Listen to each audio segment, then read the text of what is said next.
on the defuse. They're on the defuse. The cover off from Poddy. He's still alive. He's still alive. Poddy ends up with 3 with that AWP. Both players out towards a long control, picking off one another. Goes back in the end, Juicy. Little to do, but he's getting the headshot. He's detecting Marix. He's got the read and he's got the headshot. Zanto's gonna make noise as well. Taps to the headshot. Seeing that second man. Zanto's not called his bluff. Eternal Fire gonna win this from the defuse alone. Henu engagement damage done. Lineups are so perfect for Henu. Gets a kill, but Poddy with a responsive. They have walked right past that AK, who doubles up, makes it a triple on the flick, so he's backed up. Only some of the many highlights over the course of the first 2 days of action here at the MistGames Heroes of Tomorrow. Well into day 3 with elimination on the line, high pressure environments for all. It's going to have even more highlights and even more epic Counter-Strike action here live from Oslo, Norway. I'm the Eternal Jet, joined by Dwayne, as I have been for the last 2 days of action here in the MistGames Heroes of Tomorrow. We've gone through our opening matches, and like I said before, it's all elimination day today. It's been a fun day and a fun few sort of best of 3s that can kind of give us a bit of an idea.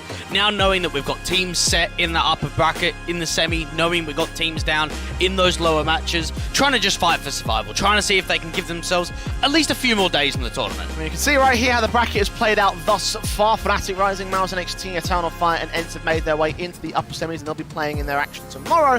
For today, we look towards that lower portion of the bracket where Void take on Flame Descent in our opening game of the day, and Atlantic take on OG Academy. A bit of a surprise for OG Academy to be down here, but they did lose out their game in yesterday's proceedings. An arguable 2-0 for them, failed at the last hurdle, and of course battered in towards the end of it by ENCE Academy. So they'll be our favourites in that particular matchup. The fast one, however, it could be all up in the air between Void and Flame Descent for me.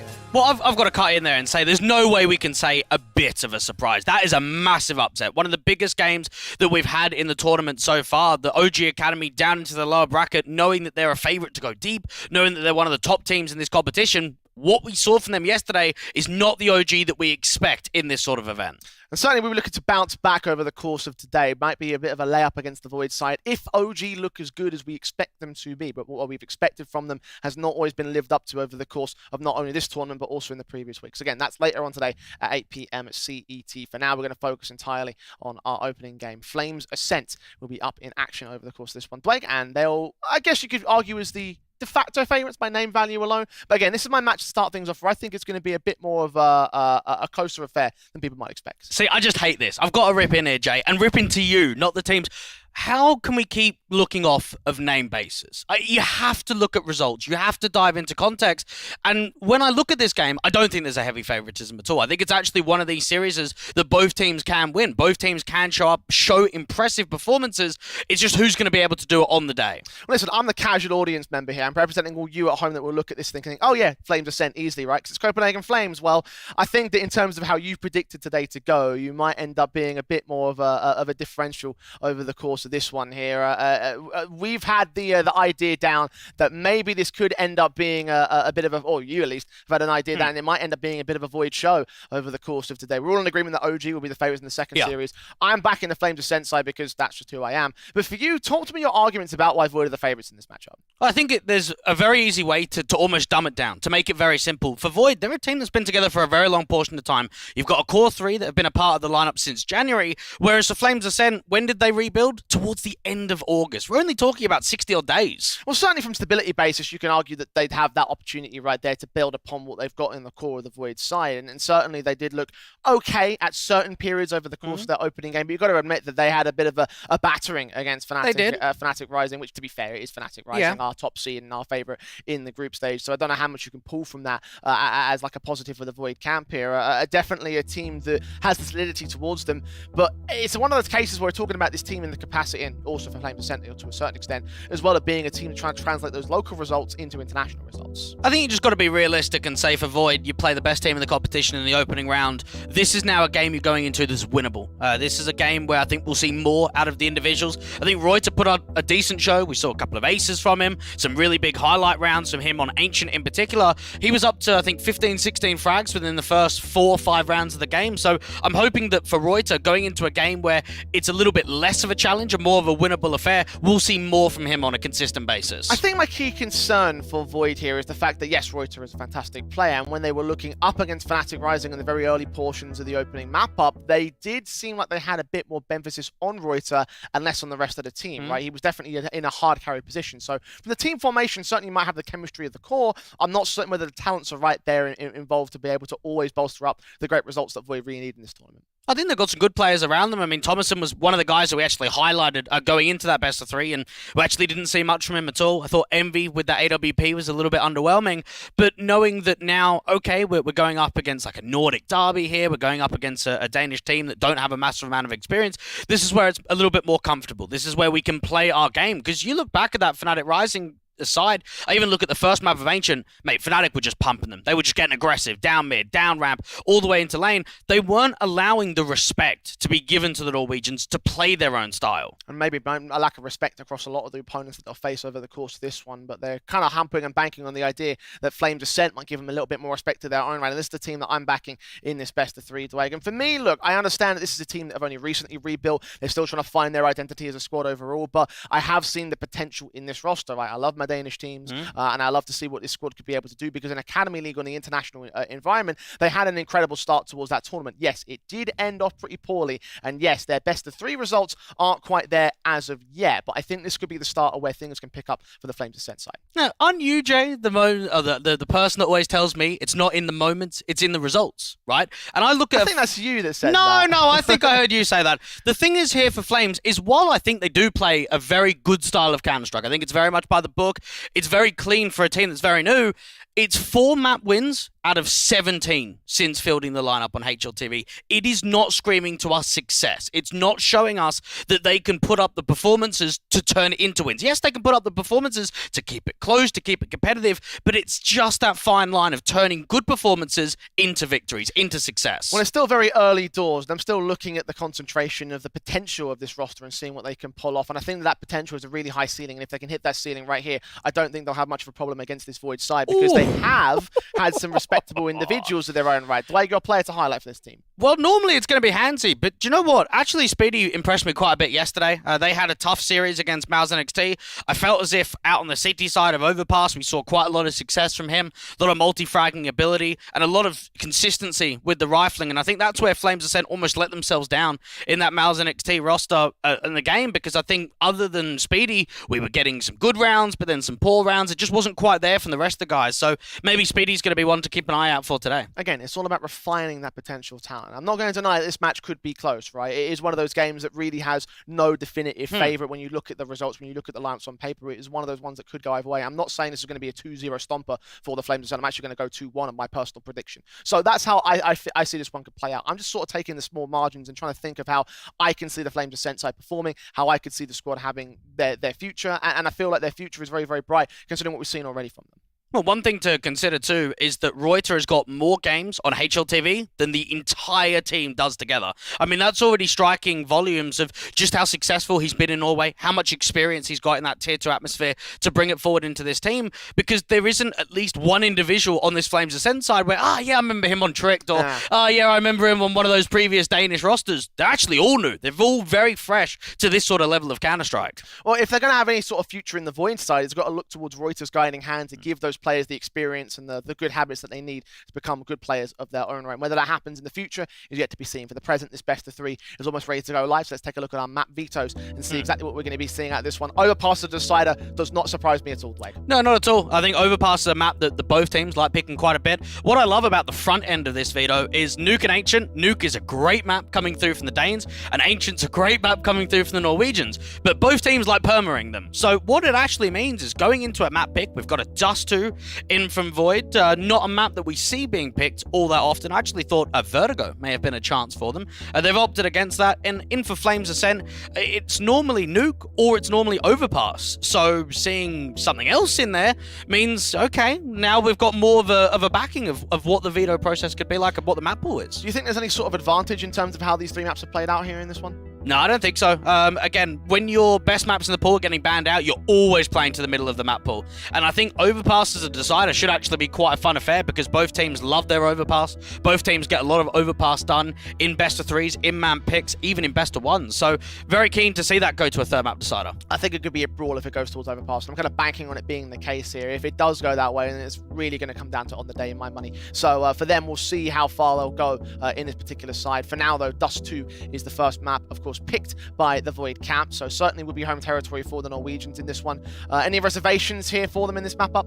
I think we'd like to see a little bit more coming out of Miko. I think he had a poor performance in that game against Fnatic Rising yesterday. 8 kills on map 1 and 4 kills on map 2, making him the lowest rated player in the event so far. So trying to get a little bit more from Miku. I think Envy with that AWP, if he can find some form, and if Reuter could just carry it on from that game that they played in the upper bracket quarterfinal. Yeah, I'm definitely looking at him as having proven himself as the definitive best player on this roster, right? But I know that obviously they were going through some roster changes on the Void side. Envy was coming as the newest player here, so in terms of like him being able, not pressure to perform per se, but like the idea that he'll have a bit more,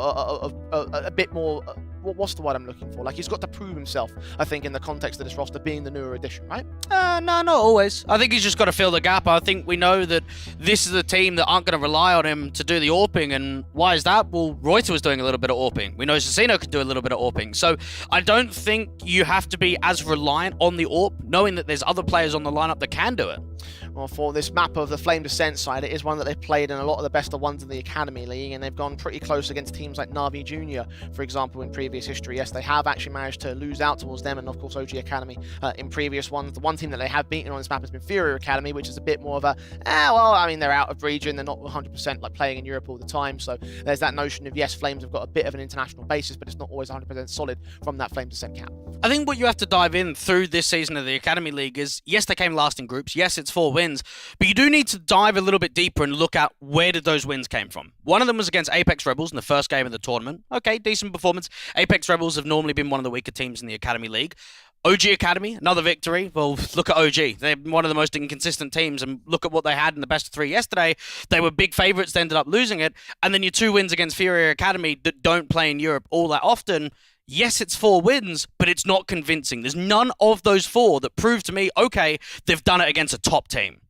I guess so, but at the same time, you've got to think about international experience for me, right? And obviously, we've been discussing this whole idea of regional teams like a Void from Norway, like a Flame Descent from Denmark, and among others, right? And that whole notion of translating the regional success into international competition. I wouldn't say it's actually international success from the Flame side, but at least they have that experience that Void might not necessarily have themselves. Yeah, but I'm going to cut in here and say what local success. We saw a last place finish in MPF local LAN and towards the lower end of the table in the Dust T Delegan event too. So yes, for other teams we've said, oh, okay, they've done very well locally. I mean, Atlantic, I think you could definitely make that statement. For Void, maybe not as high, but you can still encourage the conversation.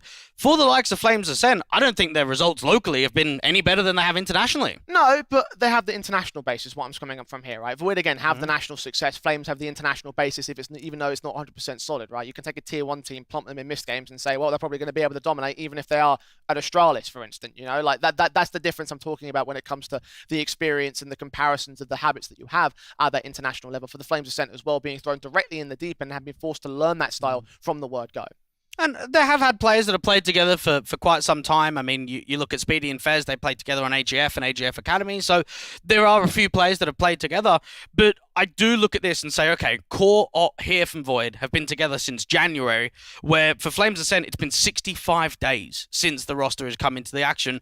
They haven't played many events. They haven't been able to get many victories on the board. Their message here in MistGames is, let's put on a show. Let's get some best of 3s under our belt. Let's put on some good performances. Let's try and see if we can offer up more than what we've proved in other events. Well, that certainly will be the aim for Flame Descent, regardless of what the results are in MistGames, and certainly to go deep in terms of getting those results will be one of their main aims over the course of the tournament. Void could be the team that gives them that first step on that journey. The question is, though, Blake, will that end up being the case? We've got about 2 minutes left before we jump into Dust 2, so give me some final thoughts to wrap up how we think the series is going to go down. I think going out on Dust 2, it's not a map, again, that we see all that often, but it's understandable with the veto, the way that it went down. I think for Void, I just want to see more positivity from them. I want to see more confidence. And again, we should see more of how they play locally in this game. You're not playing a Fnatic Rising. You're not playing one of the high-end teams in this entire competition. So play with a little bit more fluidity, allow yourself to be more comfortable, and if that's the case, I think they've got this series. I can attest to that. Again, I think this match could really be a close one, right? This could be one of those ones which you could toss a coin and have about as great as a prediction as what we could come up with here on the analysis basis. I disagree. Right? I mean, look, it's one of those games where I think the margins are so fine that could end up being one of those situations, right? Again, I'm not picking Flames Ascent as being a definitive 100% they're going to smack them down favourites, right? Void are going to give it a decent fight for me. Yeah, they are. I mean, even the best of 3 record for the likes of Flames Ascent doesn't look that great right now. They played Sashi in the Alyssa Open qualifier. That went to a best of 3, didn't take a map. Okay, that's one best of 3. We go to MPF. We see what they're able to do against the likes of Astralis Talent. Okay, they ended up going very deep in that event, and we know that they're very successful locally. It's still another best of 3 without a map win. What happened against Mouse NXT? Only in the upper bracket quarterfinal. Another best of 3 without a map being taken. It's all about those best of 3 results for Flames Ascent. Can they get one on the board? The pistol round will start things off. Void are on the T side for this one. Flames have already lost the opening, or actually they gained the opening kill, but 2 trades come back from Reuter on Inspire and Hansi. So 4-on-3 set for the Void camp. How's he managed that? He's just been completely blinded and found a double entry down there towards the lower tunnels. Now they can bring some pace out here towards a B split. And knowing that you've got one player, Fez, out towards B, this round's almost over for me. Got to basically win a 1 versus 4 situation, right? That's the issue facing the man at the moment. Fez does catch the bomb carrier, at least, but the Julie's take him right back out of the fold. Still a man advantage for Void, and that mid control to cut off the rotation. The bomb will get grabbed and put down here on the B side. Mate, Reuter might get another ace in the first round of the game. We saw it against Fnatic Rising out on Ancient. First round on the T side, he got an ace. Let's see if he does it again. Sneaking forward here for the CT forces. He'll start to prod in of his own right. Speedy checking backside, Reuter looking to tap forward. Sino does catch the kill. Thomason there with a responsive, and Reuter does indeed land his pick back for a quadra. Not quite the ace, but still a pistol round for Void. And I think it shows for Reuter how impactful he can be in the early few rounds. We saw it out on Ancient. He was up there at 15 kills with the first few rounds of the game. We're seeing it on Dust too. I would imagine his stats on pistol rounds have got to be insane now. You had an ace, you had 4 kills. I mean, that's 9 kills in 2 rounds. Opening start, of course, for the Void side. Flames forced down to the force by Deagles in. Scouts out for Hansi. A little bit of rifle firepower to play with. Really looking at those headshots of the hand cannons as the main damage dealers here for the Flames Ascent side, though. Void bursting in against the aggression from Bunny, taken out immediately towards top mid. Even Hansi trying to see if he can get that trade back. A little bit of pace underneath. You could see the way they wanted to offer up a little bit of verticality. Speedy will be able to just face across, get the smoke down towards a longhouse instead. Even Inspire getting aggressive. Should have been caught off guard there. Engaging 1. Dealing out a little bit of damage. Outside of that 1 kill, that's all that's really been done here. For Flames Ascent, certainly has been the only thing done here. Deagle's tapping down from Fez. Fending out towards that tunnel's position. Reuter's got to be careful because he's the bomb carrier. It's all about being able to mask as much of that hurt down there towards a long control, initiate that split up into short and put some pressure on A. Void have got plenty of time and still heaps of util. They can slow this down, trying to offer up an info play. Scouts in for Hansi, leaning up. Oh, what a shot to Miko. Fantastic stuff from him. Hoping for a little bit more as well. Might catch it on the catwalk if he keeps peeking forward. He falls back to the A site because that's where the execution's inbound for. Rotates are coming up quickly. It's all about Flames Ascent being able to put up some casualties towards that ramp control. And there's Fez taking one down to the drop down. Mac 10 now in his hands. Flash support in against the next phase. Seeing the head, or not quite registering it though. Hansi Scout still strikes. One player forces forward and goes down to Fez's Mac 10. Makes it a triple. Almost landed that. That was Speedy that stole it away at the closer range. Flames Ascent clapped back in the second round. Nicely done there from the Danes. You can just see the force buy gets a little bit awkward from the beginning of the round. The first 10 seconds, Bunny gets super aggressive, gets up there from top mid. You have an impactful kill coming through from the Scout, and then Fez doing so much work with that Deagle towards CT spawn, a multi-frag coming through from Hansi, and a force buy that works out very successfully. Now 1-1 early on the board. Flames Ascent. Their control. Void have only the Deagles to play with. Forced back in with no bomb plump bonus for them. They got close to the side, but they couldn't get it down, so this AK, these M4s will be valuable to the Flame side. And that is a shame, because I think even if you get a plant there, you probably don't even buy. Bunny, Mac 10 aggressively towards the lower tunnels, Lovely. Makes it a couple, and this is ripping the force buy apart. $1,200 gain, no helmets in play for Void. That Mac 10 has a lot of firepower potential. Inspire strikes out towards mid control as well. Miko down, Envy and Cecino. Last 2 players remaining here for the Void side. Working their way into the mid control where there is already a man to meet them, and he does go down. That's one trade. Second one not quite landed through the mid doors, and now Bunny swings up to assist. Low HP across the T sides. That might make it a pretty tidy quadra. Only triple instead. But still, $1,800 gained by that man. And not bad at all coming through from Flames Ascent. You had that aggressive approach down there towards Underpass, putting pressure on the default immediately. And as soon as you lose a couple of players without a trade, there should be no way back at all. Envy with the D kind of come through with at least some individual success, but not to be to turn the round on its head. Flames Ascent lose the pistol, answer back with a couple of rounds, and can now start building on a lead. 2-1 to the board. Early doors in the first 3 rounds, and Void only have the pistols in play. And MP9 comes in from Hansi now. Continue the money farm if necessary. Actually, the AK of Speedy is what engages the rush tactic into the Longhouse. That's 3 for him. Might even get the ace for it himself. He's pulled out. Doesn't quite land it. Reuter finally compounds the damage to get that one pick back. Now backstabs inbound, and indeed the SMG will get his little piece of the pie. Should recover the second rifle as well. Actually, no, it stays in his hand, so a bit more bonus round coming in from Flames Ascent. First gun round of Blood Dust 2. Void are yet to win a game on HLTV versus a non-Norwegian team. The caveat there is that they actually haven't played many teams on HLTV, so there's only been a few opportunities where they've played some out-of-towners, haven't been too successful. It's about being able to drive some of that regional success and events off of HLTV into a competition like this. On HLTV, both teams are having a rough time, haven't they, Dwayne? Yeah, they have. Losing streak of 5 when it comes to Flames Ascent and 4 for Void. Not that much better. Voids have been spread out across a gap of more than 3 months, though, so again, lack of playing time in that sort of sense. However, they're making their playing time work here on Dust 2. Thomason with those 2 kills to trade back on the casualty of Reuter. Hansi and Bunny will fall on the Flames Ascent side. Void have 1 man up. Now, I'm going to be very keen to see what Thomason's like in this series, because again, I think he's a player that locally finds a lot of success. He's been hyped up quite a bit.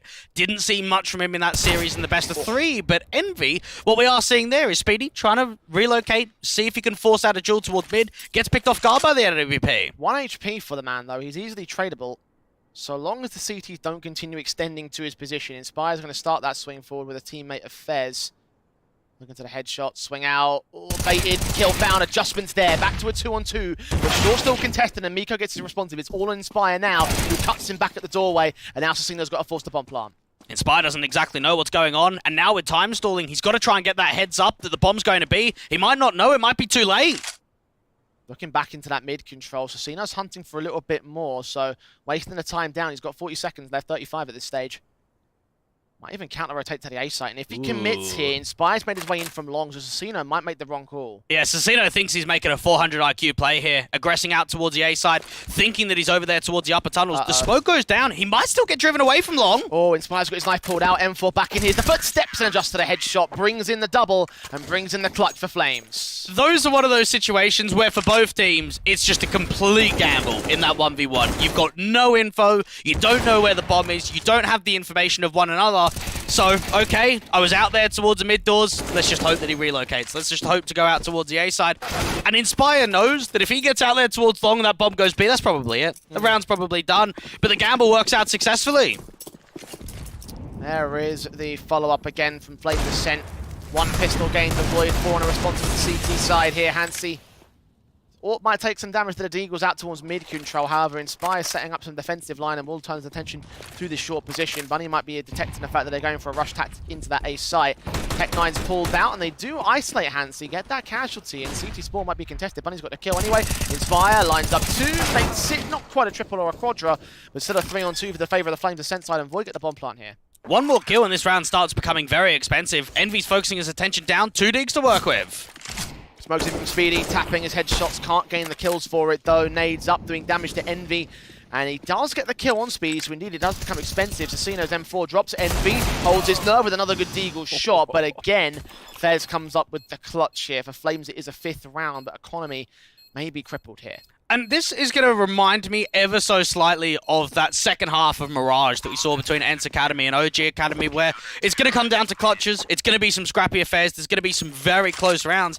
I think Void will be disappointed in themselves the last couple. They've had some good chances, they had a 4v2 on a rifle round, they now get themselves into a 1v1 clutch on an eco. They're just not quite coming through. It's 4-round advantage for Flames Ascent here. That might change in a matter of moments, though. Void might recognise this. The pause has been taken. imagine it would be tactical. To whose direction though, Blake? It's probably got to be Void. Looking at the start that they've had out here on Dust 2, it hasn't been all that impressive when I look at the scoreline outside of exactly how the rounds have gone down. Now, we've seen Dust 2 played a few times locally. I think back to this season of the Talaligan, we saw a 9-16, I should say, a result against 777 on Dust 2 and 11 rounds against Skate X on that map as well. So against some of the higher end teams in Norway, we've seen them get close towards that double-digit marker, but never come through successfully. But they had to expect that they've got to go a different way in the veto. If you're not going to be able to get Ancient, and Overpass is probably going to get floated, you do have to look in a slightly different way with Dust 2. Of course, Void's map pick. Now their guns come back out and they try and break the Flames Ascent side. Not a lot of loss bonus, so the fact that they've got players on $0, $50, a few $100 might be concerning again. The reset is on the table here for Void. Damage done to Hansi to start. Counter nades in from Speedy. Landing right at the feet of Miko, tagging him a little bit further. Yeah, Speedy's getting a lot of respect right now. Out to this long control, no continuous flashes, not a massive amount of util being used. Checking out the blue bins. Bunny out here towards lower tunnels. Him and Hansi working together, and it's a shutdown again from Bunny. That's the confidence we need a bit more out of here from the Flames side. Envy does get a pick up against Inspire, and Flames will start to back away. They have the tunnels control, and they've walked past the bomb as well. You can see it out the tunnel's entrance there. One man passed it. I don't think he saw it, though. It's a possibility, but at the same time, they can play quite defensive. You've got an aggressive lurk out there towards the longhouse. You've then got a wraparound in T-spawn. There shouldn't be much of a way back in here for the T side. Yeah, they definitely don't know that a bomb's been dropped outside of tunnels here, because you can see they're going for the hard stack back towards mid and A. Miko watching with the AWP of Envy, hoping there's something out there. Hansi's AWP is set towards the A defensive. Flames happy to play slowly and carefully towards this. Envy, is he going to make noise? With Flash his teammate in, so they'll be aware that they're challenging tunnels. AWP shot not connecting though. Even Speedy starting to aggress out towards top mid now. Might be able to catch them getting back into the lower tunnels. There's actually room for them to get the bomb and move it over to B. Flames didn't see it. Start the rotates back in with the mid control being cleared up. Molotov's perfectly placed there on that B side with flash support. Does not quite land towards Miko. Looking to engage. 22 seconds. Oh, he finds that headshot. That should send them back in. And that might actually be enough now. Get a volley down towards the doors. You just got to hope you don't get picked. Coming in quickly towards the tunnel's entrance though. Envy's going to have to plant it open. No, the footsteps were heard, so he plants safer on the center of the site. The AWP ready to face in, seeing the Molotov sent back. Second swing from Fez cost him his life. 2-on-2. And now Envy could just play time. Speedy's going to get a flash forward. Needs to try and get this duel. It's the cap, but can't get the kill for it. Envy might get a second opportunity to strike back with Miko following suit on Hansi. That was a 2v4, I think it was there for Void. And Flames walking so far forward, didn't see where the bomb was, and then they just turned around to check that corner. Maybe things could have been a bit different. 2v5, because remember, you had Bunny getting 2 kills out there towards lower tunnels, and Hansi with the opening pick it upper with the AWP. So a very good recovery coming through from Void. And this is where the Norwegians have to feel as if, yes, we've been rewarded. We've had a couple of close rounds, probably had some rounds we could have won, didn't happen. Now we get the reset. Now the buy is super awkward here for the Danes. This could be tough to come out on top. Might be a fast play in. I thought Envy was going to go off the back of that HE, but no. Pressing forward instead for Fez, taking that damage down to the HE's put back. You're right about the buy status here for Flames. 2 rifles, M4 for Inspire, AWP for Hansi. Got an MP9 in for Fez, and Deagle's in for Speedy and for Bunny. So hand cannons are plenty. They hold back. Yeah, here's something for you, Jay. The average player age for Void is 24.1. The average player age for Flames Ascent is 19.8. 4 years between the two teams. And I think it just shows with the experience levels alone, a very young squad here at Flames Ascent, a lot of experience down on the Void side. Well, certainly from the age tactics, yes, that could be argued. But again, Void only really one player that's had the international experience, only one player that's had the playing time at that higher end level. Even that might still be able to trump Flames, and then all 5 players at the same time for Reuter. 500 maps played for him over the course of however long it's been. It's only 200 for him. Is it 200? Yeah. No. See, at this point, that was Oxygen. Oxygen's got over 500. Okay, yeah. See, at this point, it might as well be 500 for him by comparison. Flames Ascent, again, trying to work against that guiding hand. 30 seconds as they work against the Void side. No casualties taken. And Speedy's starting to pull out Longhouse. This is a gamble stack over towards a B site, and it's actually being read quite well. Now with an info play, Void are going to be running into the trap. Smokes in, Flash is sent out towards the mid control, the split play accounted for on the CT basis. That SMG right up close and personal. Reuter comes in, Bunny's the Eagle strikes back. Speedy able to get a decent kill in, and Fez will drop to the B site itself. No, there's still a player up there for Inspire. I thought it was cleared up, but no. 2-on-2 situation, Bomb will just go down in time. Double orbs on the retake. This is going to be a tough one for Flames Ascent. Casino, low HP, best that they find one of those rifles. I think they're dropped inside of the site though, so they've got to go with these AWPs. Shots ringing out, Smokes will come down with Flash support in for it. No kits in play. There is an AK finally picked up for one. Flash also in for Speedy. Casino watching, AK backs up, sees the gun barrel, baited in the spray, still continues. The last bullet connects towards Hansi, and Speedy with it all to do. Adjust by Reuter, holds the line for Void. That is an excellent round coming through for Void. And do you know what? Maybe you might sit there and listen to that and say, how could that be an excellent round? They lose 3 casualties. You have to consider the fact they are going in for a B-side split with less than 30 seconds on the clock, and there's a gamble stack. There is 3 players already there in B. That round should be over by the time you're exiting. Before you even got into the side, that shows me very strong crossfires, and don't panic when the time is low. Flames Ascent could take away similar silver linings with the damage that they did. However, down to the USPs means they can't capitalize upon those 3 casualties. That's the big sticking point here for them. Going to stack in towards mid-control. Aggression will come forward. It's being watched by Thomason. So it should lead to the demise of Flames in this round. And knowing that Void coming through with a couple of these tight rounds, I'd like to have some with mass players staying alive, if that's possible, of course. Try and get themselves a chance of farming up some cash. Aggressive stack towards mid. Might get seen by Thomason. Does fall back to join his teammates though, so it seems they're going to retreat away from that mid-control. Flames are going to hear the utility coming in and should try stick around for the backstab. Again, the concern is going to be the firepower, not the positions of Flames. Just knowing that for Void's sake, make it real simple. Cross smoke out towards the A site, allow yourself to walk that bomb up, start taking those cross-range duels. Very slow, very passive when it comes to the T side structure. Smokes the position. Molotov sent back onto the site. Rotations will come in for Flames. Gap in that smoke for Inspire to try punish, but again, that USP just doing nothing for it. Minimal damage done to Miko. Bomb plant secure by Assassino. The Flames Ascent just don't want to get farmed in this sort of round, but you might as well throw yourself to see if any exits can present. There's that one frag. Follow up there for Miko as well. Inspire down. Mid-control do isolate Reuter, so there's an exit, a free AK to gain. Going into the next gun round with a little bit extra firepower at this one. See if Hansi and Speedy can stick around for any more. If they can follow suit and get 2 more kills, even 1 more kill here might be semi-impactful for the CT side at this stage. Then they could start to look towards reset to counteract the 4 rounds that the Void are now going to get with this one. Seems like that 1 AK will be all that they find for now.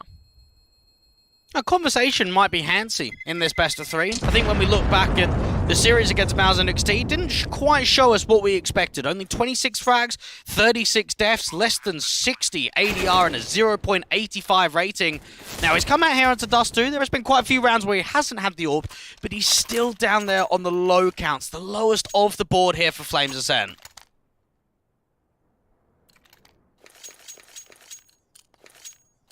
Advantage still for Flames on the scoreline here. Single round for Void to negate that. The position that they're in, the smokes, the flashes will come over. Inspire's backed away. The flashes trying to swing forward for Inspire. Runs right past one T-side player. Has absolutely no idea.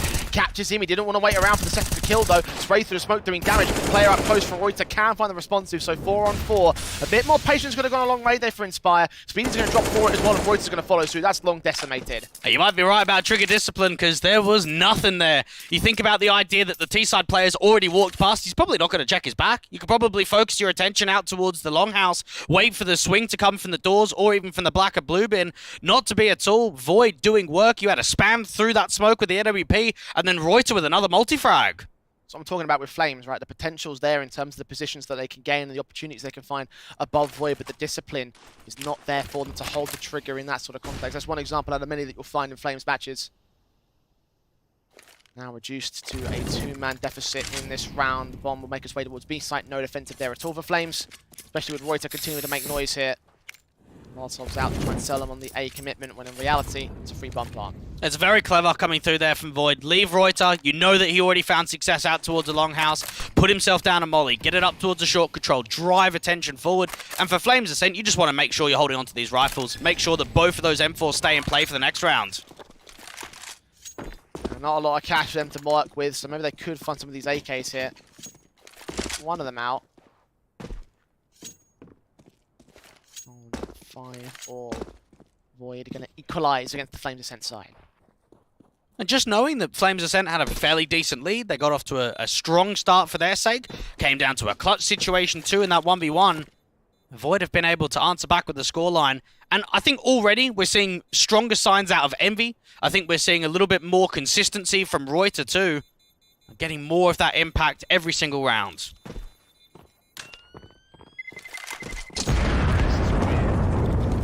Two rifles save provide some options for Flames Ascent here. Do they want to try a half invest or a force buy around this one? I think that's the big question that they're asking at the moment. I think you're half it here. Yeah, 2,900 balls, but lost bonus, I think is what they got at the moment. No, they're going to force it up.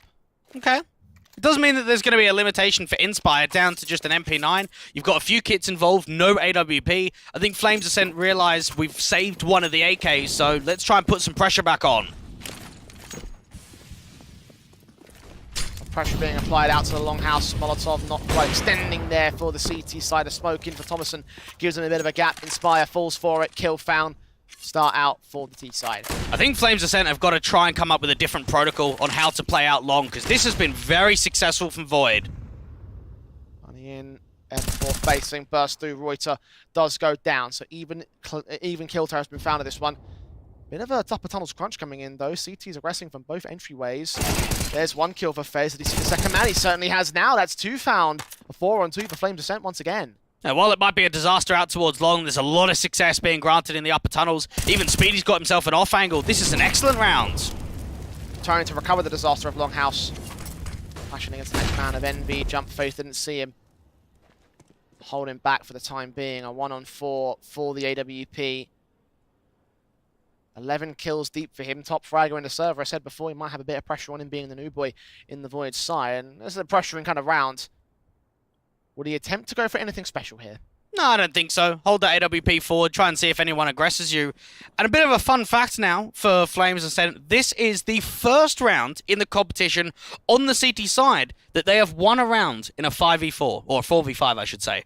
For some reason, I've never seen that stat before, that after the best of 3 that they played against Mouse NXT in the upper bracket quarterfinal, they did not win a single round losing an opening pick on the CT side. 0%! That's this very concerning. Very much so. I've never seen that before from any team. I know it's only a couple matches in from them, but that might speak to a wider problem for Flames Ascent overall. I think the next team up was about 30%, and they were at 0. So it has changed now. They've also managed to just about defend the lead against the Void side there with that round coming together. Again, the start wasn't fantastic, but upper tunnel seems to be their domain on the Flames Ascent camp. Not the first time they've aggressed, not the last time, I don't think, either. Envy got that exit onto Speedy, so only 3 alive for the CT forces, and of course the buyback can be afforded by the Void camp. They've got plenty of cash in the savings. So I think we're starting to realize where the impactful zones are. Void are getting a lot of success out towards long, and Flames Ascent are getting a lot of success towards the lower tunnels. Incendiary's up, smoke sent back, flashes over Bunny with the HE. His hand to put up towards that top mid control, back and forth for the AWP and the AK. Sprays back, Hansi gets caught, tagged up and taken down to start things off. Void with the opening. A frag going their way once again. Another one of those opening man advantages. Void have done good work on the T side to constantly peer forward, be successful in the first 20-30 seconds of the round. Thomason trying to see if he can distract a little bit more of that util towards that mid control. Actually start baiting a slight overpeak from Fez and drawing more utility out from him on B. He's completely alone by himself. The main force focused in that mid control in the short position. Bunny, that swing, sees 2, only gets 1. Inspire able to drop the bomb though, 3-on-3 situation, and that might call for backup. Now, Flames Ascent are being very reactive in the mid-round, allowing themselves to take information away, start applying some pressure into map control, even Fez coming close towards a pick in mid. Envy down to 9 points of health now. Reuter starts swinging in towards the longhouse position. Did he make noise? I don't think he did. M4 might not catch him off either. Indeed he does. Inspire waiting for more. Headshot burst. Fu gets in. Be finishing off the job that Fez had started. And making it a triple on the short defensive for Flames to come up with another confident round here. Now, Void have just got to find a way to strengthen in the mid-round. They've done very well to find opening amount advantages, but this re-aggression out towards short, towards long, is something and a characteristic that is being difficult to turn into round victories. At least they can be happy with another buy on the table. 7-5. Flames Ascent one away from taking the half. The economy limits are starting to come into effect here for Void. Mac 10 in the Casino. No AWPs in play around the 4 AKs. They can still hold a lot of firepower in general. And this time Flames are taking a passive approach to the long control. Continue aggression from the tunnels, but let Void take the house. This is great info again, though, from Bunny. He's been able to aggress, see absolutely nothing. They can start shifting more of a defense over towards this A side. Even if they play it passively, they can still have the inkling that the bomb's going to end up on A. Player on short will try and join Speedy here, so they have 2 players at least for the time being. Smokes across, Molotov sent. Counter Molotovs come back from Speedy's part. Locking them out in sight, flashing into avoid themselves. Smokes in a bit of cover as well. With flashes and all, trying to catch these players off. Speedy is forced back in towards that goose position as Void. Going to make their way in for the execution base. Miko caught by Hansi's Orb. Inspire on the site itself alongside Speedy's support. Inspire gets his 2K, dropping the bomb. Plenty of backup called in now. The rest of the Flames are out here. Could line up a triple, maybe even the quadra. Indeed, he lands it with that USP and make it look like a pretty confident lockout for Flames Ascent. They have the half. And this is where I'm going to rip in, Jay, ever so slightly. You can't be having gaps in smokes like that. I don't care who this is. I don't care which team it is in the competition. When you're playing at this level, you can't afford silly mistakes. That's not a big mistake. That's a silly mistake there from the side of Void. You have to have your util on pat. You can't allow mistakes like that to pull through, because look at what Hansi was able to do from City Spawn, exploiting that gap in the smoke. In an international competition, you're always going to expect that there'll be teams available to exploit the small mistakes, right? Yeah, it wasn't a massive one, but it is one that Flames were able to use to destroy any potential that Void had in that round. And now they're down to pistols once again. Hansi's Orb finding Miko, damage being returned back. Pistols do push forward to the crossfire against Bunny. He gets caught aggressive this time in tunnels. 4-on-4 situation as Void try and clap back as soon as possible. Casino's read the aggression from Speedy, and actually, that's something the Flames can get punished for themselves. This is actually turning into a bit of a still. I think Flames Ascent thought that they were getting wrapped into B incredibly quickly, so okay, let's get our players charging into rotating positions quickly.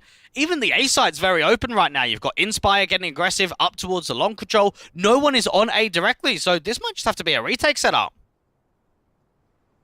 At 4-on-3 though, do they even bother for the retake, Blake? 100%. You think so? Yeah, they've got plenty of money in the bank. Fair point. We have got rotations coming in from those guns. Bomb will get planted on short.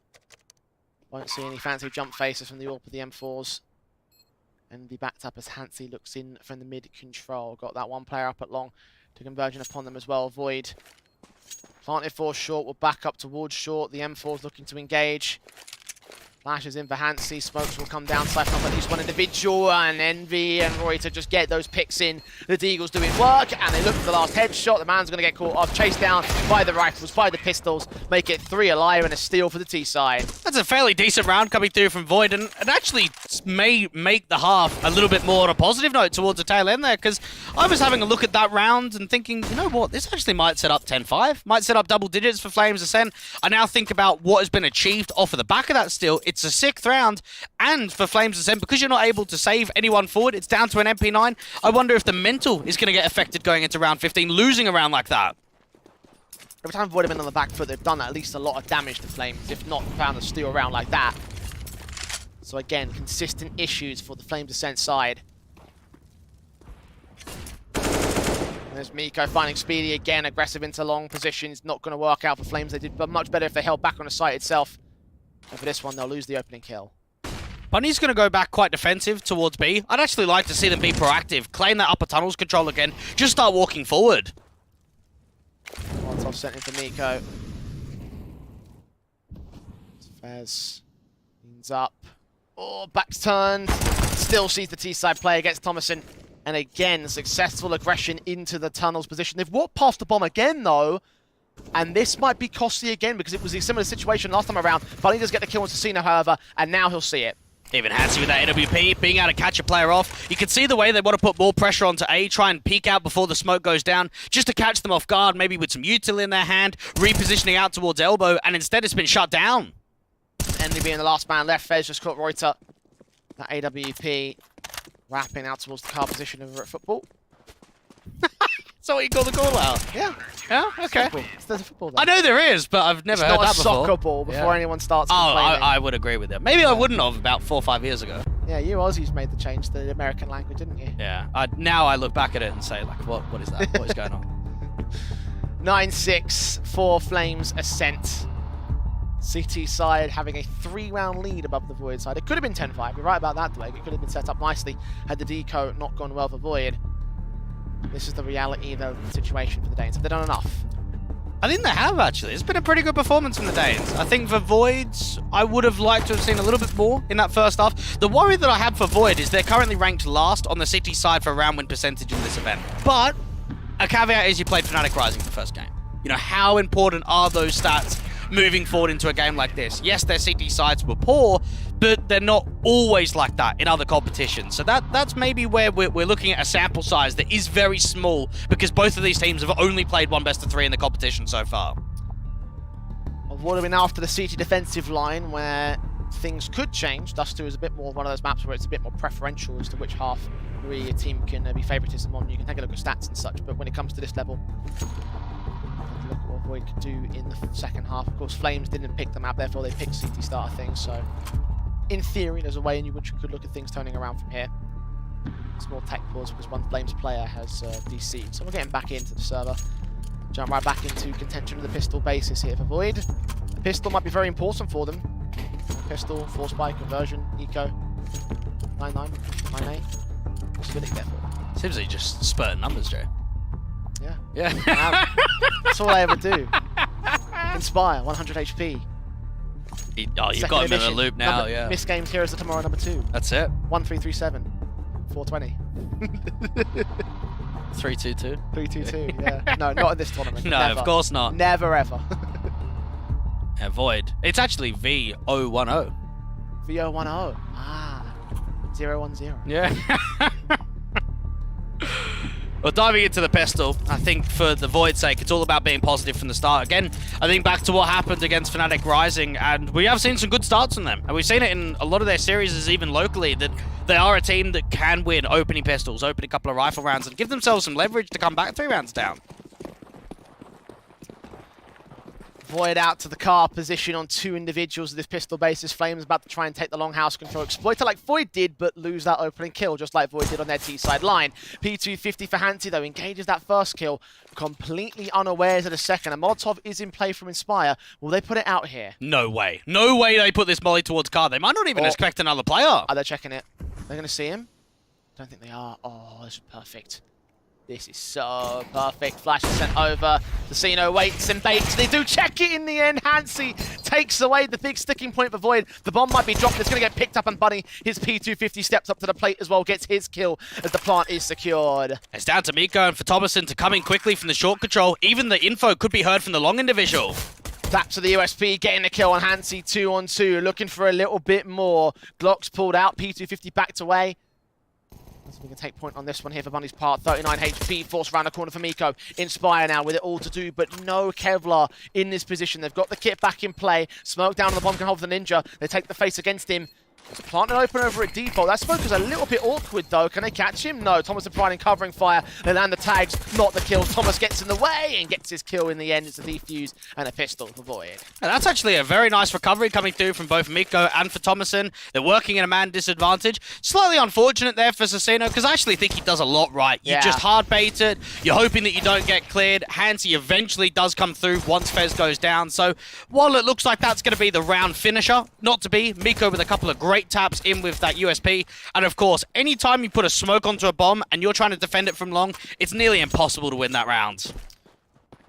Not with a Glock especially. As soon as Thompson got in the way, there's basically no point or no chance, I think, at that position. Avoid, it's a good start for Flames. It was a bomb plant, but they're not going to force the issue with it. Keep it light. Org out from mid from Thomason. Could actually find quite a bit here. Gets 1 and 2. Takes damage for it. Here's something, Jay. I'm going to test your memory. Who was using the org yesterday for Ments Academy? Oh, Jesus. I don't remember. We even saw the highlight to start the show. The goose play. Who was it? The goose play? The org. The org. Oh, okay. I understand. Sorry. I was a bit confused. I was like, hang on. They didn't have an org in Dust 2 like yesterday. I don't remember that. Crap. I don't remember. Henu. Is it Henu? Come on, man. I'm going to test you all day, every series. It was in the replay package. I wasn't paying attention. Of course.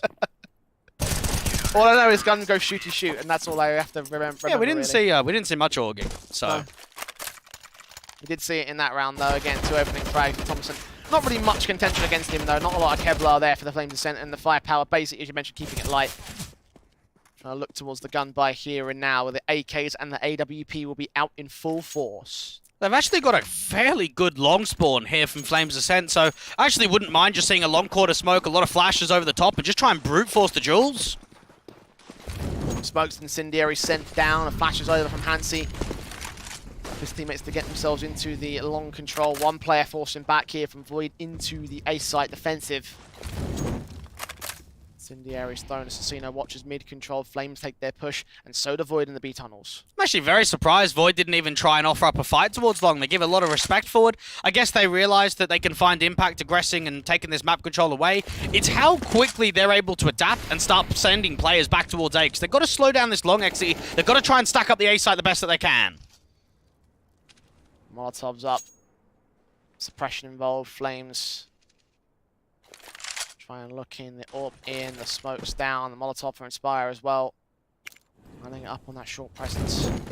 Taking a bit of time to really get it set up, but the Irish 3 lands. Assassino gets his double in. Hansi and Bunny line up for the man. Thomason gets kills onto Fez. Big gap in the frost. No smokes there to try and put up towards it, so they just walk out into the open and into their demise. Void gonna find 9. Interesting approach there from Flames Ascent that it was so dry. We saw that there were quite a few smokes for them to work with, but they actually opted against using the majority of them. And interesting is one way to put it. Yeah, they don't know the info that the side of Void does, though, I guess. I mean, because you don't have a lurk up there in top mid, you don't have a lurk out to the upper tunnels, you don't know how many players are towards the A site. They might be thinking, okay, there could be one towards elbow, maybe one up on the site defensive. It might even be them playing a retake heavy setup, so let's just try and flash and dry, and they end up just running into the stack. 9 all on the board regardless. I've seen Miko drinking something out of an open glass, mate. I know what's going to happen. That's the reason with this tech course. You and I have been partial to many a glass spill down the years, haven't we? And we like the bottles. We like the lids. Yeah, mate. Well, you do. I do, yeah. I'm actually coordinated. Come on. We're getting into a really odd conversation now. I'm coordinated enough to where across my entire esports career, I've only spilled 1 glass of drink, and that was during the bottle shaker thing. So, oh, yeah? Okay. Yeah. That's pretty good, actually. Yeah. I've only done it once as well. And the only reason why I did it was for a stream, so yeah. There you go. I did it in the name of esports, guys. I sacrificed my equipment for you.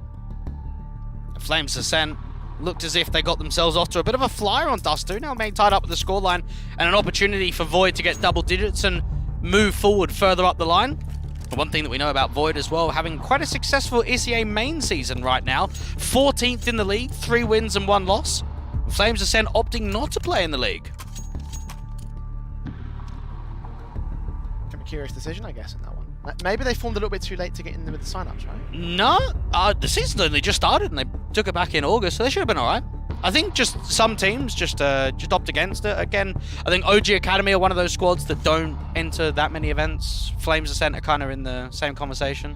I think at this point you need some match sharpness though to really, for a team like Flames Ascent, right? Because they are so new, and not only are they a brand new team, they've got such new unknown players individually that maybe they might need that playing time involved to sort of practice in that international environment. At that point, you could argue that could be the missing element. Yeah, I would say a lot of academy squads aren't always full time though. And running around schedules when you've got guys that are under 18 that are at school or at university or college or working part-time, it can be very difficult for teams towards the lower ends to actually play and participate in many events because you do have schedules to think about.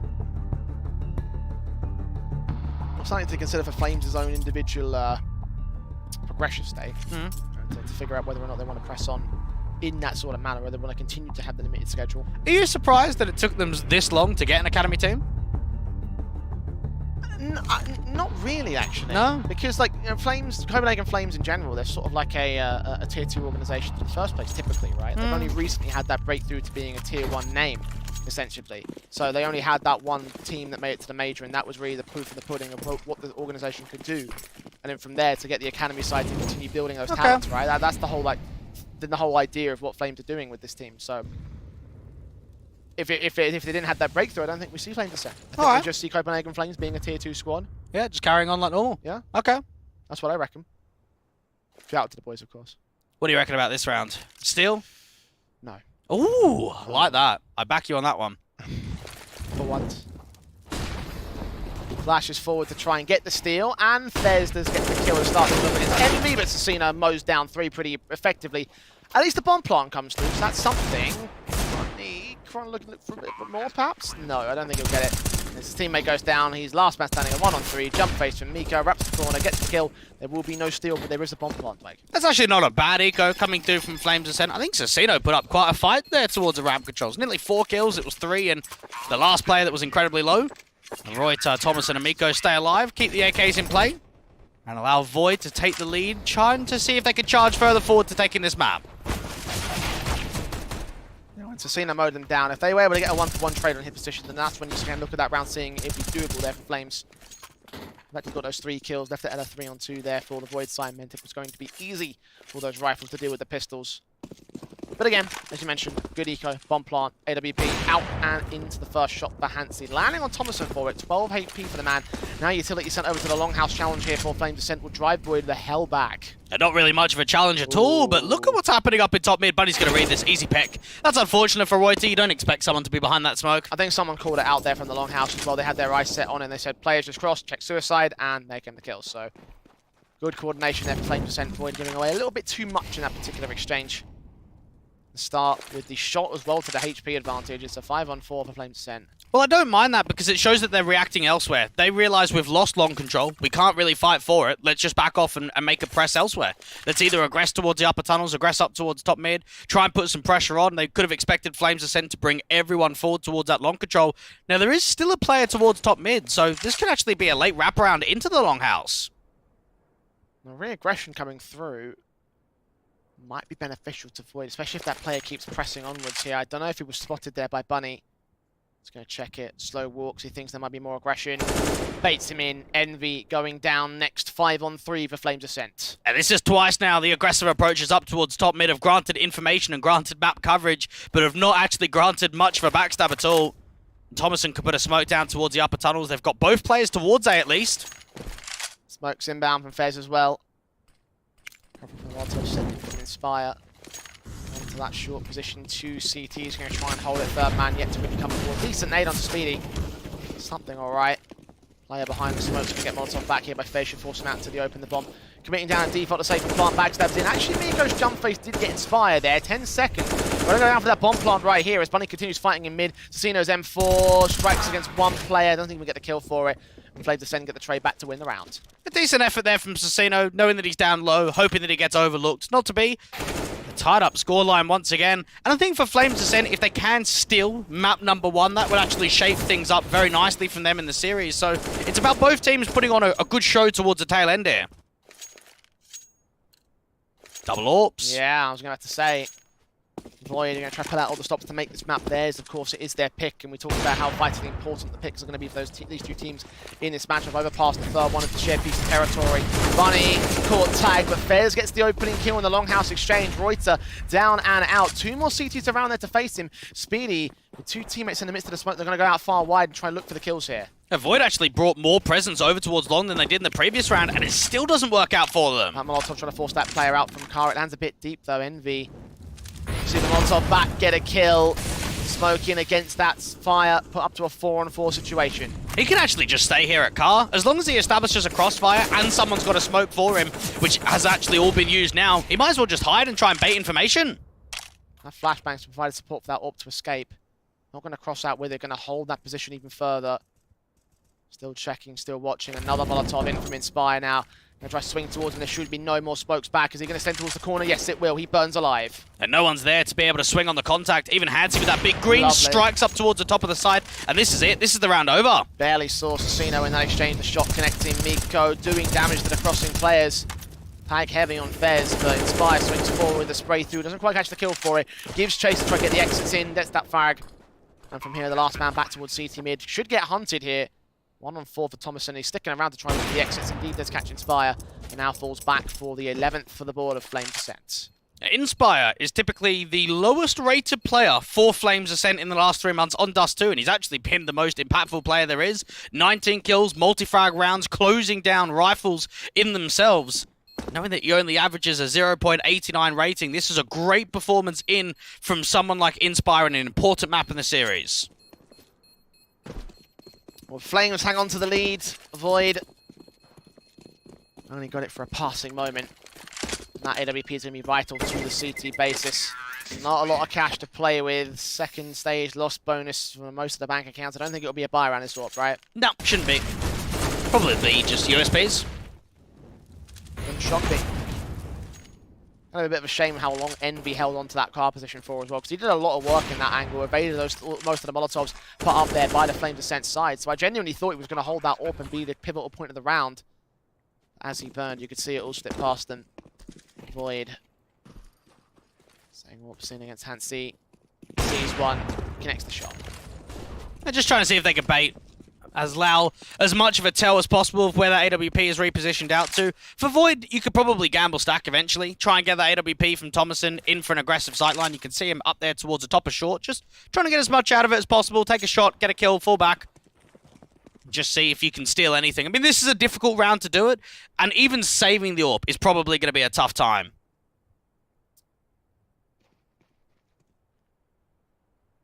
See where they place themselves to try and achieve that. Very passive on their positions right now for the Void side, so I don't think there will be much of a round here for them. Latches forward, smokes out. Speedy watching the AK to wrap the corner.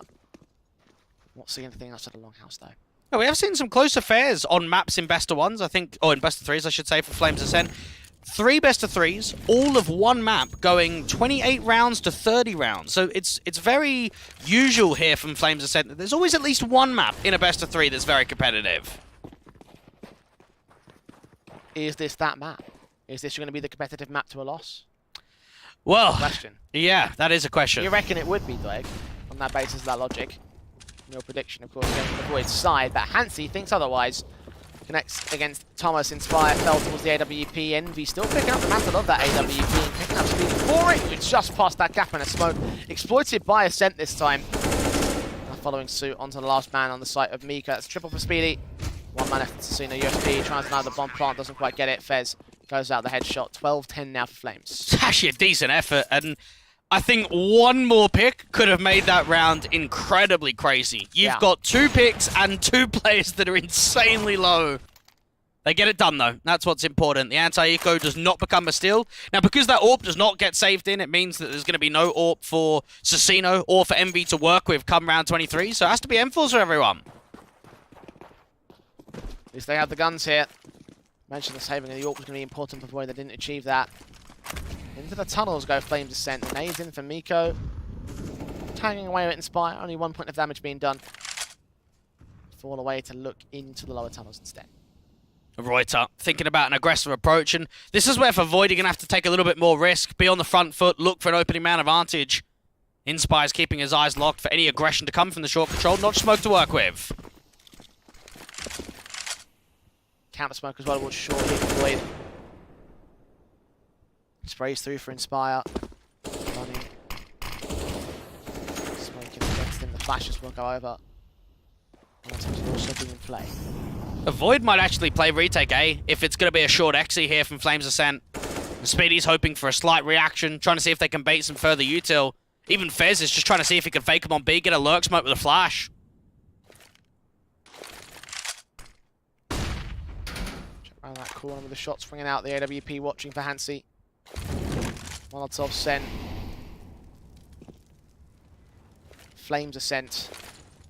Set their smokes down, lean into that short control. It could actually be a short fake, try and dive themselves down towards the doors. Seems like it's going to be a full-on regroup. They've got a double pumper util to work with. A player up close behind elbow, though. Cino also coming in. Flashes over, there's the kill against Reuters. Cino with a lot of work to do. Lines up 2 for it, though. That's an advantage for Void, but the bomb site might be conceded. Yeah, they've got to give the respect forward, play them out advantage, allow everyone to get into some good positions, and out towards long, they could just continue fighting. Speedy getting the bomb plant open for short. Oh, Hansi getting dinged down, but still lands that shot against Envy. 3 on 3, focusing on the short presence as well. Bunny turns attention towards that long position. That's where 2 CTs are inbound from. Void have got to go for this. Got to be able to get the confidence forward. Even Miko's hoping for another repeat. He's going to get it. Hansi down. He's also low HP. Second player inbound towards the short presence. Another player at Gandalf has revealed himself. The spray through. Speedy picked up. Bunny, 4 points of health. Won't last long. Void make a successful retake. And that's a great round coming through from Cino. You think about the perspective of that entire setup. You've got Reuter back there towards the sandbags. He dies pretty much instantly on that short Exy. And if Cino doesn't multi-frag towards their elbow position, I don't even know if that retake's going to be successful. Costly there for the Flame Descent side. Not in the economy department, though, just in terms of the rounds here. 12 to 11. Void are keeping this close and competitive. A pause are going to get called in. Must be tactical for Flames. Just knowing that for Flames Ascent, they've got themselves in a position where it's very competitive here. You've got a lead, you're holding it on for 1 round, and Void are trying to see if they can tie up the scoreline again. We've seen 1 Dust 2 from Flames Ascent in their local league. A 16-12 loss against Alpha on HLTV. The results don't speak volumes for success. 1 win and 3 losses. Trying to see if they can up their Dust 2, get some more officials on it. Void, though.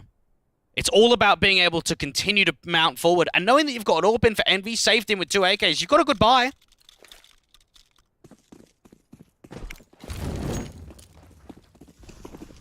AWP in, the AUG. Thomason as well. AK to course out from the Flames camp. A very passive default setting. More passive than we've seen before from them. They've got the AWP scoped in towards the upper tunnels, and actually the rifle slow peeking it forward. Not smoke being lined up there from Hansi. What they don't know about is this aggressive approach through the upper tunnels, though. Difficult smoke to land. Did it land? Yeah, that's fine. Looks like it did. Adjusting towards that here on the Void side. Speedy. Make his way forward as Bunny goes back for the bomb. Void. Very defensive in the last round, looking like they want to offer it up again. Crossfire towards long. If they actually flash their way through it for Flames Ascent, this is going to be a tough crossfire to break. Engagement for Speedy, looking for the head of the first man in from the pit control. We've got engagement for Inspire, finding Thomason. And Reuter goes down. There's the coordination for Flame Descent. 5 on 3. And they do well there, and even Fez should be able to catch up a pick towards B. No, not to B. Envy actually gets the return. Not to B, to A instead. Flashes over from Bunny, going to try and set up his teammates as Speedy gets caught back by Assassino. Inspired trades it, but there's a gap in that smoke, giving the AWP a frag. Bunny going down for it. Even standings, Inspired burning, but refaces to the AWP who did not move. There were no flashes, there were no chances, and Hansi is suddenly alone. Back towards Car, bomb still in the open, but has the breathing room to go towards the commitment. Oh, look at the reposition from the CTs. They're going to back themselves towards long here, work together as a unit. Hansi might not even have a chance in this retake. Where does he go? Smoke down on the long position. Ooh, just evades the ire of the CT side and plants down at the close side default. Has absolutely no idea of Envy and Miko here. And Envy's going to land it for the Quadra. 1 smoke gap, similar to Void, in what mistakes they made on their T side are going to be made out by Flames on the other side of that cross. And Void are going to equalize for it. Hey, I've got a rip in there. Like, Inspire had a smoke. He had a smoke! And he peeks in dry when they already know the AWP is down there from City Spawn. Come on, boys. That's not good enough. Okay, I can understand not wanting to use all your utility, but this is a 5 on 3. As soon as this pick comes through, Inspire has to look at the round and say, right, I'm going to smoke the cross, retrieve that bomb, play the 2v2. Instead, he peeks out dry to the AWP. And for Envy, that's a sitter. Those are 2 very easy kills for you. Mistakes of youth. Applied a Counter-Strike as well as life, it seems. And certainly, they may lose their lives if they're not careful. Hansi picking up Envy, getting the kill back to return to Void, ending off that first life. Getting the start here for Flame Descent. All the AWP duel being successful. Cino back passive out towards the sandbags, up at the top of The long control towards Goose. This is a full gamble stack. They're actually rotating everyone towards A. Reuter setting up the M4. Boosted up in towards the catwalk position on the elbow angle. Molotov's being sent with AK firing away from Speedy. Staggering it enough to indicate there might only be a player out here, a single player out here, I should be more specific. That bomb's in Longhouse. Where does it commit? Well, Speedy's going to be heard from those short individuals. And knowing now that they've got 4 towards A, this is actually a gamble stack that's looking like it's going to have an excellent read. Smoke in. On the notch.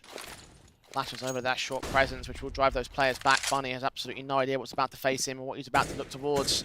Engagement finds the first. Only the first spray through on the second man alongside backup, and they deal with that stack very effectively. That's a bit more like it for Flames. And that round was over in an instant. You could just see the way that you got 4 towards short, 1 in from the mid doors, and 1 out towards long, all being picked apart in a mere matter of seconds.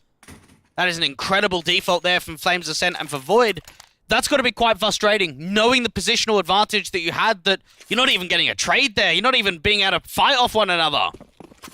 At this late stage of the game, losing a round like that is pivotal to the CT Forces. Look at the money.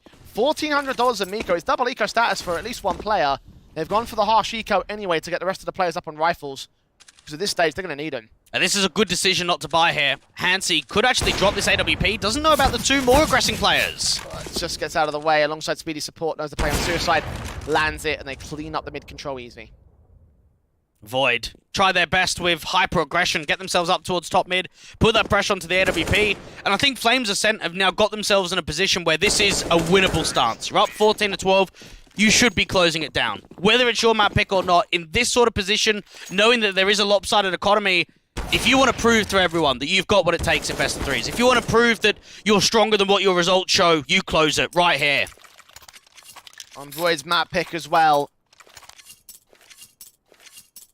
Neither of us said it would be a 2-0. We gave Void the credit of being able to get their map pick, at least.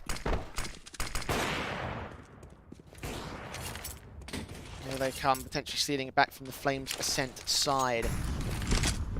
Guns in. SMG for Miko going to be the main limiting force factor. Naded down to 57 HP. There's the start for the T side again. And for Void, I've got to see some proactivity in this round. You're not working with the best buy, you don't have a kit, you don't have an AWP, you're down to an MP9. Make info plays, aggress towards mid doors, aggress towards upper tunnels. They've got to be on the front foot in this sort of round. Hansi leaning in, Reuter. Trying to challenge one, spray through. Bunny goes down. At the start, follow up not quite there for them. The wallbangs will connect the mill on that damage. Nothing for a kill though. And now you can just play the percentage Counter-Strike. Work the crossfires, come off one another. Even that rifle being chucked further back away from the doors out towards the spawn angle. Inspire missing the molly towards short, comes back to lower tunnels instead. Fortunate that no Void players are in that short position for Flames Ascent, because that would have been a signal to charge straight forward and get the kills. Now they're being discombobulated, now they're not going to be looking the right way. Flashing for Royce, now going to try and engage. Teammate also in for the swing forward. They've got that short presence now for Flames. Assassino with the HE. This looks good. This is going to be ugly. Oh, that's very ugly for Flames. HP damage on Matt. Inspire going to charge forward anyway. Try lead the aggression, the execution in. Assassino is going to get caught. Molotov bursts in the middle of the air. They check back Goose. They haven't checked ramp yet. They might not line up for it. The headshot seen by Fesley gets the casualty in. But Envy back at long control makes it a 3-on-3. Thomason been very successful out towards this elevated position in the past. Doesn't see the player past the smoke. He does now as it fades. Spire goes down. Engagement on elbow. Leaves it all on Speedy. 1-on-3. Can't get a first kill. Aware of how many players there are. The spray gets awkward. He gets the 2 headshots. The Glock is pulled out, but he's looking the wrong way. And Miko just keeps it together for Void. That's an excellent effort there. Coming through from the clutch situation. Just not enough there from Speedy. And Miku comes through. Unfortunately for Void, you'd love to have that round with more players alive. Stabilize the economy. They get over to that big green, but money is still very tight for the Norwegians. 14-13. Flames Ascent still hold the lead, have the bomb plant bonus with a lot of cash and savings still they can buy. Void will be up against it with only one player holding onto their gun. They get the AWP out, they get the M4s. But at this position, it's a major swing round for Flames. The Flames Ascent can pretty much buy all the way to OT. Void cannot. That's got to be part of the conversation. Early flashes out towards long, show some presence. Thomason shaping up that round for success. Guns are in. Will seem to be a quick B pop. 3 players lining up for Thomas, who makes it a 2K, not quite a triple. That's what Miko's there for, though. Fast plays in for Flames, bottlenecked out by the CT side. Inspire will try to go back for the bomb. Needs to win so many fights. There's so many CTs back here at a crossfire. He's going down, and Void are getting to 14. Very surprised about that call. When I think about what's been most successful from Flames Ascent on the T side, it has to be the passiveness. It has to be the default. And when you're up 13 or 14 to 13, you're up by 1 round, you go in for a B pop, you go in for a B XE, and Thomason, the B side anchor, comes away with so much success. That multi-frag from him, wastes time, puts damage forward, and Hansy's got no chance in this clutch. About to get flanked in by Assassino as well. AK reads him, drops that AWP. 14 apiece will play 30 rounds. The question is, who's going to come out on top with them? This is the kind of situations that you just can't tell. You just can't. When it's 14 to 14, you can read the economy and say both teams have stabilized themselves, that going into round 30 should be okay. But pressure. This is where I've probably got to give the advantage to the Norwegians and say, for a young team like Flames Ascent, knowing that they've only been together for 65 days in a 14-14 in a lower bracket round 1 game, I think you got to give the edge to Void. Flames have their guns though, and throughout the course of this map they have contested. They have done well up until this point. Many chances to close this one down. The economy is still broken for Void, but vice versa applies for Flames Ascent. Thousands, hundreds, minimal amounts in all facets. And Envy kicks things off against Hansy's kill. Inspire quick out towards Longhouse though, instantly clotheslines Assassino. And they're going to have to go quick off the back of it. They know that the CTs have aggressed down towards the lower tunnels, so keep that pace, keep that acceleration forward. The only problem is, look how long it's going to take the bomb to get over. And the first smoke has only gone down. The second one's yet to come through from Flames Ascent. Got plenty of them. Run boost instead, catching some damage. Nades in from Miko, going to try and return fire. Will do some damage to Inspire, but not quite get the kill in. You know that Miko, close around this smoke, is going to be able to do some damage. Flames Ascent, it's all about being able to get the bomb down. Second wave of smoke, Splash is going over. Got 1 player across towards Gustav. Bomb making its way in, and Bunny catches the backstab against Reuter. 4-on-3 for Flames here. Void have to go for this. No way that they can counteract. They have to have the confidence. Incendiary sent towards the ramp control. Fed's going to get forced forward onto the site once again. All 3 players coming in from CT. Boost up can be set. They're saving. Are they? Oh, no. Wait, hang on. They're setting up more. They're going for that boost. They get the kill in, but Fez responds, and now it should be a save call from these last 2. They're still forcing forward. They're still looking for more. Fez is going to punish this, take another rifle out of their hands, and Envy just going to fall back with that AWP in his hand to save. No loss bonus, no savings in the bank for Void. It's map point for Flames Ascent. And it actually looked like there was a bit of hesitation there, because Envy was falling back towards City Spawn. That's what just told me it's going to be an instant save. Instead, you've still got the tower boost, you've got the rifles looking in for a bit more. Envy should be able to hold on to this AWP, buy around it. Keep it in, back a big box. Inspires trade, set the whole round out for Flames. You said they had to go fast, and that's exactly what they did. Full sent it, Thomason. Did so much on that boost, but couldn't do enough. And the buy for Void will look awkward. SMGs for Marcy's, an AWP saved, but not an M4 bought. And it would have been full rifles if they would have saved in Lovely. the 3v3. Inspire's already got the opening pick onto Envy. Miko's grabbed that AWP very quickly, passed it back to Thomason. This could be the beginning of the end of Void on Dust 2. It's looking that way. Flames Ascent have got a lot of patience here. They've got map presence out towards T-Spawn, just outside of the B site. You've got yourself some longhouse control too. They're waiting to see if there's a counteraction in case anything gets aggressive towards a long corner. Void, they're going to make an info play. They're going to aggress mid and aggress the upper tunnels. Minute and 20. Smoke sent towards the Xbox. Block off vision from the CT side, at least for Assassino's part. Can't see in tunnels anymore. And they're going to start to shift players over towards the A play. For Flames Ascent, it's whether they can catch a good timing. This time around, I don't think you play it dry. I think you just play it standard. Get the 2 cross smokes in and get that bomb down. Flash in, Mars spray through for Assassino. Can't get the casualty in alongside his teammate. Swinging forward, Bunny backs up. Spray through, gets that kill. Miko with a responsive Assassino. Backs up on the short control, but the Incendiary. The bomb's going to try cross past this smoke. Thomason is not going to be able to deny it with the AWP. The Molotovs, however, will come in support. What a molly out there towards short, just to try and slow the round down. Thomason close with the AWP. Is he going to go huge here? Oh, no scope. Misses. The second one also doesn't get it either. He's trying his best to land something here, but won't be able to do so. Re-smokes on from Flame Descent, going to block him. He's desperate to get any sort of Kaylee, but it's not coming through. Headshot angle seen. The scope doesn't even connect. Casino goes down. Miko responded to. There's Inspire. And Thomason in the 1-on-3 can connect one decent shot out of 3 required to make this clutch happen. The AWPer watching for Hansi is back up on the site itself, and Thomason goes dropping. 16-14, Flame Descent have done it, taking Void's own map pick to open up the series on Dust 2, and a hell of a ride to get there, Twig. What a result in from the Danes. That was a close game, and that's probably one of the closest maps we've seen all tournament so far. 16-14, competitive turn of the half from both of the teams. And for Void, I think you look back there and say, what if? A couple of those rounds. I even think back to some of the early portions, and I remember that 1v1 clutch that Casino had, moved away from the B side, went back over towards A, lost that kill to Inspire.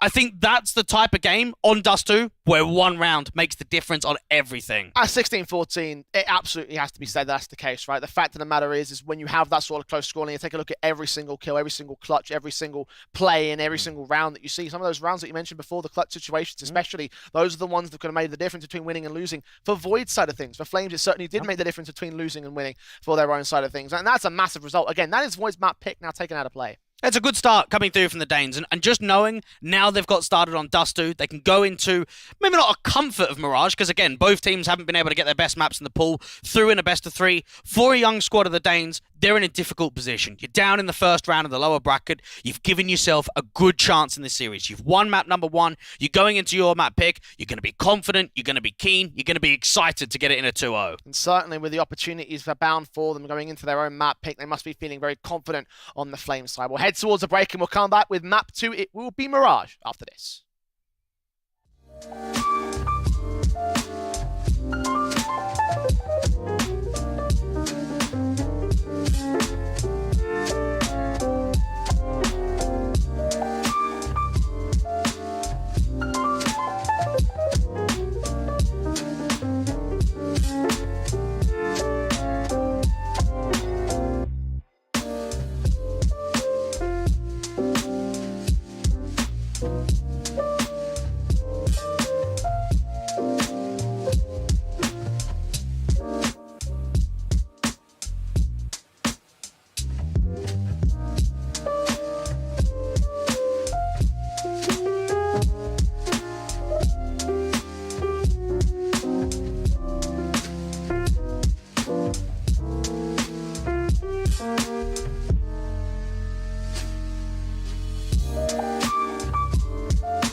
At 16-14, you can't get a closer affair, but Dust 2 went down the way of the Flames Ascent. Void's own map pick falling out of favour to open up the series and move to Mirage, where the Danes could be in with a glorious time. However, Dwayne, with it being as close, it is the kind of match I was hoping for, the kind of match I was expecting, not the map that I thought that I'd get. But for Flames Ascent, this is a perfect start to the series. Now, going into your map pick, going into something like Mirage, we've actually seen get quite a few amount of game time officials for the Danes. I think it would be a missed opportunity if they don't claim a 2-0.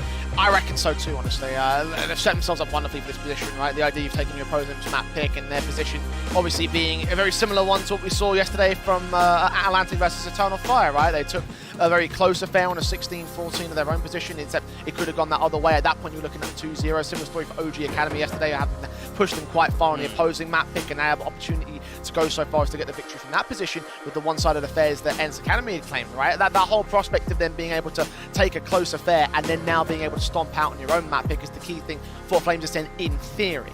In practice, that's going to happen. Yeah, we've seen for Mirage, it's had quite a bit of success. You had a win over Apex Rebels, had a win over Fury Academy. There was a loss to Mouse NXT, one of the teams that we have in this competition. Only 10 rounds being gained by the Danes there. As for Void, they actually don't play Mirage all that often. They didn't play it against any of the top teams in the Telegan Fall event. They did play it in both best of threes in SEA main playoffs last season, though, and they both went down as 16-14 losses. So we've actually seen some closer affairs from them on Mirage. Well, that's what the Flames have been playing us quite frequently in the Academy League, obviously, and they've got a couple of their victories in on this one. Yes, it was against Apex Rebels and Fury Academy, who aren't exactly the top teams within that particular league, but it shows that they've got that international playing time. That's something the Void do not have of their own right. So having seen that 16-14 come through for the Flames, having seen the idea that this is their own map pick, which has a bit more international prowess on that sense, do we see an idea for Flames being able to take the 2-0? And assuming we could change our predictions, we obviously can't. Would you have done that, Dwight? No. I still think we probably are going to a third map, but I stated it before. This would be a disappointment and a missed opportunity if the Danes don't win Mirage, if we end up going to a third map, because it's all about perspective. And I think for the Danes, they've realized we've got a steal. We've got map 1 in the series. We've started to put ourselves in a good position. Let's now come tighten through, give us the 2-0, focus on the next game. And for a team as well that's trying to prove so much in terms of being able to be a decent best of 3 team, to get a 2-0 against a team that you would argue in a certain capacity would be the lesser experienced and the lesser decent squad in theory, possibly could be the main sort of statement you would send to get a 2-0 handily, take this map in a one-sided fashion especially, and sort of state that statement to everybody else in the MistGames Heroes of Tomorrow, right?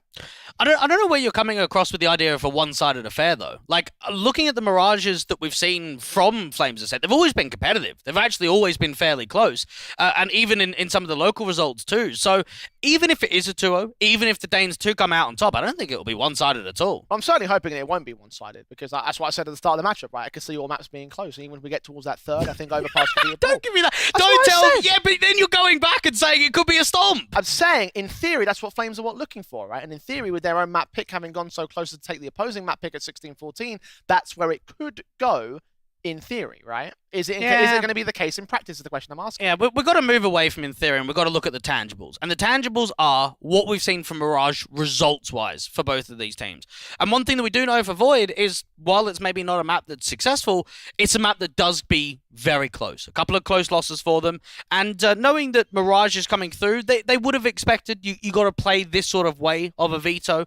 Again, both of the strongest maps in the pool aren't getting played in this best of 3. We've been talking a lot about regional results from these two teams. Obviously, Flames playing in Denmark, Void playing in the Norwegian scene, right? And that whole Telegan versus Dust 2 DK League and everything going on in that sort of sense. Like, who do you think has had the stronger regional results on Mirage between these two squads? Well, we've only seen it once for the Flames on Mirage, and they were against one of the lower end squads in the Dust 2 Delegan, so not really much that you can pull from there. And again, for Void, they haven't played Mirage against a Skate X, against a 777, against an Apex Rebels. In fact, it's more of like the lower end squads, a Wizard, a Fox Gaming, where Mirage has been presented. So it's always very difficult to pull regional results when we're not talking about the top teams from that region. Well, certainly we have those potential sort of eyes in the Academy League as the main sort of sticking point again for Flames Ascent, right? The idea that they're playing that international style, right? And that's sort of like my key concern. The reason why I picked them to win this series, understanding how that style is played, applying it to Void, and being able to come out with a success right here on this map, especially right here. I'm still backing Flames to take this now in 2-0 fashion because my thinking was I think they're going to get both of their respective map picks. I think Void will get Dust 2. I think Flames will get Mirage, and Overpass is where I think Flames are going to be able to edge it out. So the fact that they've got Dust 2 for me, this screams 2-0 in my eyes. Screams Dust 2? I mean, it's a 16-14. I mean, again, like, I think you do have to temper expectations and look back at that Eternal Fire Academy game that we had yesterday. Yes, there was a 16-14 in the mix. There was also some very one-sided pumpers on the other side. So I think a lot of the times when you do get competitive affairs, it can be difficult to set yourself up to say, okay, we're expecting a one-sided. One thing I can agree with you in terms of the 2-0 perspective is that it would be a missed opportunity if Flames can't get it done, right? This is their big chance right here just to stomp this out, go through the 2-0 fashion and just move on to the next round and focus on another bigger level of competition because there's some very staunch talents they could be facing in that next round of the bracket. So for them, maybe they're focused in the future. If they're able to get this one on the board, they can sort of turn their attention towards that matchup and fully focus on the rest of the lower bracket run that they may end up having here at this stage. Yeah, but why are we even talking about that? You know, for these teams, it's one game at a time. You can't even be in the back of your mind thinking about it. You're 1-0 up in the series. If you start thinking about the next game, mate, you've already lost. Like, you actually have already lost in this best of three. You've got to be focusing on Mirage. You've got to be focusing in on trying to get more out of your individuals. I think Inspire was very impressive down there on map number 1. I thought Hansi was able to deliver to an okay level. I still don't think we've seen the greatness from Hansi that we've seen in previous officials. I'm hoping that Mirage with Common Ground maybe is a map that we see more from him. We focus on those star players once again, the guys that we highlighted before as being the main individual who lean on given this context at this particular stage in the matchup. Again, Flames up by 1, taking Void's own map pick setup for the 2-0. If they can get it past the finish line, it would be a hell of a day for Denmark if it comes through. Quick final thoughts on Mirage, how this is going to go down? I think for Void, they're going to be hungry to return back and send it to a third map. You've got to look at the perspective here from Void and think to yourself, well, they're a team that don't play on HLTV very often. They've got a chance to compete in this event. For Flames Ascent, they have the Academy League. They've got Dust 2 Delegan that could be top 6 in the playoffs on HLTV as well. They played at a local LAN event. For Void, you don't get opportunities like this very often. And knowing that map 1 was closed, you're going to be hungry. You're going to be determined to send this to a third map. Speaking of opportunities, we've been talking a lot about Envy and his moves into this roster over for the Void side. And there was one player that really stood out to me during that last map of Dust 2. It was really him, right? He was actually top of the board for his squad, the only player to go positive that was able to bring together those 14 rounds over on the Void camp. So obviously we'll be talking so much about some of the other guys on this roster. Reuter is obviously our star player, the guy we highlighted, but the fact that we've got this newer guy coming in and doing decent work for his own right, like for Envy, it's a positive sign. It is, but it's also not thoroughly surprising. This is a guy that's still played 30-odd HLTV officials under his belt. It's a guy that we know has been around the scene for quite some time, playing on Bitfix, playing on Wizard Esports, playing on Fox, playing on BIOS, you know, some of the lower-level Norwegian squads, I should say, and coming over here onto Void. Yes, okay, it hasn't been many events for Void with him on the lineup on HLTV, but he's a capable AWPer and he's known in the scene. Certainly proves the capability right there over on Dust 2, and Mirage itself can also be a very AWP heavy map. We talked so much about double AWP setups on these two ones over the past couple of days, so if he brings that out over on this map up, and I imagine he will do at some point here for Void, then that will be one of the changing points, of course, for their defensive setup. Of course, Void will be over on the CT start of things, as you would expect. Obviously, Flames picked the map, therefore it will be the choice of side for that Void camp. So defensive seems to be the perfect chance for the AWP to get involved very early. And I think for Flames Ascent, you've got to be looking at guys like Bunny. Even Hansi can be very proficient on this map of Mirage when we've seen the recent results from them, and just try and see if they can get a little bit stronger track record. Again, 2 wins, 1 loss in the last 3 months on HLTV. Very good CT sides. That's one of the things that I've remembered when watching them on this map. Okay, so a lot of CT bases right now to play from here. If they get a one-sided affair, do you think that would be enough?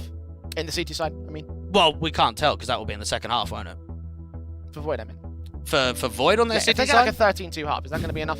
We can't have that, man. Now, come on. We got to be serious. I'm messing with you. We can never entertain 13-2 hubs. We have to be realistic. And for Void, I think anywhere close in the ballpark of 8 to 9 rounds will be a comfortable target and a comfortable position to be in to send it to the second map and close it down. Again, 16-14 on map number 1. We're expecting this to be quite a close affair again.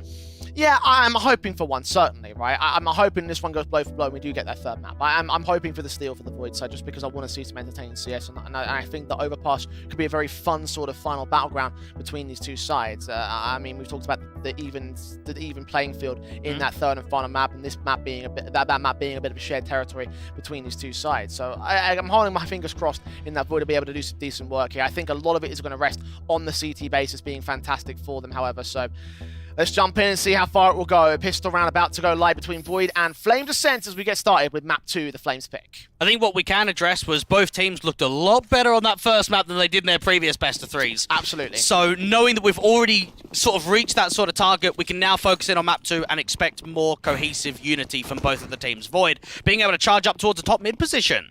Very aggressive of their own right. Reuter in the engagement, needs a headshot desperately, so only gets damage involved. Finally, Inspire will drop, but Speedy's there for a quick trade. Now, Reuter's actually lucky to get away with one there. You had a lot of players towards top mid, not a lot of support around Reuter at all. Now Flames can start regrouping, start sending it out, market window smoke down for Bunny. There are a couple of individuals towards a short control here from Void. Flashes at the ready as well to drop, drive these two players back and blind them off. Sino catches none of it. Headshots not quite gain. Engagement's doing damage, not quite the kill. So Sino drops one. Fez comes right back in with a double. Goes back for the bomb. Should grab it, should plant it as well. He's extended a bit far out towards the corner just in case, but now the plant comes down at default.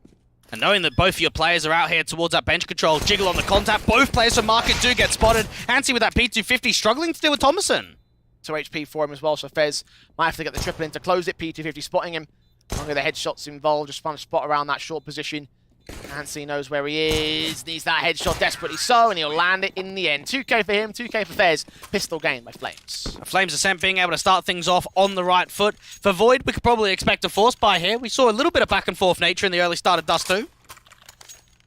Opening start, of course, going the way of the Flames Ascent. Void be on the ropes to try and clap back. Of course, it was them that took the pistol on Dust 2, and then Flames had to get the response back of the force buy engagement, so role reversal here for Mirage. Yeah, we saw quite a few clutches from both teams as well when I think back to Dust 2, 3 in which go in the way of both of the squads, so something that we might expect again on Mirage is down to those 1vx's, down to those late round situations. Thomason with the scout doing some early damage towards the A-ramp individuals. Tagging 2 players, in fact, for it, setting up these deagles perfectly to try and engage these steals. Envy only gets the 1 frag before Speedy finds the trade back. His teammates engaging as well from Ramp and Palace, spotting the players over at Jungle, tagging them. Not taking the casualties though. Bomb will get planted open for Connector. No further spams going in to deny that bomb from going down. Void have got themselves in a good position towards CT Spawn and Connector. It's all about putting that emphasis forward for a pick in quickly. Re-smoke came down towards Connector control, so they're not going to be able to attack from that position just yet. Nades in from Casino. Very far wide and into the deep angles. Smokes in towards Ramp as well, Speedy. Sandwich gets his kill, looks back in towards the ticket booth and knows that the CTs will back off. There's no steal for Void this time. Miko just trying to see if he can force out any type of exit. Even Fez might be able to do more damage to the economy, dropping another player towards CT Spawn. That pistol, Assassino taking some damage. Fez being able to drop the mid player anyway of Miko. Void not being able to win the force buy at all. Fez just toying with him and actually getting quite a lot out of that. So more players to drop, less that's going to be retrieved moving forward into the eco round. And one thing that we can even talk about is Inspire out there on Dust 2, nearly 30 bombing. He actually put up more kills on Dust 2 than he did in the entire best of 3 against Mouse NXT. Yeah, and tough comparison to talk about there considering it is Mouse NXT, but... Yeah, there was a lot of rounds played though. No, that's also true. That's true.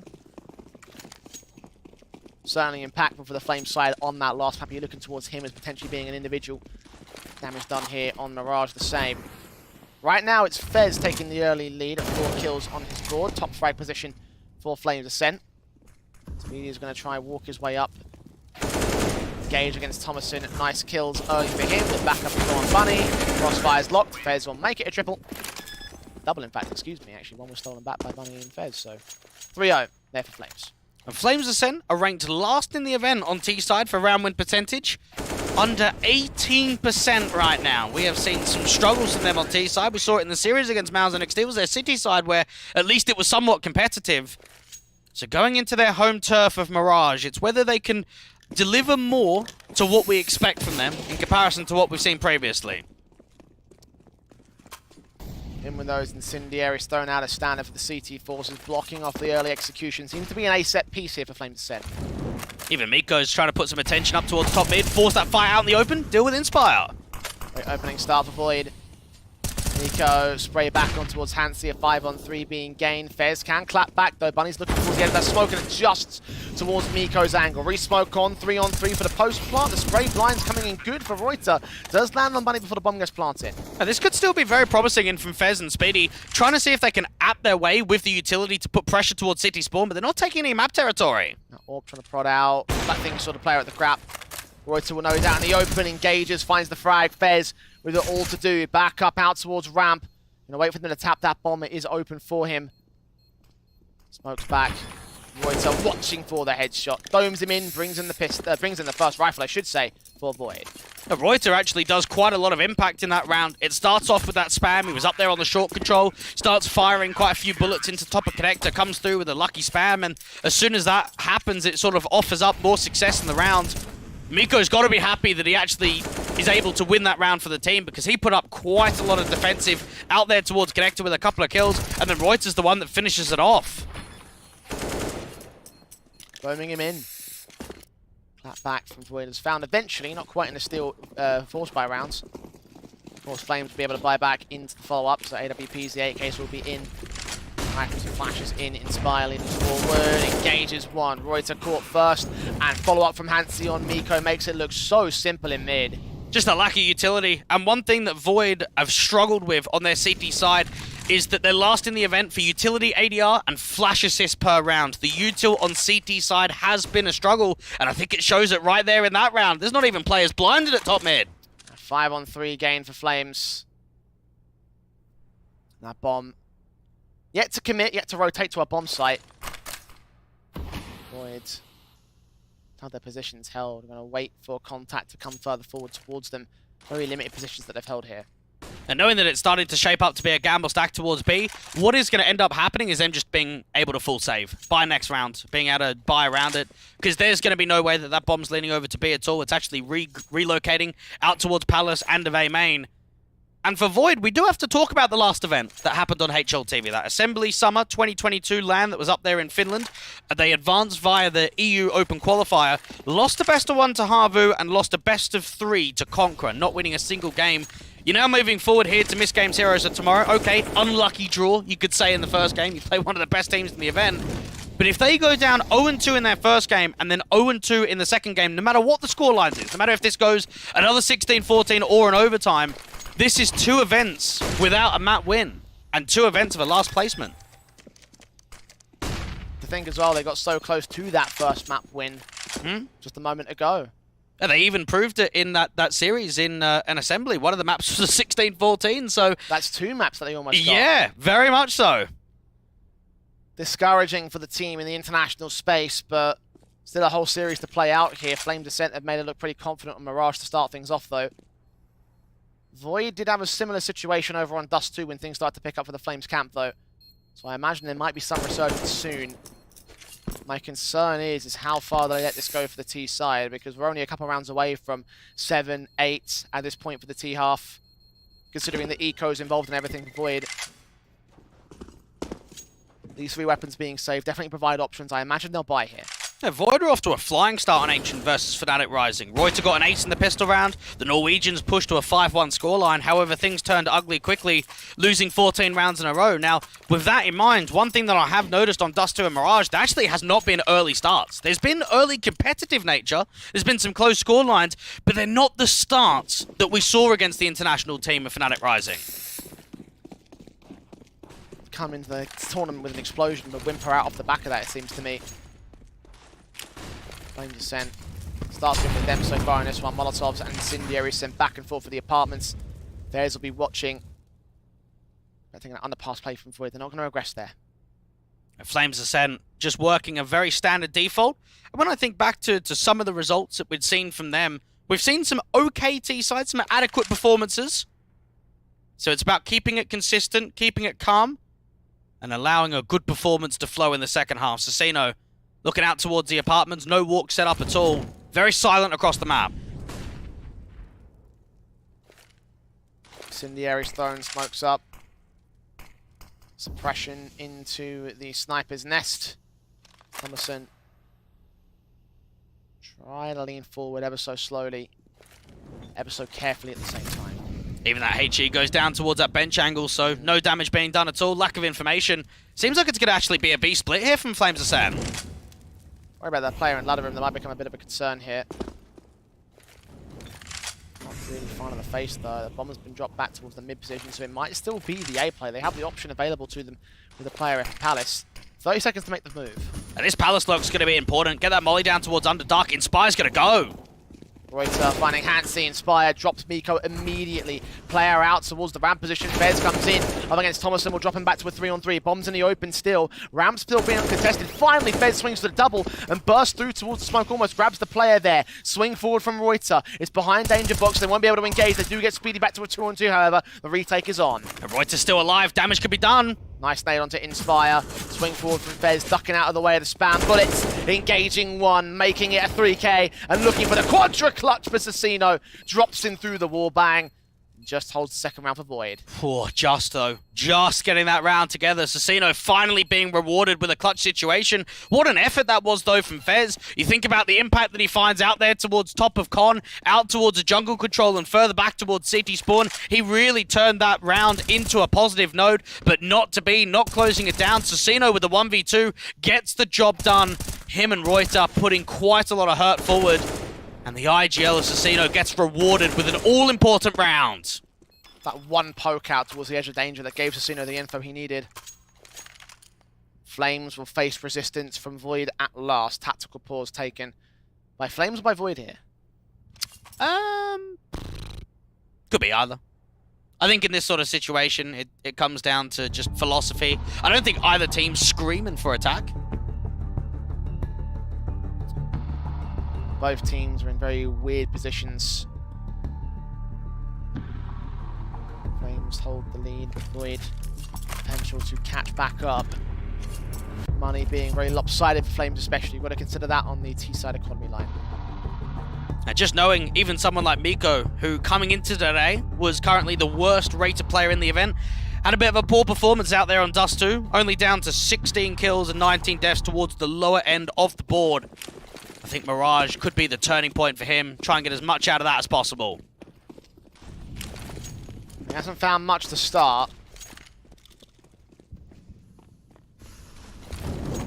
Won't find much in terms of the early round here for Flames and Void being carefully positioned by the T-side line. Nades up. Defaults into the apartments with the bomb in the back of Bunny. Well, they might not commit with this. You've still got to lurk outside of A. Could just be able to show presence out to the apartments, try and draw some over-rotates, draw some further utility. You've got a player up there towards the top of balcony. Miko looking down on the crossfire towards A main. Flames Ascent slowing the round down completely. Check back, Inspire, ready with the smokes in. Flashes also in his pouch. Only one left forward man though. Meanwhile, flashes in from Fez against the incendiary thrown down there by the CT forces. Smoke set. Flashes over. Mid control established. Even Bunny could just continue to jiggle peek, try and keep some pressure down towards that connector face. The CT's are actually getting quite aggressive towards A main. Might be able to deal with the lurk of Fez. Smoke up. Express vision. Engagement finding Speedy. Nice kill for Thomason. Kicks things off for Void. Inspire's going to try to look for the trades though. Why not get sandwiched in from this jungle position though? Reuter does come forward eventually. Sees two players crossing. Mo's down 2 kills for it, including dropping the bomb. Let one player cross. Envy almost lined them up and even caught a no-scope headshot for his own right. And Void find 3 to cripple Flames now. And I think it just shows how much distraction is that you've got an AWP pretty much out in the open that is not getting seen, not even taking a fight. That's an easy couple of kills in there from Reuter. And then, of course, the AWP, Inspire focused towards default, doesn't even see the AWP at all. A third round for Void. And just like Dust 2, I think we had a 5-5 scoreline. It was quite competitive from the start. Bit of a catch-up moment there for Void in the previous map. Similar story right here, I guess. Another pause. Surely must be by Flames this time. Yeah, it could be. I mean, I don't know what you want me to say. If I don't know, I don't know. They are the team that are going to decide whether they go for the half of the force invest. They'll go for the half investment, certainly for the T-side line. In saying that, a lot of tactical timeouts do not often call what the eco is going to be, but often call what the next rifle round is going to set up to be. Well, the next rifle round won't be here. It will be in the next round, of course, in general for the Flames side.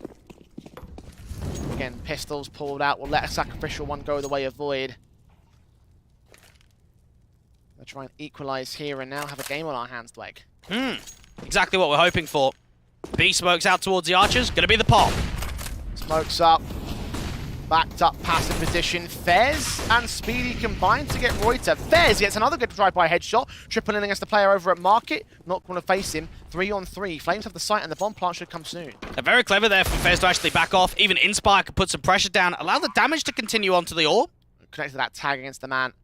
But not the kill. Nico moving forward, checking jail, lines up 2, gets him. Inspire, also known here towards the back of Van. Shots not connecting to the kills. There's one headshot found at last, but peeking in towards Envy. His orb drops him. 3 casualties and a bomb plant for Flames, though. It is, but it probably could have been more. I do look at that round at the time and think, okay, that was probably a good decision from Fez. But then I also think about it in hindsight and think, was that the right play? You're aggressive, you've dealt with the anchors. Surely you want to keep the pressure on. Surely you want to put pressure onto that AWP. You want to make it damaging because out on that post plant, no one was proactive there. No one was taking map control, so they all just kind of got stuck. Certainly was a safer style of play for them. They got the bomb plant at least and didn't risk for more. We're going to get to 4 all on board and Flames use that money bonus to get straight into the engagements, but the Molotov sent down Incendiary from the CT side, blocking that smoke up from the sniper's nest, getting the opening frag for the Orb's position. Envy's looked very positive. A lot of good shots from the AWP in these early few portions of the map of Mirage. And start working with that. One of the things that we did see was a lot of opening man advantages in the first half from Void on Dusto. Spiral that man advantage into a 2-man advantage here and now. 5-on-3 for the Void side. Flames Ascent. And Fez and Bunny lost effectively to the start. And knowing that Flames Ascent are still yet to show us that they can deliver in best of 3s, they've played 3 on record, all being 0-2 losses, at least it's more positive this time around. You've been able to get a map in the series, you've been able to scrap that record, but now looking at Mirage, I mean, this is looking like it's going to be shaping up for a lead here for Void. And 4 engaging for Miko, getting Hansi, dives out of the way, Speedy left alone. Flashbang in to try and take face here for the CT side line, try and force that player to not even have a bomb carry position, let alone a kill or a bomb plant in the round. Thomason picking up the casualty and a 5-on-4 to the board for Void. Envy starting things off the right foot. Slight little off angle there from Sasino, very wide towards the van position, and then Thomason just up here towards default, very tucked in with a close range, allows that kill to flow towards top of connector. Void looking to see if they can charge up the lead even further. Half invest, of course.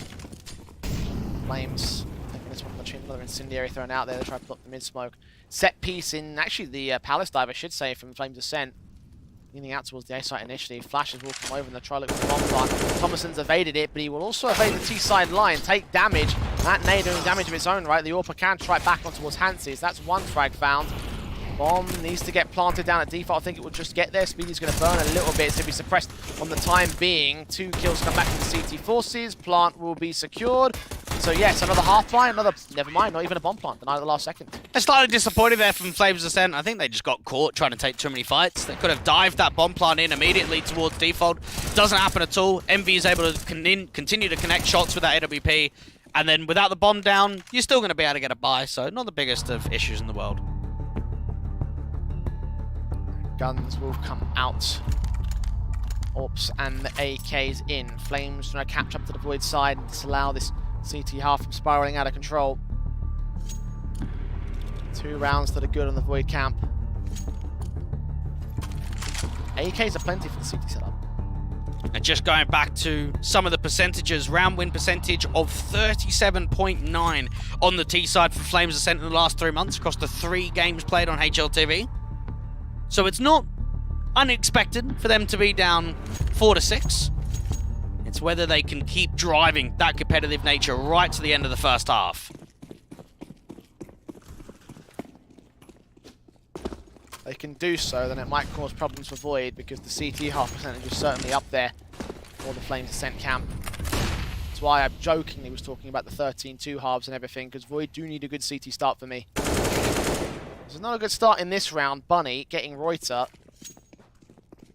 Nice thing in towards ladder room, and Won't see any more further aggression from the Void camp. They're going to try and isolate him with the utility base as flashes in to try and put a lot of emphasis towards that mid control. Meanwhile, the set piece is being set up by the Flames. And they're going to get a pretty good idea of what's going on, that there was just one aggressive lurk out there from ladder. You've got 2 players to crossfire towards CT and to jungle. Smoke set, Molotovs out, flashes will come forward as well. The AWP are watching the CT spawn, but Envy, his AWP is behind the ticket booth, waiting for a play to pop out of Palace, looks into the site, gets Fez, Inspire, gets one to return. Gonna need that player over at the short control to come in with a bit more support. The bomb will get planted, Envy's gonna burn as well.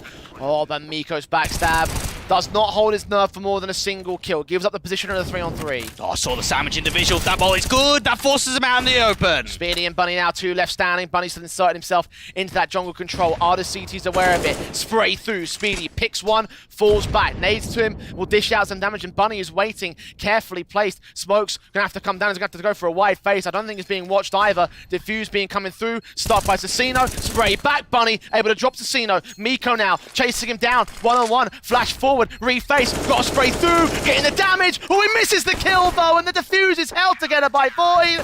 Flames Ascent. Oh, just a little bit off there. I think it shows you don't have eyes on the bomb. You look at that post plant, you got a player out towards Palace, you got one towards Connector. Once that smoke goes down, you don't actually have great post plant positioning. And for Miko, he realizes, I'm just going to get on it. I'm going to be able to stick that bomb. The spray does not connect, and Void, they've come through with quite a few successful clutches here on Mirage. Those will make all the difference in the world here.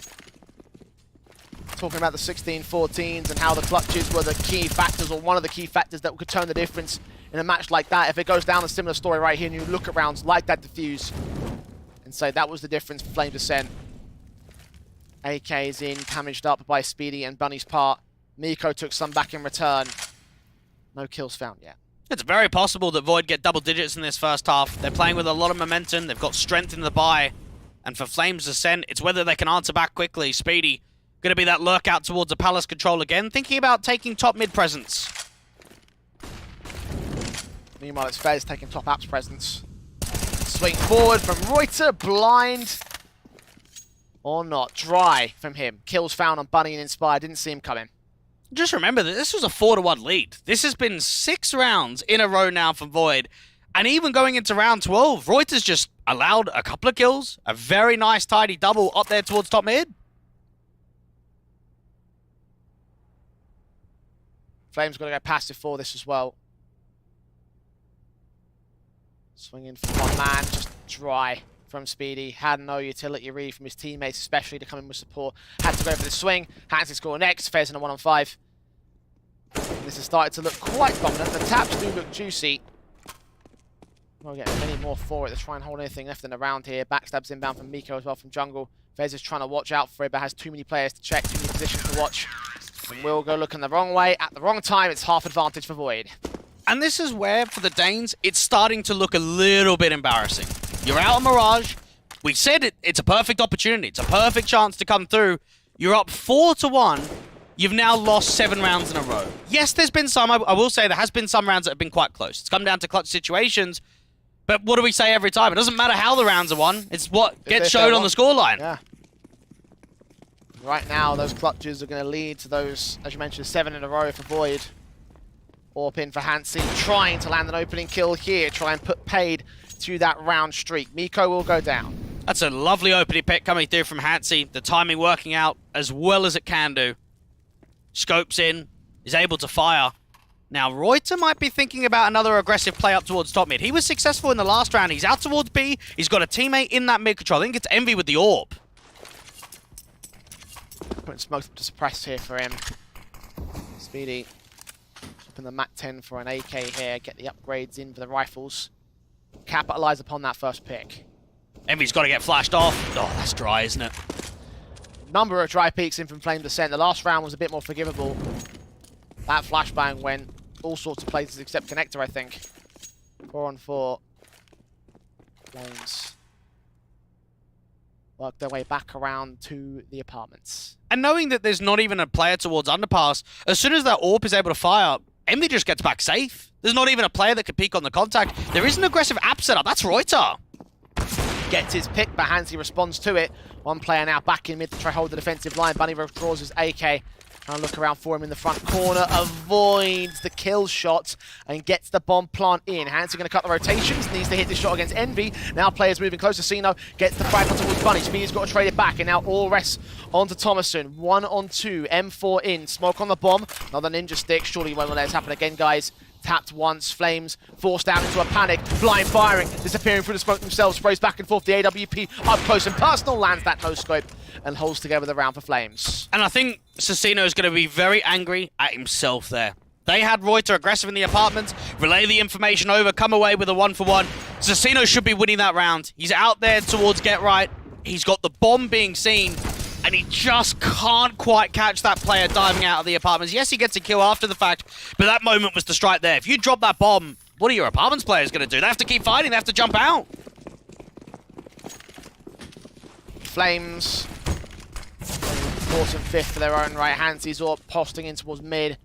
Sees one and flicks towards Envy. Nice shot. Returned by HE damage, but not much here. Well, I can guarantee that if Flames Ascent are going to win Mirage, it's going to be off the back of Hansi. He has shown us quite a lot of impact when it comes to even the 5 rounds that we've seen from him already. Void losing that opening man advantage, and that's Envy on the other side. It means Thomason's going to have to pick up the orb. Hansi was only middle of the table as well for Dust 2. Numbers don't mean everything. Mr. Window Smoke, they'll get another one. That one will go down this time. Wouldn't it have been comical to miss 2 in 1? Yeah, it would do, but I'd also not like to see that. Yeah. It's funny for me, though. So, I'll take it. Thompson will take the kill onto Hansi as well, so that's the impactful player of this round taken out. Did find a kill in the interim for Flame Descent, though. Inspire's going to get caught. Bunny's forced to trade it, so suddenly it's a bit more dicey for Flame. Still have a 3-on-2. Sasino being tagged up to 15 HP. I think this is probably going to be a save, if I'm going to be honest here for Void, because they've got a gamble stacked towards A. You've got Sasino low. The chance of a retake is so minimal right now. So I think for Void, they keep both players towards A. If that bomb ends up going down to B, okay, well, let's just save our rifles. Flashes in. Fez going to lean up with the AK, checking jail, checking backside. Smokes in. AK watching short in the market window. The bomb will be planted. The retake should not be on for Void, I don't think. They are rotating out towards Connector. The concern is the HP, just grabbing the orbs. Yep, save the 2 orbs. Concede the 6th back to the Flames side.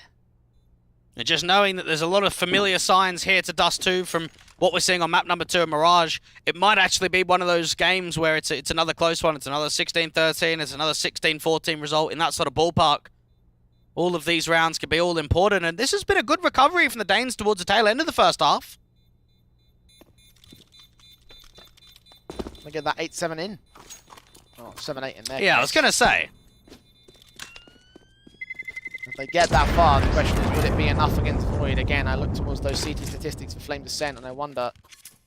You do have to temper yourself, though. Like, the sample size is very small. What are we working with there? 6 maps? 3 maps, I should say. Like, if it was 6, if it was maybe even 10, then you could maybe bridge a little bit more. But that's always going to be the difficult factor with, I think, a lot of the teams here in MistGames, is that when we look at individual maps, and we look at CT bases and T-side win rates, it's very difficult to draw quite a lot from. It's 6 halves, Twig, so halfway Yeah, there. yeah, I guess. There's the shot for Hansi connecting onto Miko. Advantage sits with the Flames Ascent. And a 5-on-4 to their favour. And that bomb trying to commit out towards the... it seemed like mid-control initially, but Flames being a bit more tentative about it. Sasino's revealing his position with utility thrown down on the apartments. Smoke up to the main entry position, and Molotov's to respond for it from the T-side line. He'll fall back. The problem here for Sasino is, yes, he's gained apartments control, but he hasn't got a pick with it. There's been no answer for the opening loss in there for Miko. And Flames Ascent can start working that mid-control. Oh, what a shot. Hansi's hitting quite a bit with the AWP. You mentioned him being the impactful man. 10 kills deep, still not top, but man alive, those shots for the AWP. Ridiculous stuff. Finding Thomas and finding Miko. Not a lick of damage done to the T-side yet. And knowing that they can focus that attention back down towards B, I think for Sasino, take the contact, stall for time. He does have a HE, so it could be down to a little bit more damage. Right, with his pick, Sasino with a responsive Inspire. Returns fire, though, and now the cut-off rotations coming in from Bunny. He'll hold his nerve up here towards top mid. See one player dropping, get his spray through. Red, that boost was going to fail. Now leaving Envy to fall to the hands of Hansi. 8-7 at the half for Void. A hell of a recovery for Flame Descent. Still a half going the way of the CT forces, and pretty much dead set even as you wanted to get here. I look at it from Void in both the first half of Dust 2 and the first half of Mirage and say it was okay, but it could have been more. And I think they know that themselves. Looking at the way that they came back from 1-4 down here and put a very good round streak up of 7 in a row, you're expecting that you should probably get double digits. Not the case. And Flames Ascent, it's all about now driving further rounds forward. And knowing that Hansy's going to be able to play on that CT side, we probably expect even more impact from him. Well, on Dust 2, it was at this point where things got very interesting in the matchup. For those of you that missed it, it was a 16-14 result, so if anything similar to what we've been seeing the parallels from in map 1 and 2, then hopefully this one should go quite the distance once again.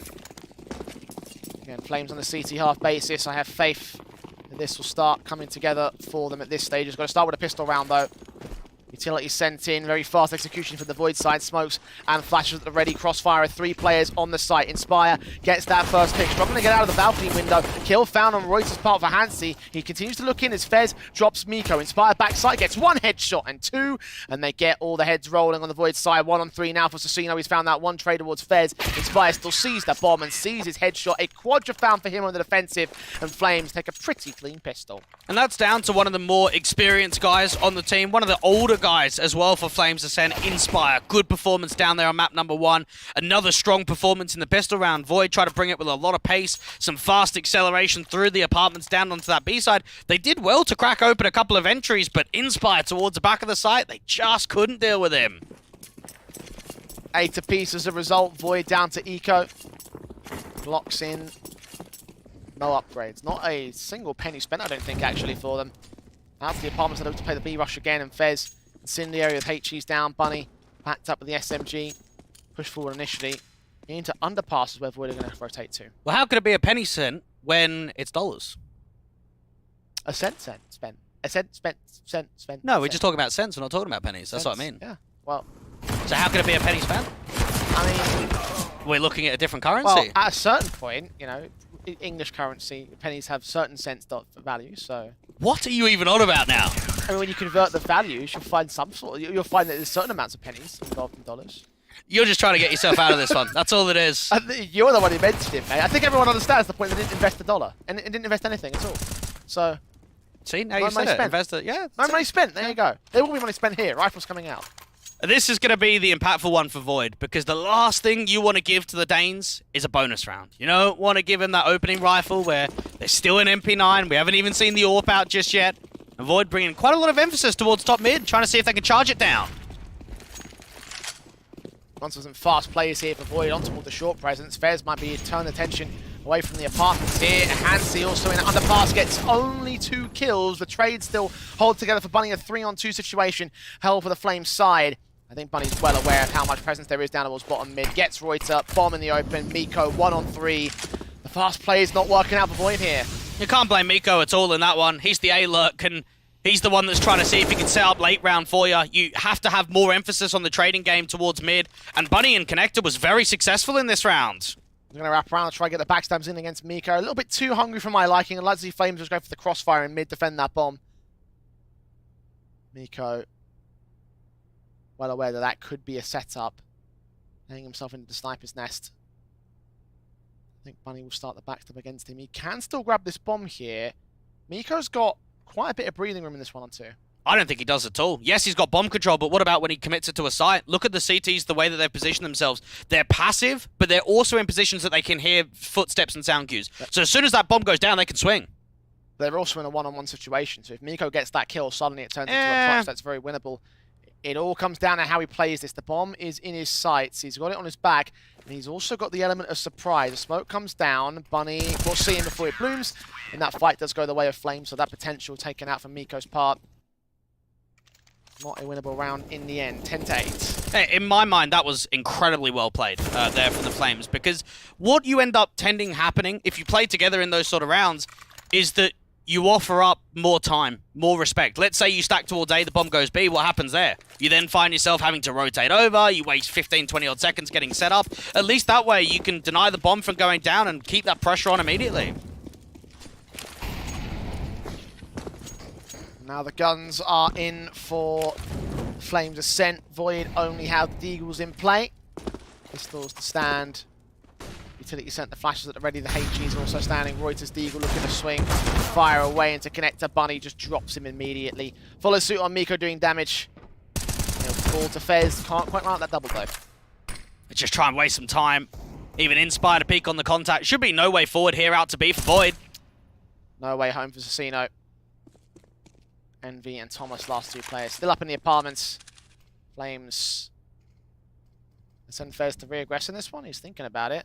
Jump face will catch both players. It's caught Envy's information, so that's something gained. Try and see if he can just get a dome. That's what you're looking for. This is such a tough angle to play against. There's the spray, there's the frag. Follow-up's not quite there. Thomason trades it. Grabbing that bomb. We'll try to commit it onto the site regardless. 50 seconds on the clock. Now Hansi and Co have all arrived en masse. No real escape for him either. Can't escape towards the other window, so there's Hansi with a shot back. Perfectly timed. 11-8. Flames have yet to miss a beat here in the half. I don't think Void can avoid another loss, Jay. This is not looking great for the Norwegians now. The scoreline shows that they're down by 3. They're down a map in the series already. And I want to say it right here that if they don't win this gun round, I think it's game over. I think Flames Ascent are going to run away with it with the momentum, with the money being farmed up, knowing that the AWP is in play for Hansi. This is vital for the Norwegians to win round 20. This is my concern about that CT basis. Flames might not have a massive pool of results, but they've all been very CT emphasized. At least Ascent get a couple kills in for the trade back for Cecino's part. But a 2-for-1 still favors the CT forces. They back away from that mid control. Reuter focusing the attention in towards ladder. And I think if you want anyone to step up, it's probably him in this sort of situation. You're down by one player. You're looking to try and make a play. You've got a follow-up smoke there towards window. Reuter's got to make something happen. Miko's going to try and provide the assist. Meanwhile, Fez prodding into the apartments with backup right behind him. Looking for the info. Grabbing that AWP in the middle of the wall. Well, they got patched out ages ago. Apparently, I'm wrong. Hoping that an extension comes in from Tickabooth. He might get what he wants. You can see Inspire's jump facing, but not going to take the directive face itself. There is an info play from Fez aggressively out towards the apartment state, so allowing themselves to focus more of that attention back into mid. Even Hansi should catch off the window entity, and indeed he does. Now Reuter down. Perfect kill found for the Flames Ascent side. 40 seconds on the clock, and Cecino continues prodding. Shots continue to come forward to the AWP in the market. Information for Void as they can try to avoid him. Now trying to make their way up to the site. Spray through. Cecino getting speedy. That's one pick back. Any more found? Flash forwards. AWP providing support for the AK. Can't see anything ahead of it though. They're back up towards the dustbins. Sprays through. Information has been gathered. They'll just play the retake instead. Miko just can't seem to find the man. Doesn't sting that far forward. This is probably round over already. Don't know about the player close towards the right-hand side, and now it's about distraction. Nancy goes down. There's Fez with the kill back. The AWP should be turned back in. Extends out towards CT. There's Inspire. Playing the patient game. And winning the 12th here for Flames. And Void yet to get started. Have got to be able to provide more. And I'm looking at quite a few of these rounds in the second half from Void. And it's so similar to OG Academy when they took on Ents. Where it's like, it's close. It's down to the thinnest of margins. It looks like these rounds are winnable. But they're not getting over the line. They're not taking them. And for Flames, as I said, the streak's building, and it's getting out of order. Yeah, close but no cigar, we call that. That ultimately is going to cause problems for Void, as you mentioned, yet to get started and get as close to winning rounds as they want to. So long as they don't win them, it doesn't matter. 4 rounds to the good. Flames setting to their defaults, not too overly aggressive extending. They're happy with that. I say that, and Inspired get to underpass. Thomason gets the opening kill. There might be another frag being presented. Another aggressive CT. Oh, the flick is crispy indeed. 5 on 3, now found for the C side, making it 2 as Envy drops Bunny next. So Fez and Speedy isolated in very different positions and all. Knowing that both players can peek off one another, Void actually find themselves with a lot of room, a lot of time, but instead they're actually going to bring some pace up to top con. Smoke set, Molotov's down, Miko swing in, check out the back of CT spawn. Both CTs are holding from back, that's what's went down. Fez and Speedy have caught those trades. 3 on 2, making it 3 on 1, and they know exactly where he is, down at 1 point of health. He won't last long from here, the wall bang, it's only a matter of time before the kill comes forward for Thomason, and that is a round to start off the half higher here, finally for Void. And that looked very confident. I think Thomason was able to prove it with just aggressive approaches. We've seen Flames Ascent winning out a lot of their duels up to window, out there towards connector. The one time they think, okay, let's put some pressure towards underpass, you're pretty much getting railed by Thomason. There's his moments, he strikes with them. But the thing is Flames might not do that again. Like, yes, in that round they got aggressive towards underpass, but they're going to learn their lesson. They're going to be more structured. 12-9. Still sitting pretty for Flames Ascent. Bomb passed off as Envy. Side support for Reuter. Smoke in, flashes across the entire T-side line. Entries inbound for the AWP. Envy can't hit this first shot. Teams make their way around the corner, and there's the connection. Speedy gets overly aggressive in a slight fashion, and there's the kill found. Second one not quite seen yet. Above that smoke, Bunny gives up his head. Barely comes up in the 5 versus 3 now for the Void side. That bomb yet to get planted, but it might not need to be. Inspire with one trade responded to immediately. One man left in Hansi. This is 2 very confident rounds from the Norwegians in a row, and I like the way they didn't prioritize the bomb plant there. You've got Envy that gets a couple of great picks with that AWP deep in A main. Slow it down, wait for a mistake, and Reuter out there from Tetris is able to bait 2 CTs really far forward. Hansi's just got to save. Nothing left in it for him. Fall back onto that short position, hold on to the AWP. Void found their start in the half and now have potential in the T side. 2 rounds to the difference, Dwayne, and Flames were starting to run away with it. You mentioned that one rifle could have been the end of the game right there. Not only have Void taken it, they've taken a follow-up. Flames might not be looking so hot anymore. The 2 rounds have definitely been able to answer back quickly. Flames Ascent. Hansi, it does go down. That's actually a very good hunt. That's crippling. That is actually crippling there for the Flames. The situation just got worse because there's no money. There's no buy here. There wasn't going to be anyway, though. So I don't know how crippling that really is because, yes, you could have a round of USPs and an AWP, but how much are you realistically going to get out of it? It would have been better than having 5 USPs versus 4 USPs and an AWP. Yeah, it would have been, but it's not the worst situation in the world. It's not like they're double eco. Get mowed down regardless here. Miko, frag found against the first. Fairs doing damage and giving chase to get a casualty back. Some rifle in his hands.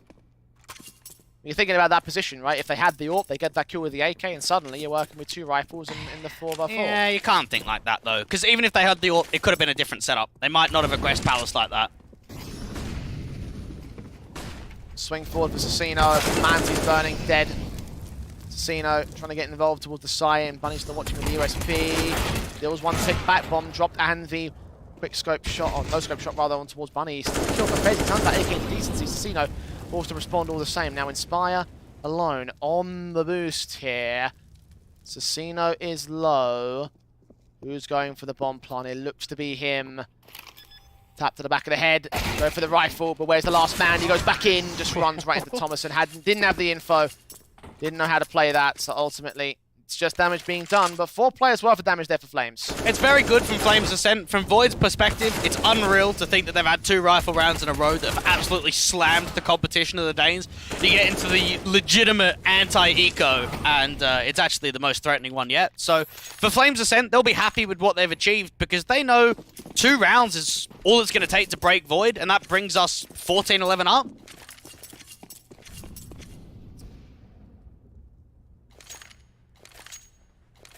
Guns in to try and set that up for this one. Flames, of course, with the FAMAS in for Speedy. The rifles of the M4s will be out for everyone else.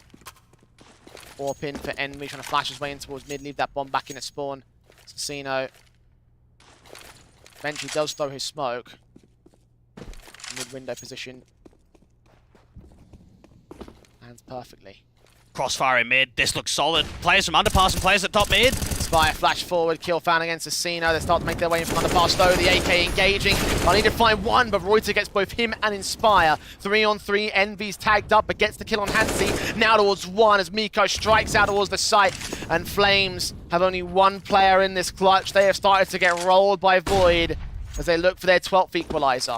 I've been loving the discipline and just the reaction of pace here from Void in the rifle rounds. Reuter out in jungle, still going to strike with a pick. 12-12, and another eco now here for the Danes. Void might be able to steal map 2 and send it to a third.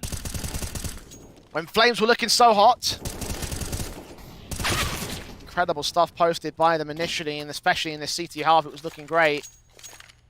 Void coming back into their own. 12 apiece in this one. The CT side has only pistols again. Should let the lead go back to favour of the Norwegians. But surely there's an attack inbound for these guys. There's got to be one soon. Thomason bringing pace up towards top mid, just clearing out connector down there towards underpass, not seeing anything. And Flames Ascent are just hoping that this could be another expensive round, try and chip away at the economy. There's his 5-7, sits ready and raring to receive. Back's turn, kill found, rifle in his hands. Thomason did catch one of the trade back of Inspire, so 4-on-4, no advantage gained. Even Miko's going to start walking up to the short control. They might start thinking about a counter-action, bring that bomb back down towards underpass. They've already over-rotated the CTs massively. There is a backstab towards TV, though. It's Hansi with the USP. Stacking towards that B site, still unawares of where this T side could go. They're thinking about the idea that there might be a move in. Miko barely catching information, and Hansi gets his headshot back in against the man. He taps forward, short pleaned out. Speedy Deagle shot, Fez with a spray through on Envy, and here comes the eco. Still, they nearly got on the Flame side, coming successful this time around. Rifles recovered and a 13th going their way. That's an incredible steal coming through from Flames Ascent. But from Void's perspective, this has been 2 rounds on anti-ecos that they've had a tough time. And I think that's a huge weakness here for the Norwegians. Rifle v rifle rounds in the second half, there's no problem. There's not much we can criticize on. But the light buys, the super light investments, Void are having trouble against. Advantage sits for Flames again. AKs and Galil's out. Orps in on Hansi's part. Flames in control. Void can still clap back, but look at the economy game. We're back to that position where one good rifle could mean the end of the game. Speedy doesn't quite get the kill all the way and doesn't get baited any further forward, but look at this Amigo! Spray through on advanced man. See the second player just about. Speedy can't adjust towards him. The Galil comes up good before he runs out of ammo in the magazine. The AWP now backs up, sees the headshot, can't connect it. That nade sent will do a little bit of damage, but not much in the kill department here. Even Fez could try and swing out as soon as this molly starts to move away. Backed up with a crack, sees 2 players crossing, focused on that Palace entrance, diving in towards mid where Assassino's waiting for him. Kill found, Inspire strikes out on a site with Hansi's Orb, striking back in a 1-on-3. Only that first kill found, a second and third will be hard coming towards him. And that Orb is closer, trying to look for a desperate wallbang, a lucky one at that. Hoping there's someone on the boost, but no opportunities. He's falling back without a kit, without a retake. He's on the save. Void, keep alive. Hansi's going to have to drop a weapon over to Fez. Inspire's going to buy himself. Speedy's going to do the same. Same for Bunny. You have to make sure this AWP stays in play, though. Void won't hunt him here. Keep their own guns in. And once again, at the closing hours, the closing moments of this game, it starts to get very tense between both sides. Envy, just catches vision on Hansi. Not the kill. Stays alive. And guaranteed, if that AWP falls, they might not even buy. Knowing that that AWP does stay in play, there will 100% be a rifle round on the table here from Flames Ascent. Good effort there from Hansi, but not to be. Void, these last few rifle rounds have really shown up.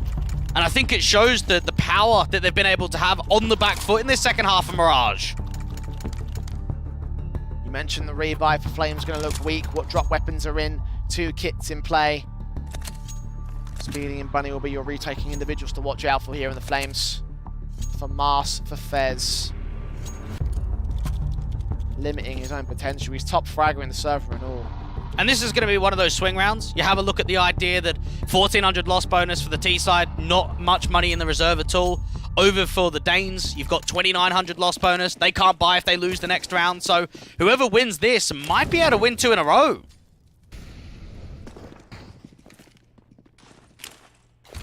Incendiary's up, Fez. Seeing the smokes down at the T side line, of course, knowing that there's presence in the apartments. Mid default set in by the Void side, though. They'll walk their way forward with it. Incendiary sent by Bunny with counteraction. Follow-ups. Kill found. Inspire swings. Envy struggles when he gets his kill back. Fez strikes on one, only one. Zasino trades it 2-on-2. Hansi leaning forward. Going to try look towards bottom mid. I think it was going to go top. Reuter in with a swing. The headshot flash assistance perfect. And Flames got too hungry. Gave up the ghost there. What a flash coming through from Sasino, though. No way that kill would have get presented there from Reuter without that flash. And now they slow it down. So much time left on the clock. Void can slow everything. Allow themselves to regroup. Hold top mid. The bomb control's in their sight. There is a wraparound in T-spawn from Speedy. Trying to find the perfect flank.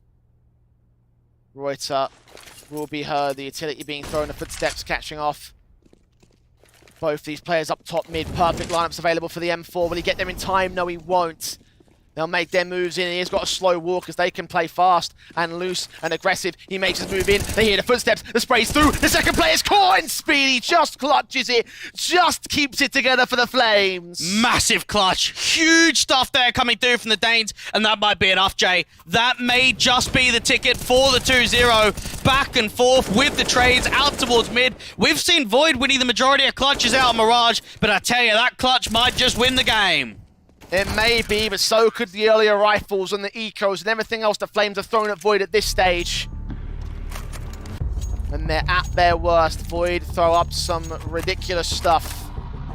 So far in this series, it has been nothing but a brawl. Will they brawl it out on the force buy? No, they don't buy here. If they do, I think it's game over. You have to play it safe. And that's the issue, is that was a swing round. Both teams didn't have money in the bank. And for a T-side perspective, at least if you get a bomb plant, you go, okay, got an extra lifeline, got a little extra cash injection. You don't get a bomb plant and you're on a swing round, you are going to hurt in the economical state. This has to be a Glock round.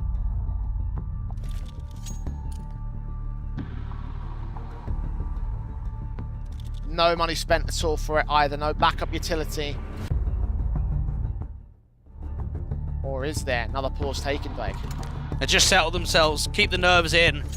Because Void know they can send this to a third map, but they have to focus up. It's a tight one again. And for Flames Ascent, just reliant on that massive 1v2 in the last round. What a tight best of 3 this has been. And it could still close 2-0. It still could. Yep. Probably doesn't really sell the full story for anyone that's just watching the series scoreline and thinks that's it. No.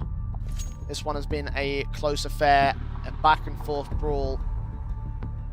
Neither side looking like clear favourites at any point during this game. Maybe one period where Flames were looking at the dominant force at the start of the CT half, but that's a long time ago now. Void. 1 P250 ball for Thomason. That's it. Flames Ascent just need to make sure let's not make this round expensive. We want to get our AWPer through as much with impact as possible. They probably won't even be able to get one. The only chance they get an AWP is that if Inspire farms up money with the MP9. That's the only way. That might not be necessary though. Bring it home. That's all they gotta do. M4 of Hansi posted up at underpass. Entrance gets 1 kill, does lose his life. M4 fell in the sniper's nest. The bunny can protect it. Continuing to take the directive fights here with 3 players around that corner. No backup in for him. Short control's going to be a little bit late to get here. The jump face gives him a perfect tap to the headshot. But finally, he should start to look to go down relatively soon here. No, he gets another good kill in with Inspire, getting 1 pick back of the SMG. 1 player to fall. The M4, I don't think is going to get picked up. Stick with that SMG into the match point round for Flames Ascent. Oh, they'll upgrade it. They'll get it over to an M4. No point using it as a bonus. Go to round 30. Tough game. And for Void, you have to answer back. There's even a Krieg upgrade coming through from Sasino. I think an opening mount advantage might just seal it. Like, that could actually be the difference maker in this sort of round. Opening picks could be everything. We could be looking at the end once again. Void lose the first. Hansi picks it up. Flames Ascent with the man advantage. So early on in the round, within the first 15 seconds. Reuter might be able to try walk out A, try and catch a jump spotter out towards CT. Anyone sleeping with util in hand. They're starting to take more map territory in from underpass, only shaping up to be a split into A. Walks forward. Envy just trying to protect that bomb, being so careful about moving with Reuter there. Flashes. Able to push forward to come through from the man. The Galil be the entry element at this stage. Checking backside. Eyes on connector. Flash in. One player does get blinded by flames. Avoid to try to find the entry, but the counter molotovs and nades are inbound. Goiter still looking for that entry. Still looking to crack the A side open. Flash forward. Thomason goes down towards Bunny. Meanwhile, on the short, the mid-position rather. There's the second up in from connector. 2 left standing for Void. 1 left standing for Void. And Flames make it a solid round to close out at 16-13. Make it 2-0 in the best of 3. Stave off elimination and send Void packing for the MistGames Heroes of Tomorrow. And this is Void still yet to get a win against a non-Norwegian team on HLTV. The affairs for Flames Ascent in best of 3s look dire coming into this one. A 2-0 loss into Mouse NXT, a 2-0 loss over Sashi, and a 2-0 loss to Astralis Talent. Today, it is success. It is victory for the Danes. But only just 16-13s and 16-14s. Dweg, again, we take a look back at those best of 3s. Also, there's maps in the best of 3 rather, and we have to have a look at the situation, say only a couple of rounds could have made all the difference in the world there. Like, it really was a down-to-the-wire series, ostensibly from the word go, right? We talked about it being a bit of a brawl. Started off in one way, came back, comeback, streaky rounds. Sean towards the end, really you couldn't tell who was going to take it. Well, again, with that philosophy of if you play this game 10 times, I think 5 times it goes the way of Void, and 5 times it goes the way of Flames. I think that gives us a general understanding of just how close it was. It came down to a matter of clutches, and it came down to a matter of high impactful rounds. We think about winning a 1v2 towards the tail end there for Mirage, how important that one round made the closing distance for the Flames Ascent side. I have to ask you the very tough question, Dwayne, of your MVP for this matchup, because you're not short of candidates once again in this one. I could think of a number of names like Inspire and Fez, for example, who had some really great moments during that first map. Inspire, especially over the course of that one. So is that going to be familiarity for this one? Who you got for me? I'm going to go with Inspire. And just knowing he was the reason why they won Dust 2. He put up 29 frags. He put up a lot of X Factor rounds. We saw him win one of those all-important clutches to Sasino. And I look at Inspire's performance and I think to myself, if he wasn't winning the likes of that map number 1, I don't know if they would have been able to get into that position going into map number 2. Yeah, I mean, look, even then you've got to consider the AWP's potential, right? And what he was able to do over the course of that one there for Hansi and everything like that. Like, I'm looking at what they were able to hold in the impactful basis, even though they weren't quite up at that at that top end of the table. There were so many great positions and so many good individuals that had so much impact across the course of that entire game. I'm really happy with how the Flames performed overall. But again, I'm still a little bit concerned about how things will work up as the tournament rolls on in the lower bracket. They are alive for now, and Bunny is joining us on the other end of the line. Welcome to you, my friend. Congratulations on the victory. Bit of a task for you guys. It really went down to the wire. Were you expecting this to be that close today? Okay, no, not at all actually. We were feeling quite confident before going into the matchup, but well, as you saw and just said as well, it ended up getting a lot closer than we were expecting, at least. What was the readability like in the veto? I know that for you guys, you're loving your nuke right now, and of course, we know the Norwegians don't like it. We know that they like Ancient, you don't either, so it felt as if the beginning of the map picks weren't normally what we expect. Yeah, we had watched some of the games they played before in some leagues, so we knew the veto a little bit, and we expected at least 2 of the maps we played, so it was fine for us actually, even though we didn't play the maps earlier. Now, we were talking a lot about how Dust 2 was very pivotal to your series, right? Because you guys went really down to the wire at that 16-14. You took their opposing map pick, and we were saying that there was potential right here for you guys to go to the 2-0 victory. You may be able to take that, of course, but I wanted to ask about the importance of how winning that first map was for you guys in this best of 3. Well, it was a very close map, and it would have not been very nice to lose it, because, I don't know, but it was just very important to win it, because there was a lot of close rounds, and it set us a bit back mentally, I think, if we would have lost it, because, we felt quite the upper hand a lot of the rounds and in most of the game, so yeah. I wanted to ask about philosophy on the city side of Dust 2. It seemed like a lot of your plays were centered around contacting upper tunnels, down there at lower tunnels, putting a lot of pressure down onto the defaults. Was that something that you wanted to entertain going into a matchup like this, or was those maybe some alterations from previous games? We felt like we had a lot of, I guess, room to play in that area of the map, because there were some of the rounds that were quite long heavy, and we knew if they were taking it or not, so we could read in the round, to be honest, if they were playing there or not, and we used it a few rounds to get a pick or 2 in the tunnels area. Well, for you guys now, you're moving on in the bracket. You've got another game to play in the next round. I believe you'll be up against the loser of Eternal Fire versus Ents Academy. So with those two teams in mind as your potential opponents, I want to ask you about some thoughts about that potential next game. Who you got winning that game, and as well as that, what your thoughts and plans are for the rest of MistGames. Well, we know Ents Academy is a good team, and they play in replay as well. And yeah, I don't want to meet them in that round, to be honest. And we are kind of hoping that Eternal Fire loses, so we can play against them. Because I think, on paper at least, it will be an easier match for us. So yeah. We'll look forward to seeing whether that ends up being the case over the course of the next couple of days. For now, though, you've got the victory here against the Void. You're alive just about in the MistGames here as of tomorrow, so congratulations to you and your team. And we'll hope to see you back here in the next couple of days to see if you can take down that Eternal Fire side if they take them down. But of course, for now, congratulations on the win, mate. Yeah, thank you. There you go, Dwayne. Still feeling like they've got a little bit of confidence in their side in spite of that struggle. Of course, again, I wouldn't be quite as set on the idea that even they could take on Eternal Fire. I think that one could be another close affair for the Flames side if they do see that matchup. If they find Ents in that lower bracket, I don't think that's going to end up being the case. But if they do, I think he's right to fear them in that sense. I think you do have to just take it one game at a time. You've got to wait to see who your opponent is. I think for the Flames, they could be happy with the performance today. Like, we can always look at it and say, win's a win, you're on to the next game. But I think putting perspective for the team is going to be important going into the next game.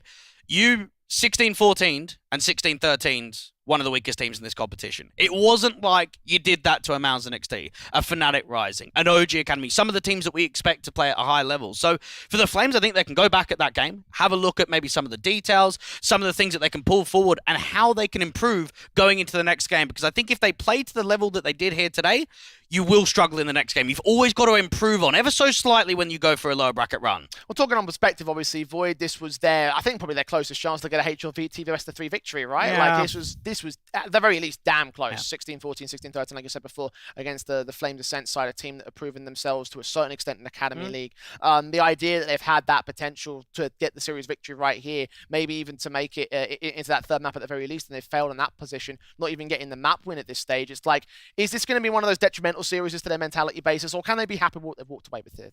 I don't think you can ever be happy with last place exits. I don't think, no matter what the scorelines is, no matter how many series you win, if you go out without winning a map, you can't be happy. And for Void, this is a lineup that's been together for quite some time. The core has been long-standing since January. So looking at what they did in this event would be a disappointing note.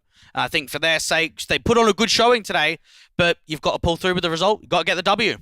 That's not what they're going to get in this particular stage. I get the W, though, in the prediction game, so I'm happy with that much. Didn't quite get the 2-1, but the 2-0 I'll be happy with in terms of Flame Descent taking their victory. So I'll be rocking I think I'm even against you now because I lost the Yeah, you yesterday. are, but you also lost one where they got like 16-5'd and 16-4'd, where this is a 16-13 and a 16-14. As you yourself say, sometimes you have to go a little bit out there with your predictions. And when you went with the favourite. No. You said there was no definitive favourite to in me. this series. Yeah. Yeah. I'm in agreement. There you go. Yeah, So I know. we're even in terms of the prediction games, but we will not be having any changes for the next matchup of OG Academy. We all predicted them to be the favourites up against the Atlantic side. Of course, the Danes taking them on in about half an hour's time.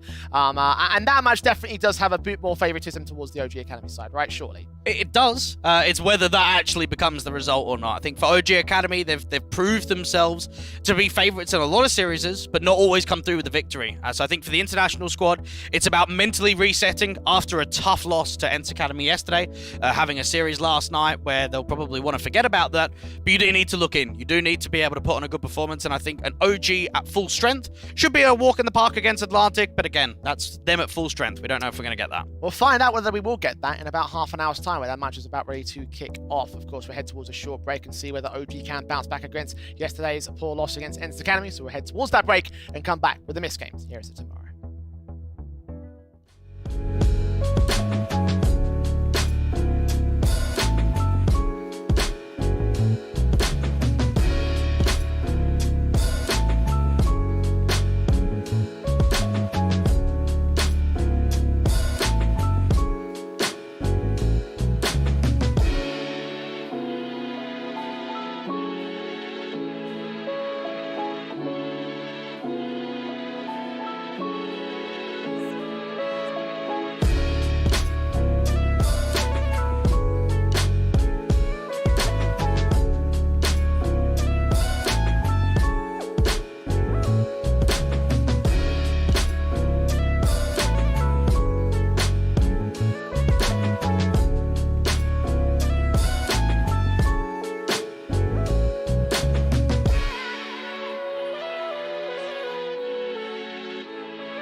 you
And welcome back to the MistGames Heroes of Tomorrow. We roll on with our day in our second best of three. Team Atlantic and OG Academy find themselves in the lower bracket.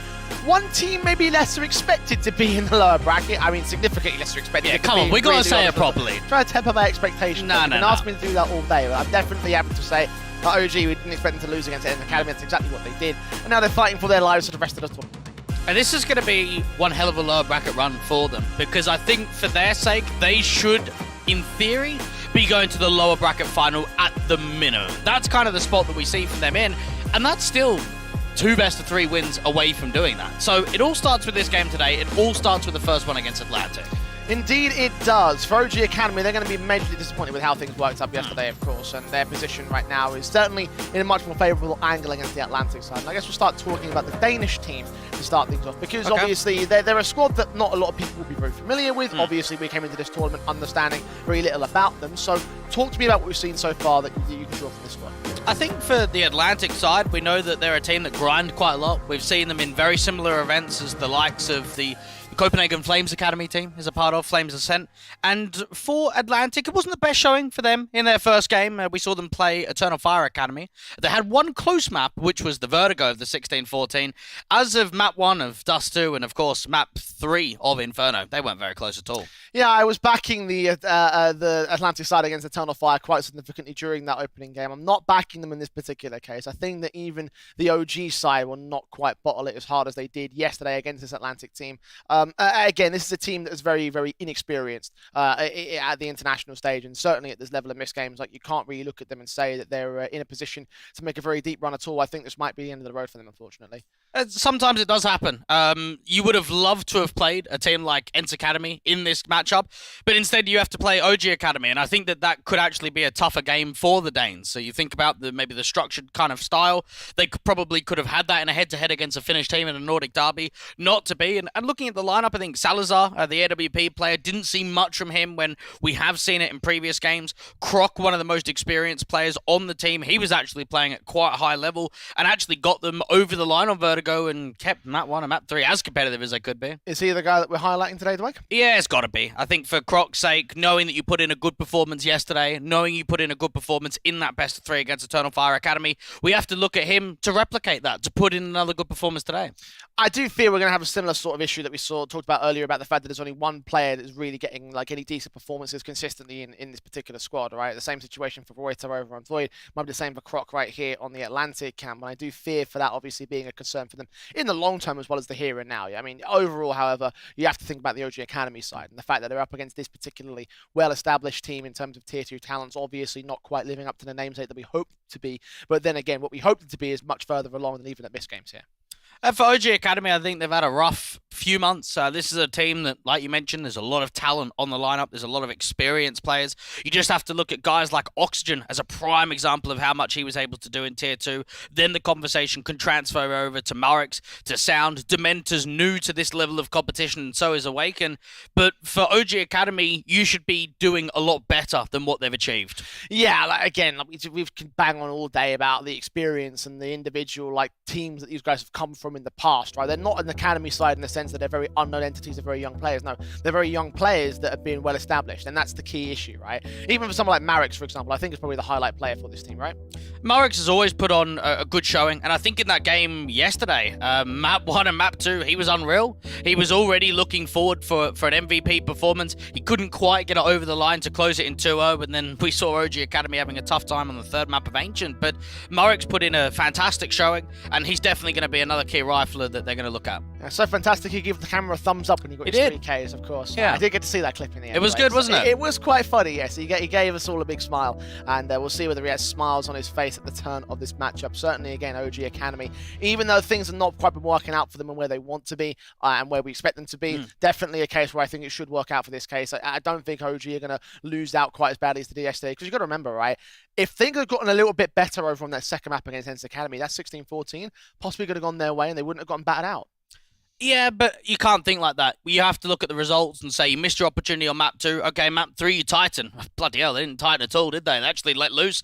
They let themselves fall drastically. And it is wild to think, what is the factor there? Is it mental?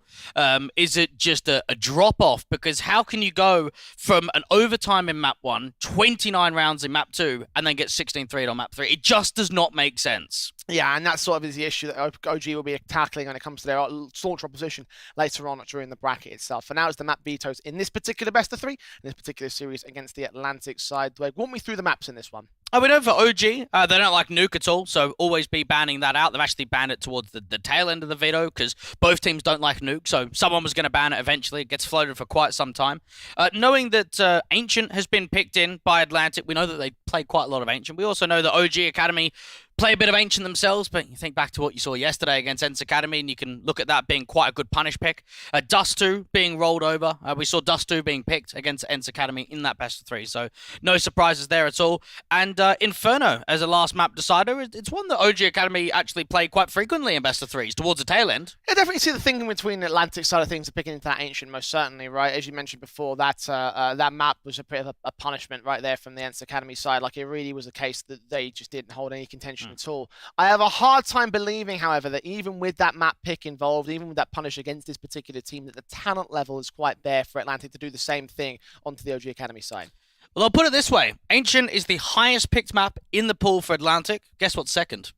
What? Inferno, map number 3. So you've actually got a very good-looking veto for Atlantic. The issue there is how much does that address? Just because the veto looks good, you are looking at two different styles of team, 2 very different levels of competition. I think that's my main concern with this team, right? Again, like, Atlantic can get all the map wins or map veto wins as they want to. The concern is going to be applying that performance in the maps themselves. And against a team like OG Academy, who have got all this experience, and not just like, Academy League experience, I mean Tier 2 experience in general, it's always going to be a tough slog for these guys to be able to make their way through and be able to beat a team like this. And I think that's where the whole thing falls down for me. Like, yes, the veto is very good for Atlantic, but I just can't see them being able to force out a map against an OG Academy for me. I think we do have to be careful about talking about experience, because experience does not strike me as a team that does not make playoffs 2 seasons in a row of Academy League, does not make it out of closed qualifiers. Well, the individuals have got a lot of experience. There's no denying that at all. The levels here for OG Academy have not shown at all in the results. Let's talk about that in a bit then, because you are right. Like, again, where we expect OG to Academy to be is absolutely where they are not at the moment. So what has been the thing that's missing? What is the main downturn for OG in this match and just in general, I think? Well, for OG Academy, they've struggled to make their AWPers comfortable. First it was Shike and now Awaken. Both of them have been disappointing. If they do not turn things around results-wise, I think a new AWPer might be the change necessary. Well, they've already got a new AWPer in Awaken. It didn't make much of a difference, right? Look about Mouse, though. They went through 4 in 3 months. That's also, I mean, I don't know if that's a good thing or a bad thing. We had that debate another day, I think, overall. But for this case, like, I mean, look, I'm not sure if a new AWPer is the addition that you want to change. Maybe some backroom staff situation, maybe a coach change to bring the cohesion together. Because again, the individuals seem like they should be okay. So I think there's a deeper rooted issue with the OG Academy side as a whole. There very much may be, but at the same time, when your 2 AWPers of Shike and Awaken are the lowest rated players on the team, what's that striking? We always know that we're in a meta right now where the AWP is so prevalent, the AWP is so heavy with the impact, and it seems like the impact is realistically just found for the riflers on this team. Definitely something to consider. I just think that even though there's one player not quite being able to bring everything together, like, you shouldn't be having as many issues as OG Academy are having. Like, maybe an AWP change might be something to give them a bit more of a bolster and give them a bit more of a spring forward to where they should be. I don't think that's going to be enough to get them all the way there. I think there's just something a bit more, there's a few more problems involved in this one, because a lack of AWP potential doesn't lose you at a 16-3 against Ents Academy, you know? Well, Sound tweeted this after their loss to Ents Academy yesterday. We weren't on our A game today. Felt like I wasn't fully there and might have affected the rest of the team. Sorry. GG's, Ents. We'll step up our game, hoping for a clean lower bracket run.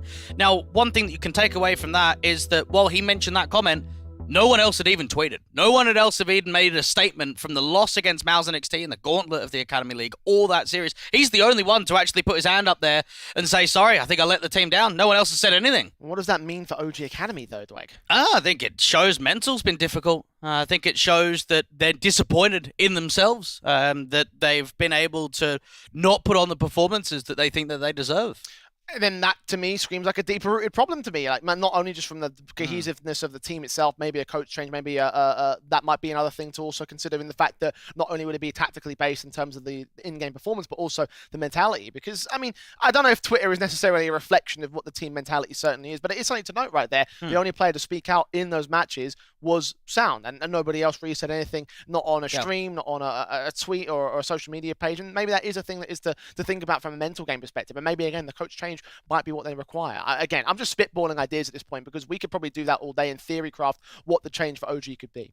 To be honest, I don't think you can get a more experienced coach than someone like Crispy. He played at a very high level of Tier 2 for pretty much all of his career. He even had an opportunity of coaching Strife in North America, so working with different personalities, working in a completely different style out in North America while staying in Europe. So I don't think coaching change is perhaps necessary, but maybe a change in philosophy on how they want to approach the game. I don't know, because Crispy's coaching career has not been very prevalent overall. Like, I don't think I've known of any major projects from him in the past that have really come to be successful. Well, overall. because he's an ex-pro. Like, he hasn't been coaching for very long. I know, that's what I'm saying. Like, maybe they require a bit more of like an established. I don't know if established hand is the right word for this, but like, I'm not sure what it is I'm looking for overall. Like, again, to me, it just feels like something's not working out from the internal perspective, and maybe, again, I'm just spitballing at this stage. I'm just trying to figure out what I think could be the change that gives OG that potential swing.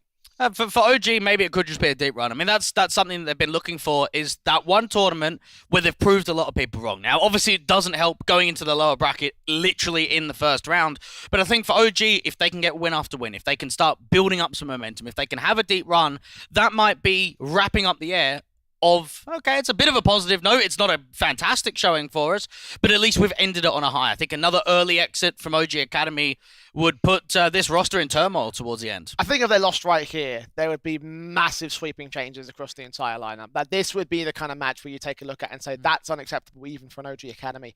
For me, I look at this one, I think that they're going to take the victory in 2-0 fashion. Really? In spite of that, again, I appreciate the veto basis. I think that it could be a bit of a struggle, but I think OG is still going to take it. They start on the CT side, so they get a good first half. I think they're going to be absolutely fine.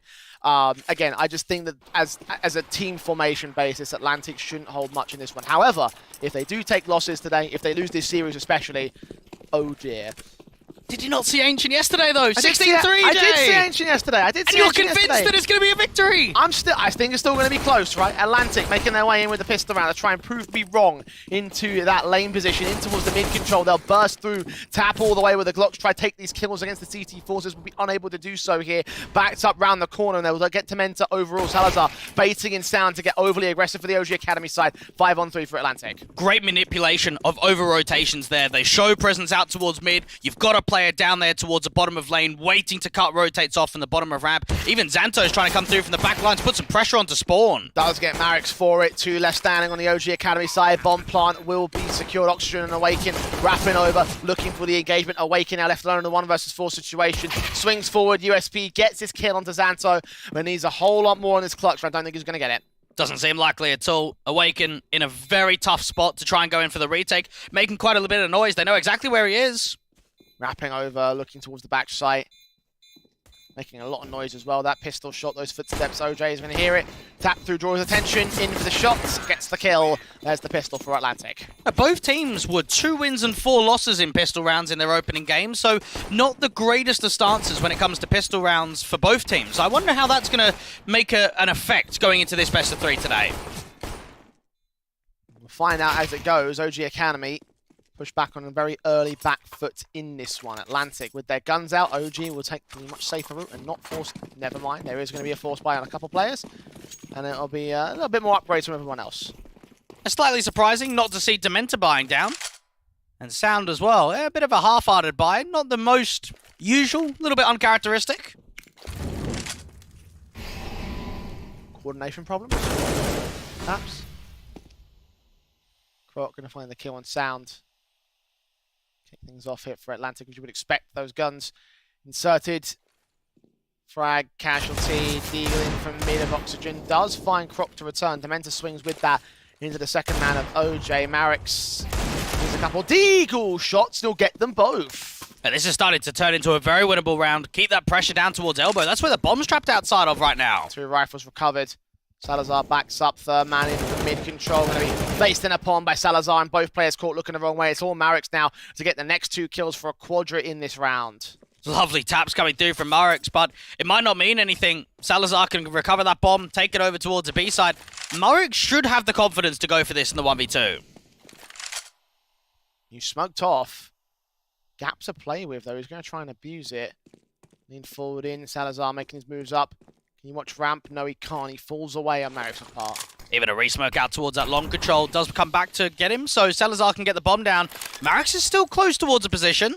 Try lean forward on the short position. Wrap over. Engagement. Catches the headshot. Tap that bomb. Where's the last man? He has no idea. Checking the smoke. Checking cave. Back towards woods. Zanto's going to peek forward a bit. Sees him. Gets his headshot. And brings in the second for Atlantic. That round gets secured. That's the bottom line. And for OG Academy, you think about maybe the half-hearted buy. If it's a full eco or if it's a force buy, I think you're looking at a very different situation. Marix with 2 incredibly quick kills there from the Deke. Salazar's able to clean things up, and then Zanto winning the clutch makes things not get out of order. Atlantic. Against the harsh eco this time. Still seeing a couple of Deagles being brought back, though, for them to the OG Academy side. Not sure what their buy strategy is here, but they are taking it pretty close. Yeah, it's fine, because there was 2 players that didn't buy. So they're going to stabilize the economy with this. One of them's going to fall anyway to the Mac 10, so... Kill found against it. Eagles in. Sound trying to get some taps up, trying to get the kills together. No problem, guy. He does struggle a little bit, gets the kill win eventually, though, and does lose his nerf back towards Demented trade, so 4 on 3.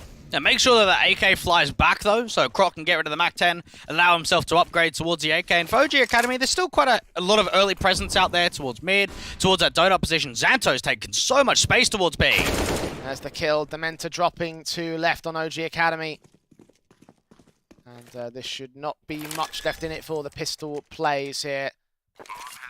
Bomb plant. Not really contested. OG Academy might send themselves at this try, look for the exit frags, but shouldn't see much in this round. Atlantic looking for that 3-0 start. Even Salazar with the resmoke deep towards CT spawn means that Sound can't even catch some vision, can't even catch anyone aggressive towards the back lines. The Danes could not have asked for a better position to be in. 3-0 up. OG looking for their first gun buy, which will be inbound in the next round. As mentioned, economy stabilizing.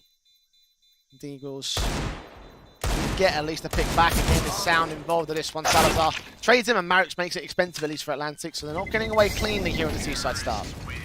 And we saw a lot of ancient picks coming through from Atlantic in this season of ESEA main playoffs against WinFact, Titans, Sorby Esports, TMVG Arctic, which is the Finns, and Eternal Fire Academy, all featuring Ancient as map picks in best of 3s. So while we don't see it very often on HLTV, it is a map that is deep-rooted into the map pool for this Danish team. Using the start for it and all. Orps in for Awaken, though. You mentioned the lack of Orping prowess here for OG Academy. M4s will come in as a result. Around the rifle buy basis, only a couple of kits to play with on a retake here. Marix inserted very deep into the mid-control. Just trying to keep that pressure on down towards elbow. Get another resmoke in. Make sure Atlantic have to retake mid-presence slightly later in the round. Even Dementor continues spamming. Allow himself to keep that presence outside of Cheetah. Atlantic not even fighting for the map control. Slowly walk their way into map control, given up already by OG. No problem, guy. Playing around the smoke to the teammate. 2 players trying to prod their way forward into that cheetah position.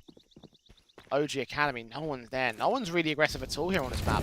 And just knowing that you've now got a smoke up towards candles, you get a molly down towards pits, indicating more of an aggressive mid stance. Sound is just jiggling towards that right-hand side of Donut, just to get an idea on how much map control is being taken. Oxygen. Into check, flashes in from the T side, will drive Marix back. OJ. Flashes incendiaries back and forth. AK swings forward. Kill does get found by the T side, not by Dementor there. And no problem, guy can continue that charge. Smoke down towards the short control. This is going to be a pincer split into B.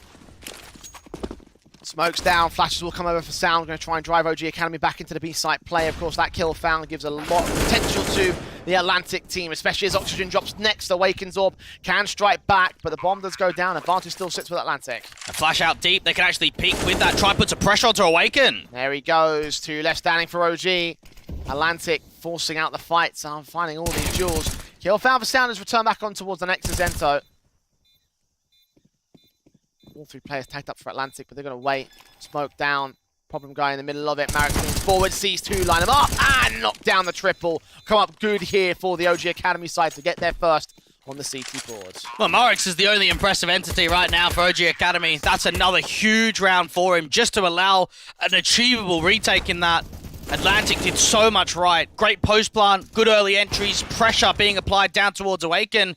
And unfortunately, it's just Morix coming through with a triple. Lining up Salazar and OJ. No problem, the guy couldn't do much there from the cave entrance, so there you go. Opening start for OG Academy, and the damage they did in the previous rounds compounding now for the CT side. Reset against Atlantic, forcing the buy back of the AKs, the MAC-10s. Could be quick, could be pacey. They're going to rush this.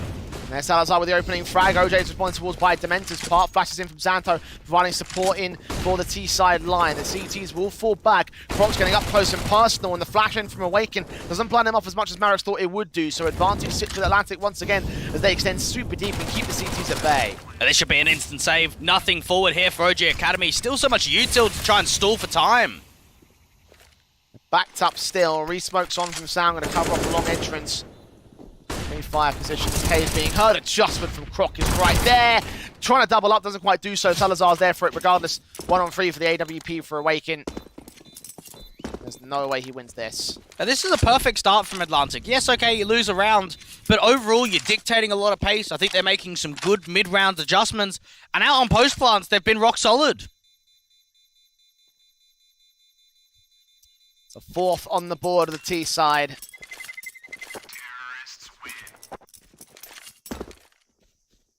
OG struggling heavily here on CT side of Ancient, mind you. Not exactly like it's an unfamiliar sight for them. Atlantic really putting up the hurt. And this is where I think you have to just look at the veto rather than come into the series and say, oh yeah, 2-0, it's because it's OG Academy. Like, you have to remember, OG Academy were abysmal on Ancient yesterday, and this is one of the best maps in the pool for the Danes. You're going to expect Atlantic to put on a good showing. They certainly are. OG Academy have found nothing so far at the start up. OJ does find Awaken, that's a kill found. Double up on Xanto as Sound drops, and this awkward half buy around the AWP goes ahead and gets nothing more here for the CT side. And knowing that it gets dropped so early on, you don't really have much to play with at all. Couple of upgraded pistols, some armor out for Oxygen. Atlantic on the default are just picking apart CTs. The 5-1. One CT leaning forward. OJ dives himself out of dodge. Does swing back in with Croc's position.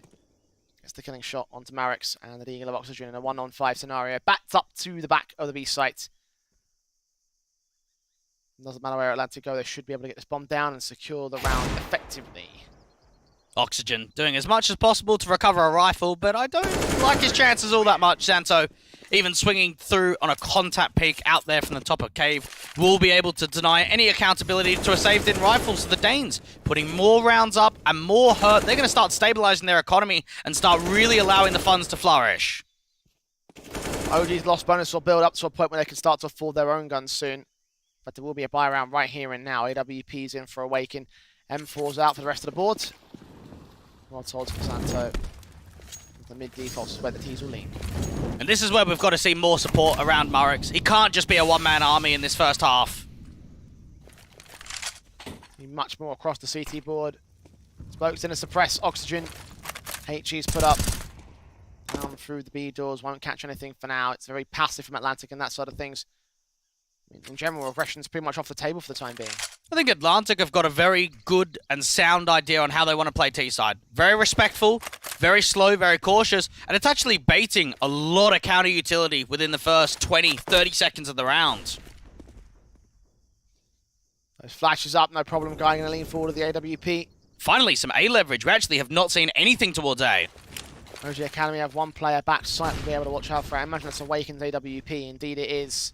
In at Temple, ready to receive contact. They're sending flashes towards mid control, but no real rotations fought for it. Instead, they line up for the AWPer, gets a double up. Now, Atlantic are reduced to 3 now. They're going to commit towards the execution anyway. Sound in at Donut, watching OJ's caught off by Marek's Sound. They're able to lock down the bomb carrier, and it's all left onto Croc. 1 versus 5 in mid. Far better for OG there. A Sound just making sure that if there is a backstab potential, it's being watched out for. Croc's best options just to try and make this round expensive. And for Atlantic, I don't think you could expect an AWP playing out towards that Temple control, because normally if you're running a double AWP, you might play one passively towards Temple, but a lot of the time it's out towards Donut, in there at Candles, maybe out to the B site. It's not very often that a single AWP is going to play deep in Temple like that. We did on this occasion, and it costs the Atlantic side pretty heavily. Of course, they've got the gun buy, and as you mentioned, the economy starting to stabilize for them. Not fully stabilized though. Mac 10's on 2 players. Try and see if they can abuse as much pace as possible. Could be another quick play out to the B side. Try and send it up ramp again. Well, it worked last time, so it seems like they go for it again. Setup does look towards the B site. AWP sees the shoulder bait, but still catches Croc anyway. Refaces for the second. Unable to do so. On the side, there is one CT who's caught up by the flashbang. Blind as a bat. Xanto able to get that kill. 4 on 4 with the bomb down. And the flashes just keep coming. Even no problem, guys. Going to focus that attention back in towards Cave. Incendiary close to the bomb plant position. He doesn't quite burn the player. Awaken doing more damage to his teammate than he does to the B side. Oxygen sees that player ready to the smoke. Gets the kill onto Xanto. USP swinging forward. Forced on a reload himself. Oxygen tagged up. They're going to go for the hunt. Mac 10 spray through. Gets the kill in. A 3-on-3 for Atlantic once again. OG Academy. They're so close to contact though. OJ finding Marek's next. Flashes forward. Resmokes back down. Incendiary is ahead of them. Gap and a smoke to abuse there for no problem, guy. And an all pin for Salazar. Holds his nerve back at ramp. Is all left on Sound. 1-on-3. On the site itself, by trying to go for the Ninja. Chasing around the corner against one T-side individual. OJ does get domed in.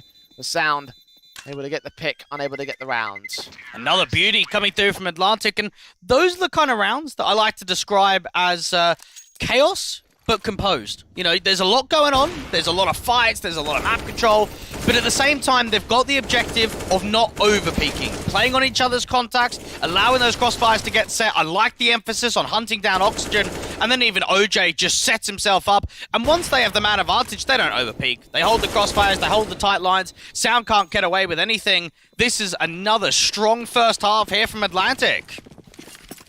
OG Academy.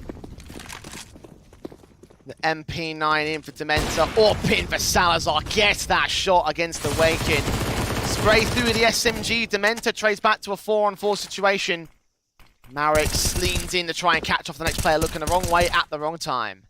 OJ's been able to walk out B though. Oh, gets off Oxygen too. That's B side open. Just allowed so much map control, just to walk deep, not even any flash support or anything that you're picked up, and Marek's will drop for it. Advantage regained by Atlantic here. And there is still another player out towards Cave. Oh, that molly's good though for OJ.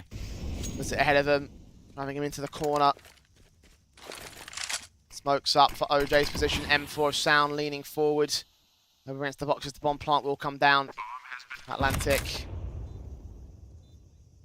The fall back.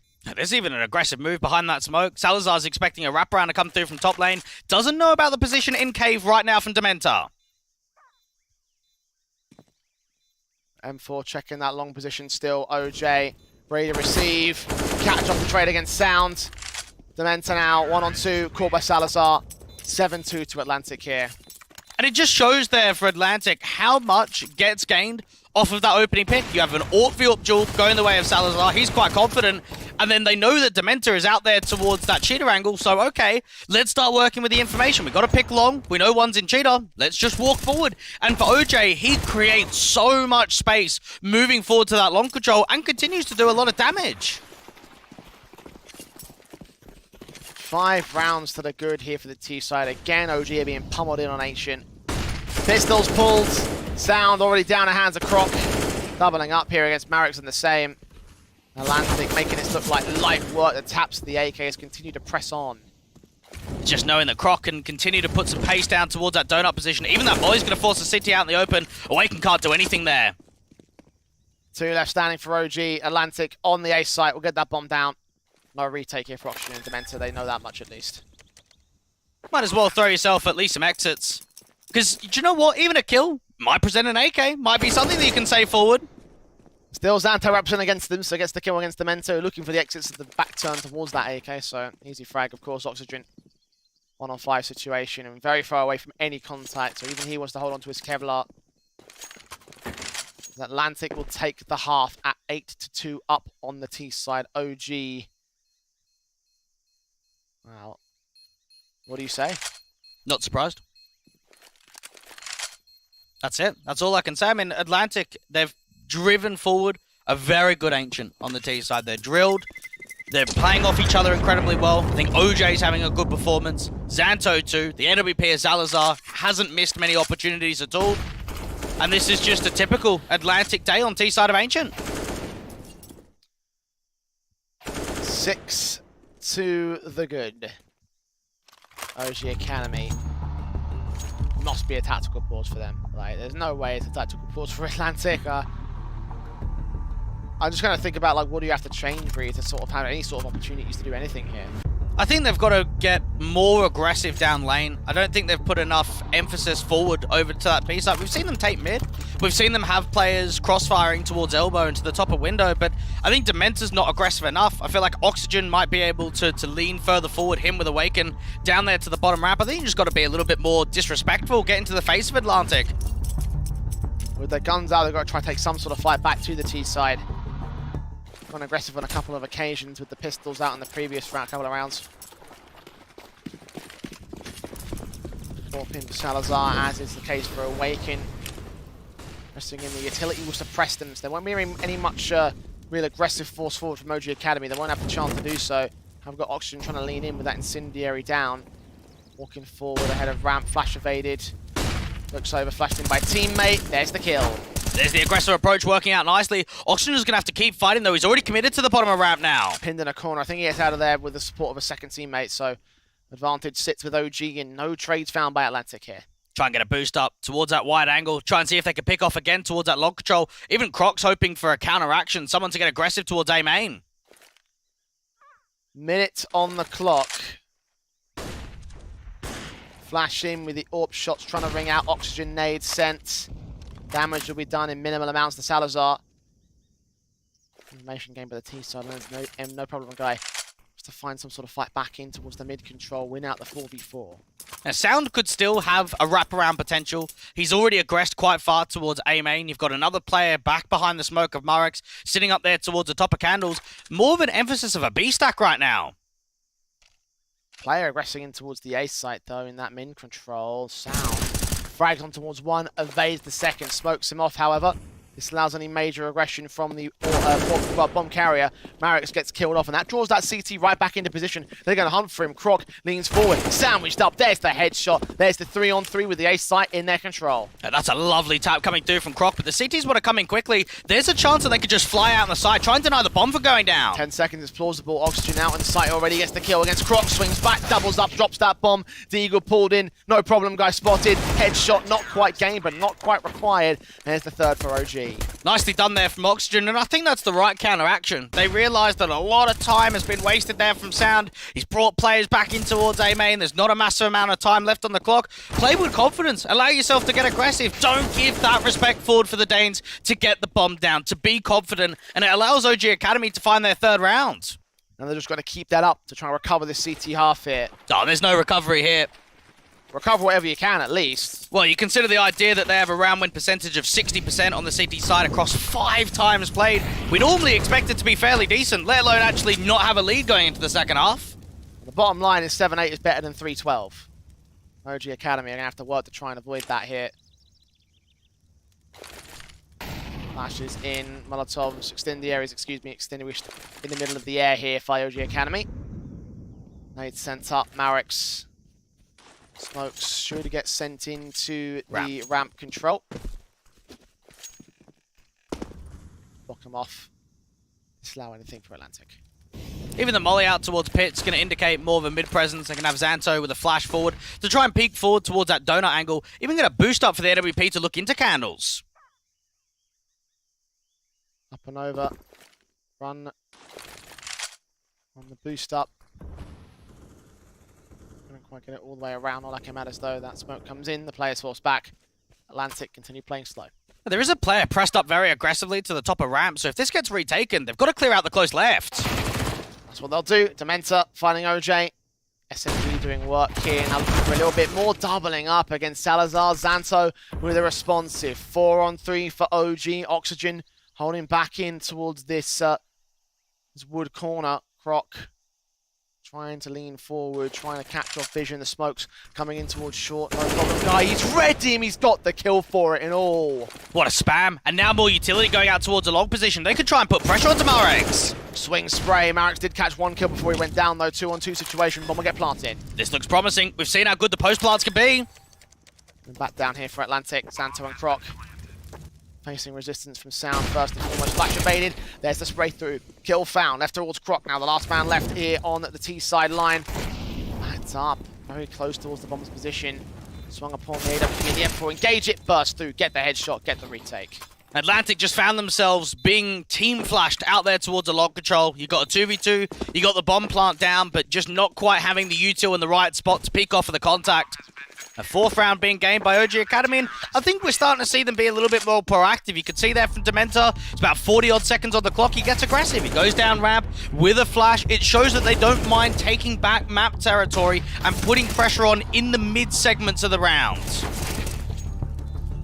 OG's starting to bring it all together now. Bomb plant bonus will only aid Atlantic in par. Is this going to be a full buy or a half buy? This should probably be a half. I can't see a massive buy on the table here. Like, everyone's got decent money except OJ. Even Croc is going to be down to a galil if they decide to buy it. Tech 9s will come through. Seems to be the half invest indeed for the Atlantic side. 4 rounds to the difference. OG trying to make up as much room as they can. There's guns back in here. The AK, of course, still sat in for one player. Sound. Pause up to that. And get a load of this. Santo's got 13 maps on HLTV played. OJ's at 12. And they're putting in an absolute ruthless performance on this first half of Ancient. They're putting in a very good showing against one of the most tenured teams in the Academy League. Marex picking up one. OG Academy, however, going to use some of that tenure finally. At long last, they started to look decent on the defensive. 5-on-2. Atlantic might be holding the lead for now, but they're feeling the pressure. OG bearing down upon them, trying to get this lead back. The bomb being dropped on top plat. Marex gets his 2 kills in to close out the 5th for OG Academy. Looking good at last. You reckon? It's an anti-eco. Oh. All 5 lives, all 5 alive, now 5 rounds on the board. But what are you up against? No armor and lack of util. Upgraded pistols. Not much in that. Indeed, you're right about that, but Atlantic not getting a look in anymore. See whether OG can hold against the rifles. We'll be back in for the T side. You've got to even consider the idea that a lot of the rifle rounds that have been won here from OG Academy in the last handful have been very close. They haven't been one-sided at all. Incendiaries hold their position. Swing forward from OJ. Awkward spray. Does lose a lot of HP, but wins the fight against Marex. Dementa will try to look for the trades player up close with utility in hand. 4-on-4. Opts to dive away. It gets a good timing. Even Sound can play out towards his pick control. Now, he doesn't have another player with him in mid, so if he does get mollied, he might just have to fight out in the open. Ops Salazar watching. Dementa holding the edge of the smoke. Start to clear. Kill found. 4-on-3. OG do lose 2 trades back in the end. Atlantic are now back with an even man standing. Awaken, however, in with his shot down towards mid. Croc will fall. And Xanto's trying to see if he could over-rotate them ever so slightly, put some pressure down onto B, try and hold them at bay. That bomb's still trying to work the mid-control. Watching and waiting. Oh, there's a shot. Awaken down. 2-on-2. The trades continue onwards here now with Oxygen falling. Dementa's on 4 points of health. Still drops 1. That bomb is on the back of the other. Into the A site he'll look, including grabbing an AK, because he knows that Dementa must be low. I'm surprised that Salazar's actually going towards CT spawn here, but every advantage in the world is towards his favor. 81 HP up against 4, and knows that he's out towards a B site. That bomb's 100% going towards A. Dementa hoping he refeeds him, but all the options going the way of the T side lines of Dementa. Yeah, that bomb going to get planted. The reload in as well, charges his way back in towards the mid control. Of course, trying to engage Atlantic as soon as possible. Salazar back up in CT spawn himself. Dementor, Incendiary on his pouch. Kit is on him as well. Making noise, throwing Incendiary down towards Data to a main position. Out in the open. There's the kill. Salazar locks in number 9 for Atlantic. And this is where, you know, I've got to come back and say, well, what have you seen that's been controlling here for OG? I look at that round and think you've got all the advantages in the world. You've got a man up, you've got players out towards top lane, and yet things just get out of control. That's a 3v2 advantage. That's an easy pick over there towards Candles. And then Xanto just catches the B player sleeping, getting aggressive towards ramp. Overall, it's just them being slapped about. I think we've seen Atlantic being so much more disciplined in this first half of Ancient.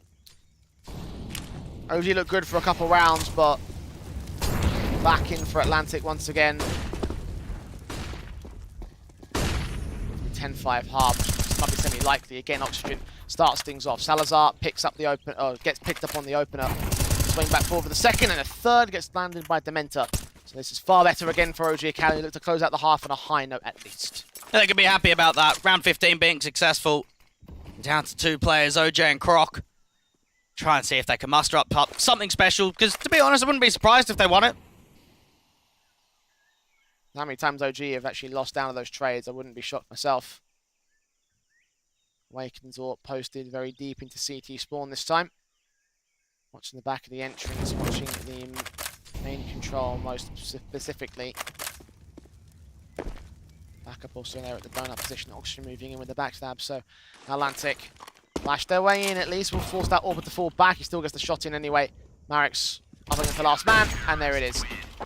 6 to close on OG Academy on the CT side. However, you can't say that was good enough, Dweg. No, not at all. And for Atlantic, they had slow starts in all 3 maps versus Eternal Fire Academy yesterday. They were down 2 to 13 on Dust 2, 1 to 7 on Vertigo, and 1 to 12 on Inferno.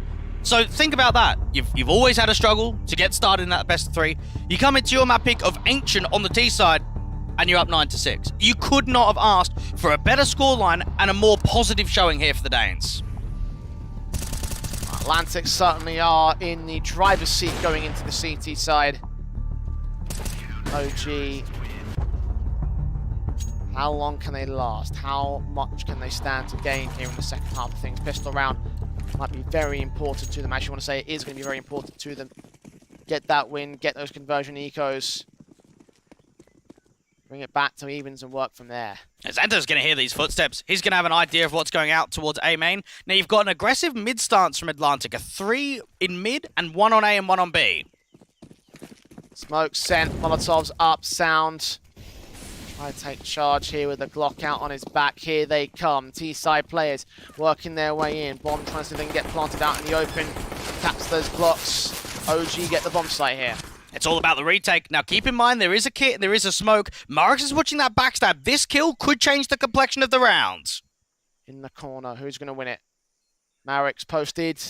Gets that headshot. Salazar to 4, but now the rest of the CTs make their way in from Donut. Smoke on a bomb. Seen there by Oxygen, gets the headshot in immediately. Can't adjust towards Croc here, and OJ gets a headshot back of his own. Traded in by Awaken, but took 2 with him. 2-on-2 situation. Awaken and Marix now down and out here from Marix's part. Awaken tapped up by Croc's headshot, and the defuse will come through. Atlantic make it a retake of all. How has that just happened? It's just... And this is the thing with OG Academy. There are just question marks. That round looked as if enough had been done. You got the opening kill out here towards A main. You've dropped the initial diffuser. Time's running low. It gets very chaotic. And then somehow the chaos actually works out successfully there for the city side. 10-6. No buy-up coming in from OG. Take a couple of upgrades, but not spend the loss bonus and the bomb plant bonus on a force invest. Take it towards the gun round in round 18. And from there, it needs to be a solid victory and nothing short of that. Then to carry forward into the follow-ups from there on out. Playing a little bit of mind games here with the CT forces, trying to make their way back in towards lane. It's been held by Atlantic already. And I think it just shows how consistent their Ancient has been in previous events, that they can prove it here against OG Academy. This has been a wonder performance for the Danes, and knowing that even you're up against a Glock round and a very light eco, this could be farm potential for No Problem Guy. Incendiary's thrown. Smoke set on as well. Nades at the ready, but the T's back off. OG Academy just trying to see if they can waste some time, because the lower they run the clock, the more chances they have of baiting util, keeping the round more expensive for Atlantic. I'm going to jump face and look above the wood wall to try to look for information on where the city side are, rather. Croc evolve that M4 out toward the donut position, watching mid. Meanwhile, the crossfire is inbound from the CT forces here. In a cave. 4 players were up the corner. 1 kill found. 3 kills now for between MPG and Xanto. Xanto gets 3 of them. In fact, Marek's trying to see if he can get something back here with the exit frags, but certainly won't be around for himself. Get rid of that M4. Smart call. And Marek's might still be able to get away with 1 more pick. Salazar just continuing to spam down up onto the angle, get a little bit closer. 11 on the board now for Atlantic. And for OG Academy, this is the focus up now on T-side. See if they can get more out themselves. I think we normally look at guys like Sound. Even an Oxygen can put on some good performances on Ancient. We're yet to see even a star player here for the international squad. I mean, debatable. Marek's has done okay. Okay is 6 rounds, though. It's also true. And to me, a star player is not about numbers. Star player is about X Factor and winning potential. And that's not what I'm saying. Not much I can do to argue that, honestly. Awaken. Taken down. Oxygen tagged up to 52. Smokes on for the CT side, suppressing OG. Not allowing any movement forward. They have to go quiet and try hunt for a pick after the fact. Molotovs are sent with flash support, but no one's in at Cheetah. Just, it almost feels like they're playing nervously, Jay. Like, even that, they're not even punishing. Not even getting aggressive down for that mid-control, trying to see if they can counteract, be able to get a quick frag in, put pressure back onto the rotating and retreating CT players. Instead, they slow it down. They start mimicking some map control to be taken towards Cave, out to Cheetah. There's 3 on B. This is a good read from Atlantic. Grace through the AK. Samantha does engage 1. Xanto gets 2 back to return, though. 4-on-2 situation. Oxygen and Marek's lean back into that mid-control. Look out towards the donut position. They've got OJ's SMG, seeing them coming in. Put the smoke back here for a bit of cover. Stick around in the midst of it. The back of a Croc also on the site here. Koji Academy, press on, get mowed down. 12-6 now for Atlantic. And it's just proper Danish CS. Just what I'm seeing here from Atlantic. By the book, very good protocols. You could just see there, flash forward, get yourself into K, allow yourself to take that pressure away. And then even the one individual there from OJ finds himself in a bit of an awkward position. He's by himself in Donut. He's got a couple of players to hunt him down. What does he do? Smoke it, reposition, wait for your teammate. Don't fight in drive. What's the point? Might as well establish a crossfire. Might as well set you up towards winning a round convincingly. Not many players to drop at all. We're reduced to half-bought pistols now for OG. SMG is involved here for OJ. Somehow flicks back to Menta, doing the damage onto the next player behind. Salazar does get dealt with by Marek's Tech 9, so 3-on-3. Sound 3 HP with the AK in hand. Passing that back to a teammate, rightfully so. Marek's try forcing it out, try getting it into a round position, and there's the kill for Croc. 3-on-2. Now we're talking. That's what we want to see from Marek's. Make it a round changer. Sound and Awaken can work off one another. There is that one AK, and this might just be a hard save for Atlantic. They know themselves, we're probably not going to win this round. We've got plenty of money in the bank. Let's give that respect. All right, you got to steal, no worries. We'll hold on to our weapons. No problem, guy in Xanto. Last 2 players for Atlantic will try hold on to these guns. Back up into the spawn, just keep the save. Damage probably wouldn't be worth it for losing these guns here. There's money goals available for the other Atlantic players. The concern will be getting MPG in with a buy-up, of course. So best call to make, can afford the AWP. Do lose another player on the OG Academy side though, so do that second rifle back in, keeping it just about here for the T-side line. And finally, something going right in this half for OG. That's a lovely shot coming through from Marek's onto Croc, repositioning in from CT. OG Academy, though, I think the issue that they've struck with is stringing rounds in a row, and rifle rounds at that, not just steals. AWP for Salazar, rifles all around. OG Academy need to start getting digging.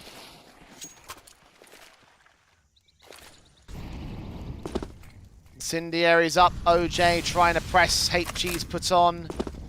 Damage done to 2, not a massive amount. Still chunking away at Dementa's HP, almost a quarter of it gone. Even flashing back in towards the elbow position shows that they want to try and strike out, achieve mid-control quite easily. Spam from OJ works out very nicely for Marex.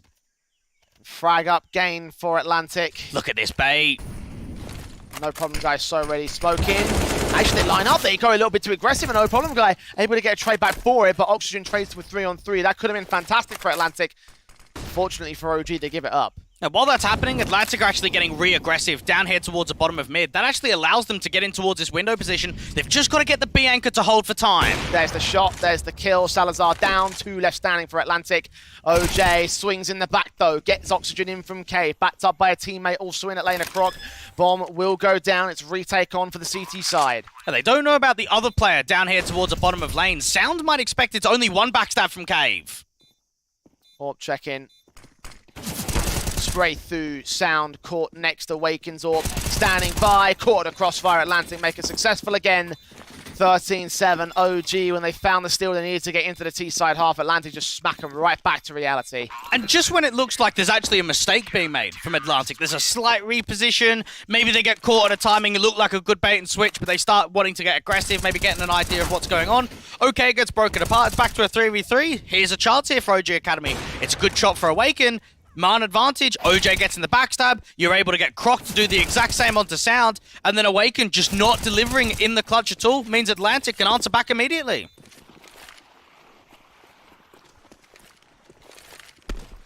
The guns pulled out once again for the OG side. The bomb plant bonus giving them some sort of rifle basis. But a rifle basis that needs to apply to a victory, and soon. 3 rounds away for Atlantic to take this map pick and make it look so easy against OG Academy. 4 players out towards main, ready to pop their way into the A site. When do they move? It's all going to be about what the mid player is able to find. Can smoke starts to clear so they can actually go with it now. It's about the flashes and the entries that Marex can find. Poor flash early. Smoke sent down by Dementa, got another flash involved for it. OJ will turn away from them. Does get caught off by 1. Body blocks that smoke, though. Gives a gap out towards Donut. Croc meanwhile in over at Temple. Gets the engagement. Sprays down a second man. Bomb plant's coming in close. Does stick the whole thing. Sound with a late lurk out towards mid alongside Oxygen. Getting the kill on Croc. Advantage now for OG here. Things looking very promising, and Atlantic might just be hard saving again. They could put themselves in for some exit frags, but they do have to be thinking about the save. Smoke's in from no problem guy. Oxygen going to force the issue forward, and Atlantic will go back for the save. It looks like money not quite there for them. These 3 guns might provide options if they decide to save them, so that's what they'll do. OG Academy finding their 8th. You could just feel that one pick from Sound to cut the rotate off from that donut angle, and of course Oxygen's kill was just enough. 8 on the board now for OG Academy. But the more that we go back and forth, the more individual rounds that get stolen for both of these teams. This doesn't help OG Academy out at all. This is only going to benefit a team like Atlantic. Edging closer and closer with every round win that they take. OG need to break them here. Close that 5-round gap. Bring together something tangible in the T-side half. Bring together something tangible here on Ancients. Atlantic thinking about even an aggressive approach. Try and see if they can get an opening pick with that AWP out towards the A main portion. Instead, it's mid control and top lane for OG Academy. Flashes over from the T-side line. Warp in for Salazar. Crack angle held here at the donut entrance. No one's going to aggress him though, so he won't get a chance to get a kill early. It's slow and silent from OG here. They're going to get a boost up for Awaken. Try and see if he can get a long pick. Flash over high, going for the shots. Baiting it once, peeking it second time. Man on long has fallen back to position though in the corner. Molotov sent by Dementa. OG slowly revealing their hand here. You're just taking more map control out towards Chitter. You've got no problem guy that can receive some nades in from a teammate. Molly towards the back of that default pillar. OG Academy still putting quite a bit of emphasis towards B, but the bomb is actually rotating to T-spawn outside of A. Flash forward. M4's in. HE Ascent. Atlantic. 45 seconds on the clock. The teams will walk their way up into main, slowly but surely looking to the A site again. It's not quite the right read here from Atlantic at all. You've got your AWP down towards Donut, and he's going to get smoked. There should be nothing that Salazar can do. Rotation still coming inbound for Atlantic, though. Flash is going over and out here for the C side line. Incendiary sent by Croc, backed up by the SMG. One man extending very far out here, covered off by his teammates. That's the Dementor. And Oxygen finds his kill on towards Croc. Tap once on that bomb. Second one will be the plant. Might just be another save here. That was Atlantic not in a position to deal with an A site exit. You had one player on A, which was your AWP, trying to see if he can get on the aggressive side of that donut smoke. Not getting enough coverage from the rotators, either from Croc's perspective. So hold on to your rifles, bring it forward to another round. Enables gun to the next one at least, so for Atlantic it makes a lot of sense. One of these good rounds will be enough to cripple OG Academy. Maybe less so now that the economy has started to build up for the T side. With all 5 alive, it will only bolster itself from here on out. 9-2 their board. 4 more to make up against Atlantic. OG again starting to have the foundations of a decent looking side. In case of following it up.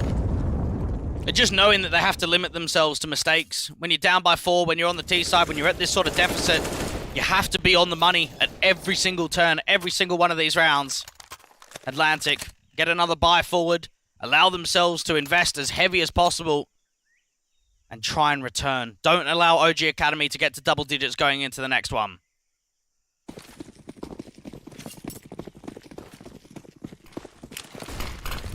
Smokes in, Incendiary is up towards mid control, Awaken will back up his teammates into main. Molotovs. Awkwardly sent there by the T side. I imagine we're trying to stop some sort of smoke or something. I'm not sure what that's about, but either way, OG just full send into the A site. No one's there to hold it for Atlantic. 5v5 retake or another safe call? Unless they deal with Marex, it could be another save. Already being able to cut one of those rotates off towards the elbow position. That might be enough already. Lacking in the firepower department. Gets his kill against Croc next. A 5-on-3. Marex finding all important picks. Might be down on HP, but he's up on the kill counts. 20 frags, and we're starting to see a bit more of that impact X factor. He does lose for the kill against OJ, but he was the difference maker in that round. I have to disagree again. And the reason for that, look at the setups. This has been 2 rounds in a row they've gone for an AXE with 1 player. Yes, you could have a look at it and say, okay, it's an immediate entry. It cracks open the bomb side. This is more so Atlantic not quite having the right protocol, not quite having the right positioning. So it's more so their sake and actually some very good mid-round callings. If you want to give anyone credit, it's got to be Dementor. Oh, you yourself said it. If Marex isn't dealt with, they don't go for the retake there, and that was all the potential robbed out with those 2 kills. Yeah, but they also lost the A site without even a single pick. I mean, how often do you see a 5v5 retake on A of Ancient? It's also true. Atlantic. Guns back in here for the CT side. Orps in for Salazar. M4s alongside that 1 AK still saved in by OJ. No problem, guy. Trying to lean into the cheater position. Most that are ready. Nades on to Dementor doing a little bit of damage. So you got a slight reaction. Actually, 2 players close towards the A side. No problem, guy. Back and forth for the spam. Actually doing quite a bit onto Dementor. Awakens flashes forwards. And the AWP trying to check out that backside. Desperate to get anything here in that long position. Molotov sent, T-side player spraying through the wall and catching Xanto off. Marex catching a lucky spam, and now this actually gives them quite a bit of leverage, quite a bit of workability to continue that B-side XE. No problem, guys, gonna have to stand up tall in cave. Backed up in the corner, when he gets checked, Molotov sent right past him, Sound runs in completely dry, and gets picked up forward, that advantage negated to a 4-on-4, but Marex is hunting for more, and there's the kill against Salazar. The entries in the site rotations are being called here for Atlantic. And there's 1 man in at K as Marex extends all the way to the backside here. And they've got to have that information. Marex can keep that attentive down. And knowing that he's stuck out there, no problem, guy needs help from the rotates. Nade sent to his general position, very minimal damage being done. Flash in to allow Marex to peek against the CT forces. Won't engage, bomb will go down. No problem, guys, trapped. Has to try and fight from 2 fonts. Marex continuing to fight from the back line, doing damage to OJ and Croc back here. MPG. AK set behind, flashes forward, and they make their move in. Marex, another kill. Now to the triple, swinging back for the quadra, which he gets. Croc down, NPG last left of the round, and that's an ace through the smoke and everything. Are you denying it now, Dweg? Did he have no impact there? OG Academy have to give everything to Marix there. Nah, there's nothing that you can say about that one. That's an incredible round coming through from Marix. Entry after entry, further frag to create the space, to open up B completely, to finish it off with an ace. And that's going to be a lot of confidence, not only for Marix, but for the team overall to say, right, lads, we're bringing this back. We're turning rounds in a row. We're driving the deficit on the T side. Let's keep this up. Let's keep that pressure at high front. What a massive round from him.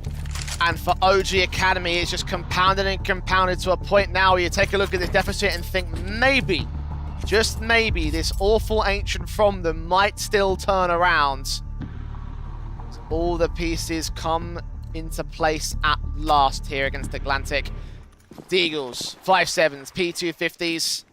And yes, you can give them away the idea that Atlantic gave away a number of rounds in the previous, but that's still rounds in favour of OG. 2 more to go and they equalise.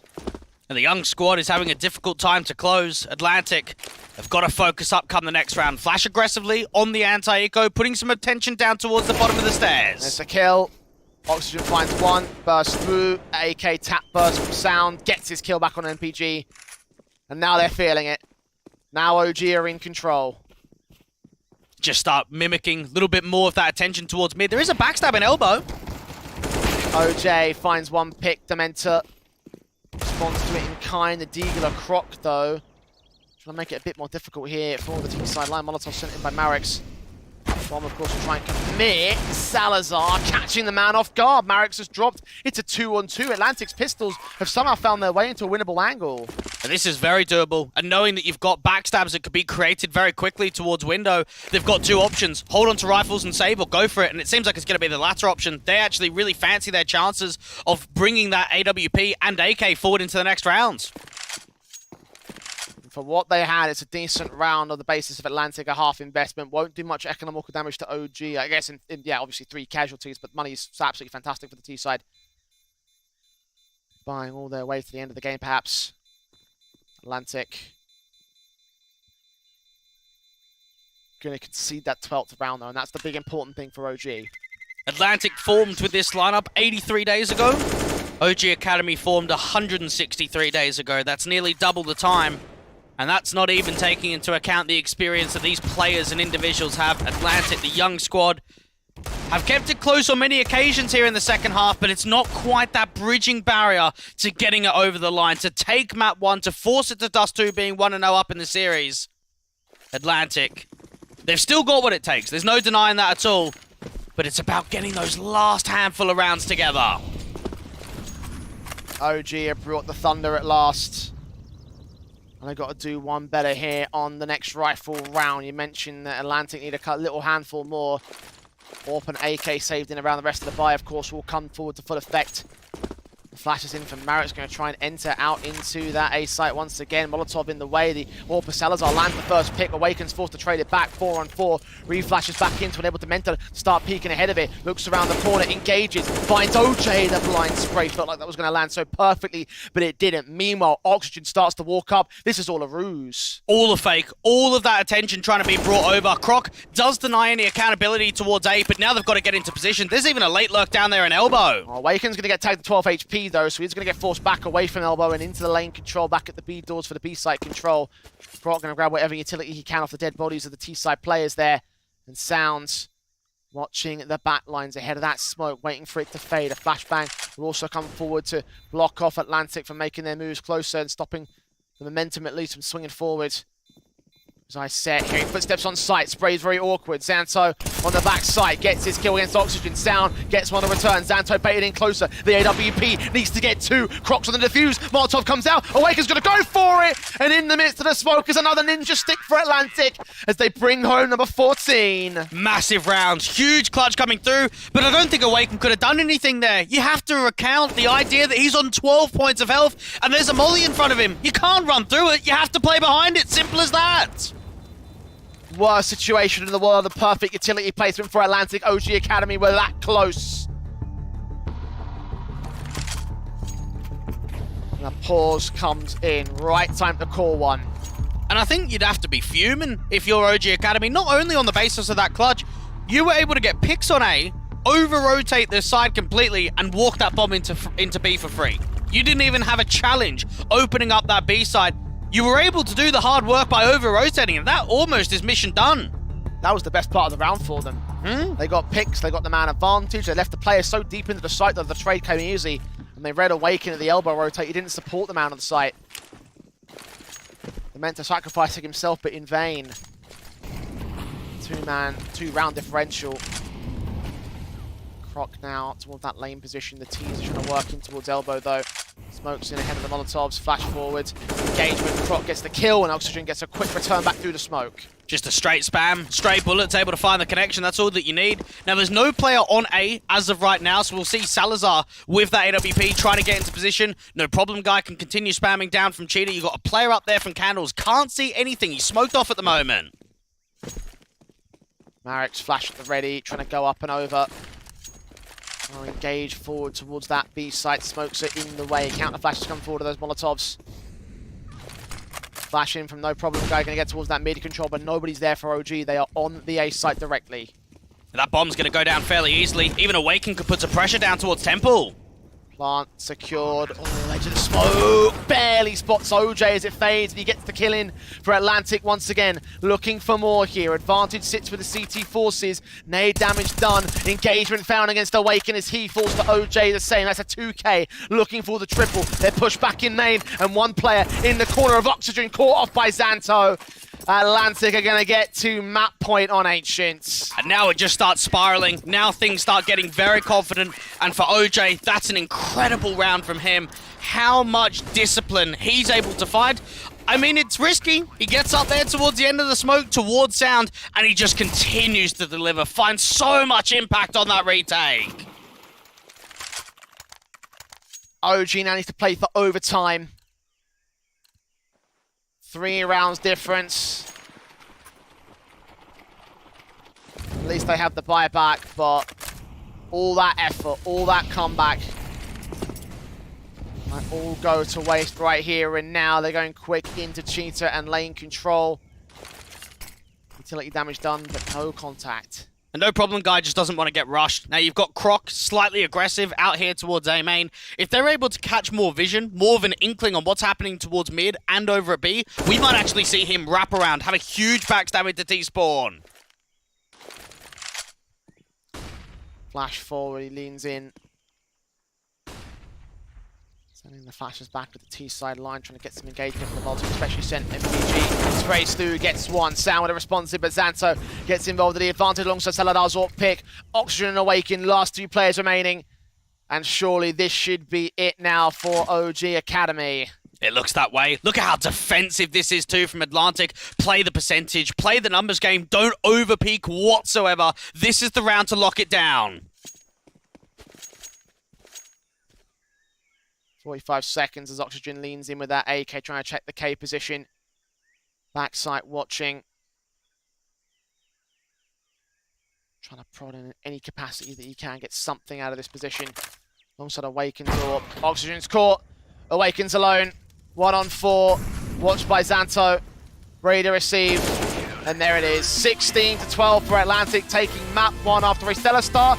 A decent mid-game from OG, trying to bring that comeback, but it was not enough at the end of that one play because Atlantic do look lights out for now. It's like having a traditional English breakfast without the chips. It's decent, but it's not complete.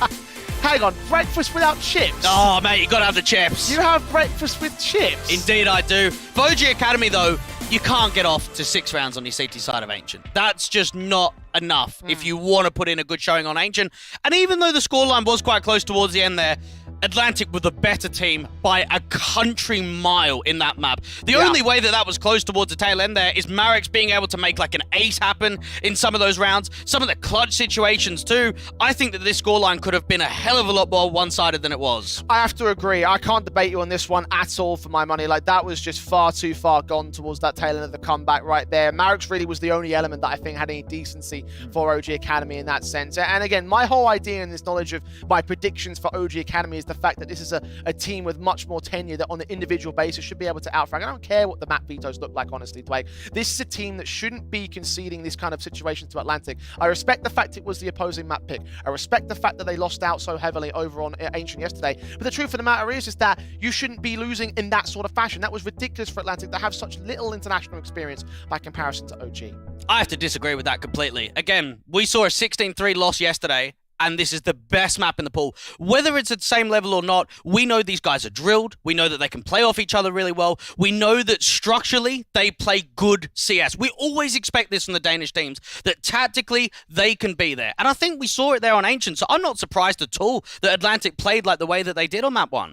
Well, the tactics certainly were there, and they were what got Atlantic the victory on this first map. But I have to say that I think there's a deeper-rooted issue as to what happened for OG Academy, especially in that CT side. Regardless, the map is over. Ancient goes the way of Atlantic. We move on to OG's map picker Dusty after the short break here for the MistGames Heroes of Tomorrow.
The situation definitely looks bleak for OG Academy at this stage. A close little comeback, but ultimately a dominating affair from the eye test there for the Atlantic side. They take the first map for best of 3. And OG, I mean, I have to be honest, like, I wouldn't be happy with that performance if I was them, honestly. Yeah, it was maybe a little bit below par when it comes to Ancient, but I don't think it's surprising. I think knowing that now you're going into your home turf, you're going into a map like Dust 2, this is where they can set the pace, and if it's awkward again, maybe there's more that we can drill into, but as of right now, I don't think it's anything out of the ordinary.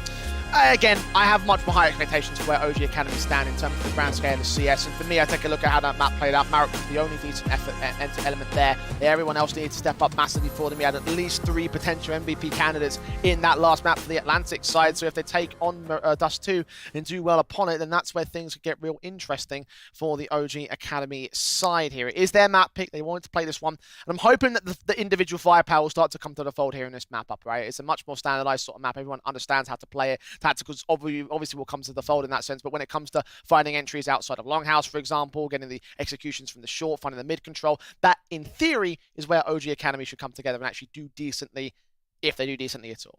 Look, it is a very different game than just mechanics. Like, you can't just sit here and say, oh, well, OG Academy are going to hit harder. Like, you can't, you have to give more, and I think on Dust 2, they've got better fundamentals when it comes to protocols. I think they've got stronger crossfires, and they've been able to prove that they can be very good in trading positions. So there's a lot more that they can offer outside of just being able to beam and just be able to hit individually. I mean, I can still say that, personally. That's my personal opinion, honestly. I reckon OG should be able to win a firepower fight against this Atlantic side, and right now they're just not doing that, which is my one key concern here, which is why I always say, in theory, for Dust 2. It is their pick, and I'm hoping that they get it in so we can get to that third map and see the brawl that we want to see between these two sides. And for OG, they're going to require it because they're down a map in this series, Dwayne. If they get eliminated last place, as we were saying in the pre-game, this is going to be a disaster tournament for OG, and one that would definitely install some changes to this roster, considering how close they got to beating out Mouse in the Academy League and going to those playoffs. Yeah, but we can't think like that. Like, I don't even think we should be entertaining the conversation of what if they lose the series, because they lost map that they don't play very often, a map that's not very successful, and one of the best in the pool for Atlantic. So there aren't surprises in map 1. Okay, maybe if map 2 doesn't start off nicely in the first half, we can entertain it going into the second. But I think we're in a position where Dust 2 is a very good map for OG Academy. They're on a winning streak of it right now. I think we're just so far away from that conversation of thinking that let's dive into what happens if they get knocked out. I think we're a lot closer than you might expect here, Dwayne. I mean, I'm still hoping and backing OG to take this map up overall, but again, it is still a map down, and if Atlantic have the fire lit within them, taking that map as handily as they did, as close of an affair as they were able to hold it over on that Ancient, and if they come into Dust 2 with their guns swinging, then this could be a bit of a shock to the system for OG Academy. So let's jump into the pistol and see how well they'll contend in the early game. OG, of course, on the T-side start, double flash and smoke in for Dementor. Upgrade pistols are now for them. Same story for Atlantic on a CT basis, but no kits in play for them. Oh, we saw Dust 2 being played in the first map in the pool against Eternal Fire Academy in yesterday's series. Atlantic only managed 5 rounds on Dust 2. Let's see if they can get it a little bit more positive, add more rounds to the tally. You got a single individual towards the back of Plat. It's going to be the B-pop into the XE. Smokes and flashes over from Dementor. Sound going to try and lean in with the Glocks tapping their way on through, unable to get the kills in against Xantor until eventually he does pop his head up and drop appropriately. Croc in the backstab though. Check this out. 2 players to find. 1 headshot gain, second taps, not quite detected. Eventually he does get swing around from 1 OG Academy player as the bomb goes down on the 4-on-4. And knowing that they've got the post plant out towards Car, they can focus the attention up to window. Oxygen getting very aggressive. Dementor and MPG come back and forth. Salazar gets a kill in. Max responsive to a 2-on-2, making it 1 with no problem going on the center of the site, and a 1-on-1. Tapping on that bomb, trying to bait Dementor closer. Look for the headshot and just about connects it with the taps forward to the 3K and the pistol gain by Atlantic. And we've seen pistols again going forward for the Atlantic side. No problem guy being able to bring out a clutch, and I think this is something that Atlantic are going to have to be able to be very ruthless on, is winning these opportunities, winning these clutches. That was very well played from No Problem Guy. He taps that defuse, knows that Dementor is so far outside of the site. Just wait for the fight to come to you. No point in sticking the whole 10 seconds. See if you can draw the fight out in the open. He does exactly that and gets a first round forward for the Danes. There's the start. OG Academy got the bomb plant bonus. However, they've opted against forcing the buy into the second rounds frequently. They're going to go now half C's here. Upgrade pistols and Kevlar and Sound and Oxygen. D250 also in for Dementor. Deagle also out for Marex without the Kevlar, of course. The utility for those two players is the same. It's a very light eco. There isn't much being invested at all here for OG Academy. If you're able to take a couple of weapons out of the fold, if you're able to keep that round expensive from the side of Atlantic, that's what you're hoping to try and do. Have their positions held. The SMGs are standard. M4, the crossfire of Croc watching the longhouse entrance. The smokes are down. Salazar. Scout watching from the car position. OG walk their way up into the short position. They've got a couple of cross smokes, so get it down towards a box, get it close towards the right-hand side. Even run boost a player if they like. They just bring a lot of pace forward and try and get the bomb plant open for the short control. Nice nade on Awaken. Tagged up early, but leading the charge with the bomb site. Bomb plant should be gained here, so money in the bank for OG continues to flow. Atlantic have got many players close towards a long position already, so while the plant's going down, this is where a lot of players should start to drop, and Atlantic can close in the gap. Extensions from Oxygen trying to see if we can flank in against him though. Deagle flicks just about there for the first man, not for the second. Oxygen's caught one alongside Marix though. That's a 2-for-1. They're responsive there from Atlantic, who's going to come through from his guns pretty quickly here, up into the SMGs. Scout now out of players. Xanto in a CT spawn, gets 2 alongside Salazar. Deagle in for Marix, still holds his nerve. One-on-one situation, this is winnable for him. Time's ticking, player's been seen. Deagle shot's necessary for the headshot angle, and he gains it as well. That's the steal for OG. That's a massive steal, because there really is not being invested much at all in that round. You've got a couple of players with armor, some util here or there, some upgraded pistols, not a force buy at all. And for OG Academy, you come through with a bomb plant and everyone to drop. Atlantic will not be happy with that round at all. 1-all to the board. OG Academy against the Force Investicals for Atlantic with the M4, the Scouts in the upgrade pistols on 3 Deagles and Kevlar. Hold that short presence with the smokes coming in, flashing in for Awaken as well to get his teammates into that mid position. Atlantic trying to see if they can respond with aggression. Even down from mid, no problem. Guy comes through with a pick, but it's only one, and that rifle just gets trapped out in the open. Will never get recovered now. Flash forward onto that short presence. Croc in with his Deagle shot. Able to get to against 1, not quite 2. Demento responding. Croc did find a decent shot. That's at least giving it a 1 versus 3 situation, but Salazar won't last long. Marix there with the engagement. OG Academy in the lead early. Now we saw OG Academy picking Dust 2 yesterday against Ents Academy. That was the one that went all the way to overtime. They're up 15-13, so didn't quite get it over the line. Ended up going to that 19-17 result. But we know that this is a map that gets picked quite frequently. Again, 4 wins, 2 losses in the last 3 months, and a winning streak too. Atlantic. I'm going to bring much to the table in round 4.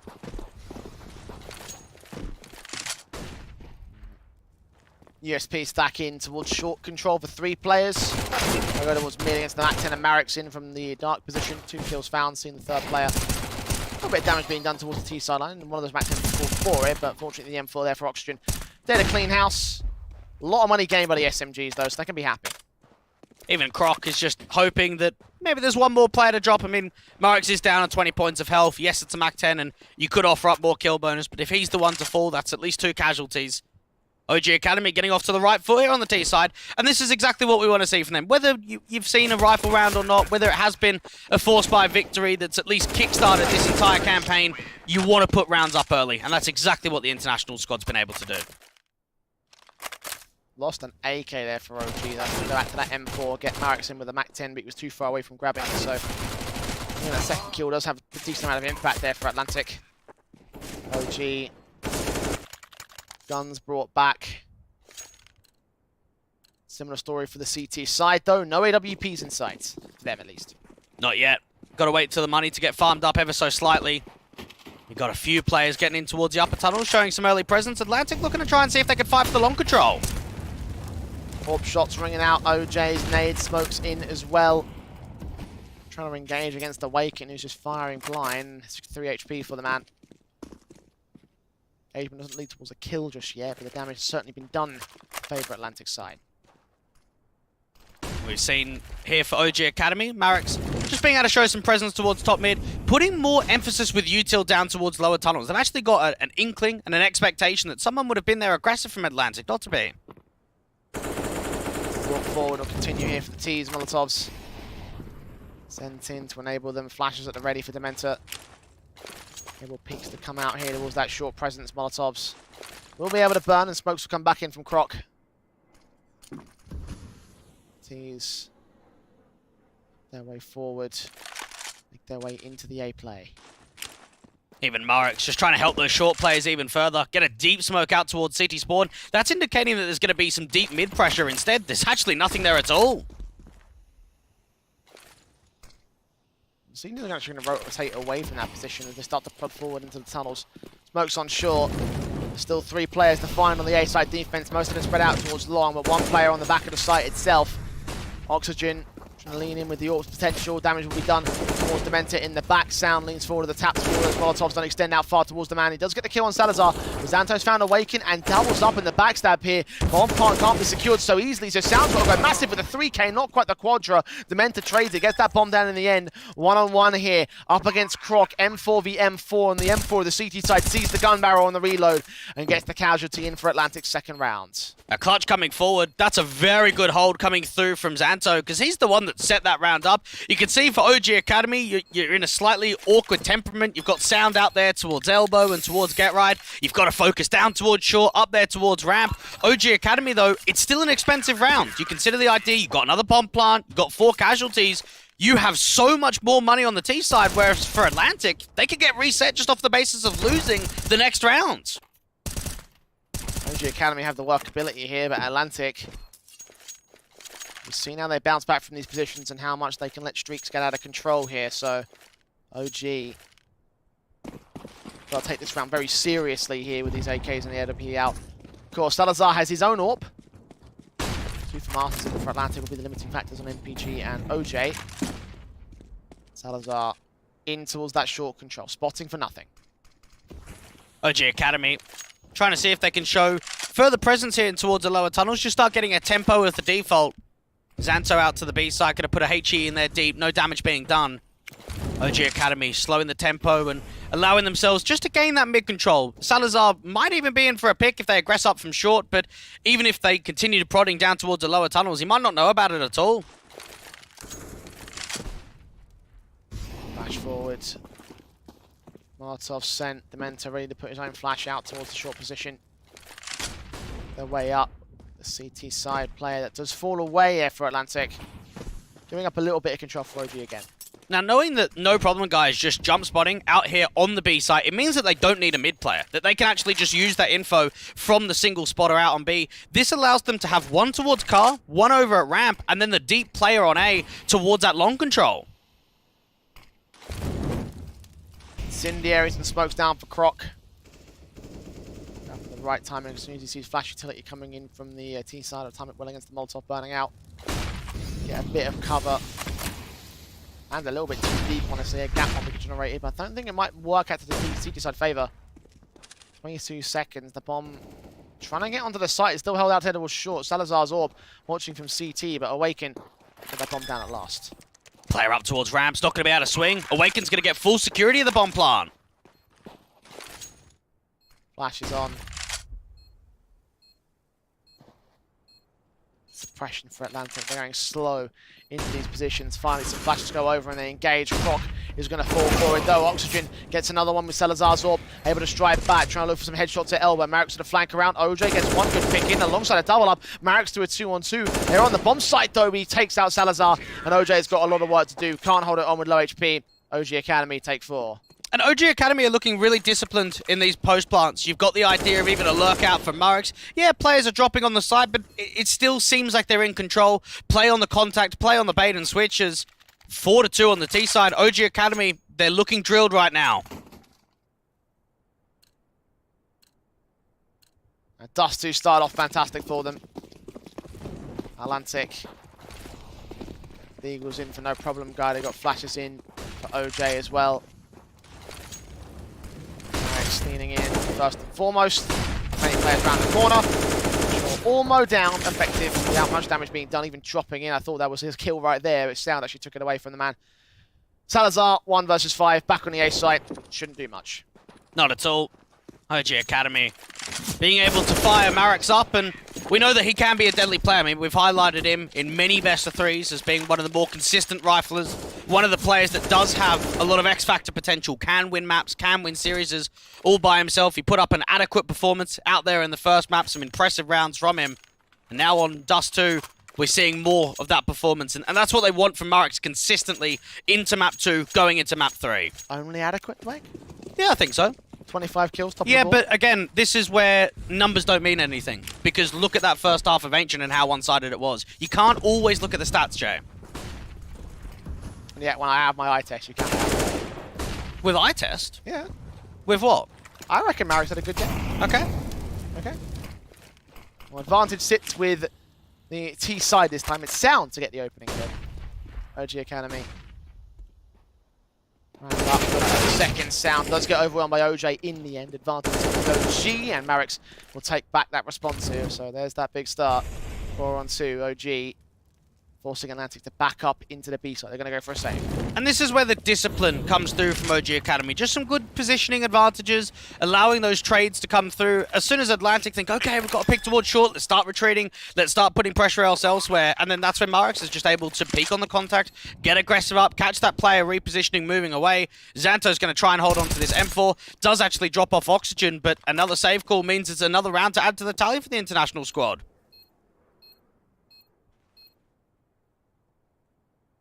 6 to the board. Atlantic not catching a break in this early game, and that's even with players still not able to frag on the OG Academy side. Awaken 0-4, and still they're having no problems on the OG side. Marex at 16 kills deep thus far. Top fragger in the server by quite the margin. Next man down, Sound at 11. Yeah, but again, like, this is where context is important. A lot of those kills have anti-ecos. You gotta agree, how many of those kills have been on rifle rounds, you know? He got a quadra against USPs just before. So, yes, he's up there with the numbers, but it's the tradability and it's the positioning which is so key right now for OG Academy. Regardless, they're getting the rounds for it, and that's what the important thing is for the T side line. Atlantic have their guns back in play here. The SMG in for OJ. 3 players to break away from the main T-side force and look in towards the tunnels. And the felt pretty spread out for OG Academy. Prod out to the longhouse, that AWP firing away. A Croc's going to be drawn in for it, but not into the ire of a kill. So I think it shows here for Atlantic, they're actually being very defensive on the CT side. And even that positioning out there towards a long control, it's just play with the smoke, allow yourself to peek around. There is a slight aggressive play up to top mid. Let's see if OG Academy are going to be ready for this. Swing forward, shoulder baiting. They've crossed out towards suicide though. OJ, SMG, engages up close and personal. Marex gets caught for it. Salazar continues creeping around. One T-side player will take the swing forward, and Salazar's going to evade him. This might be an interesting dynamic because he could look into the long control, but then leaning in towards the mid control and the B-side tunnels.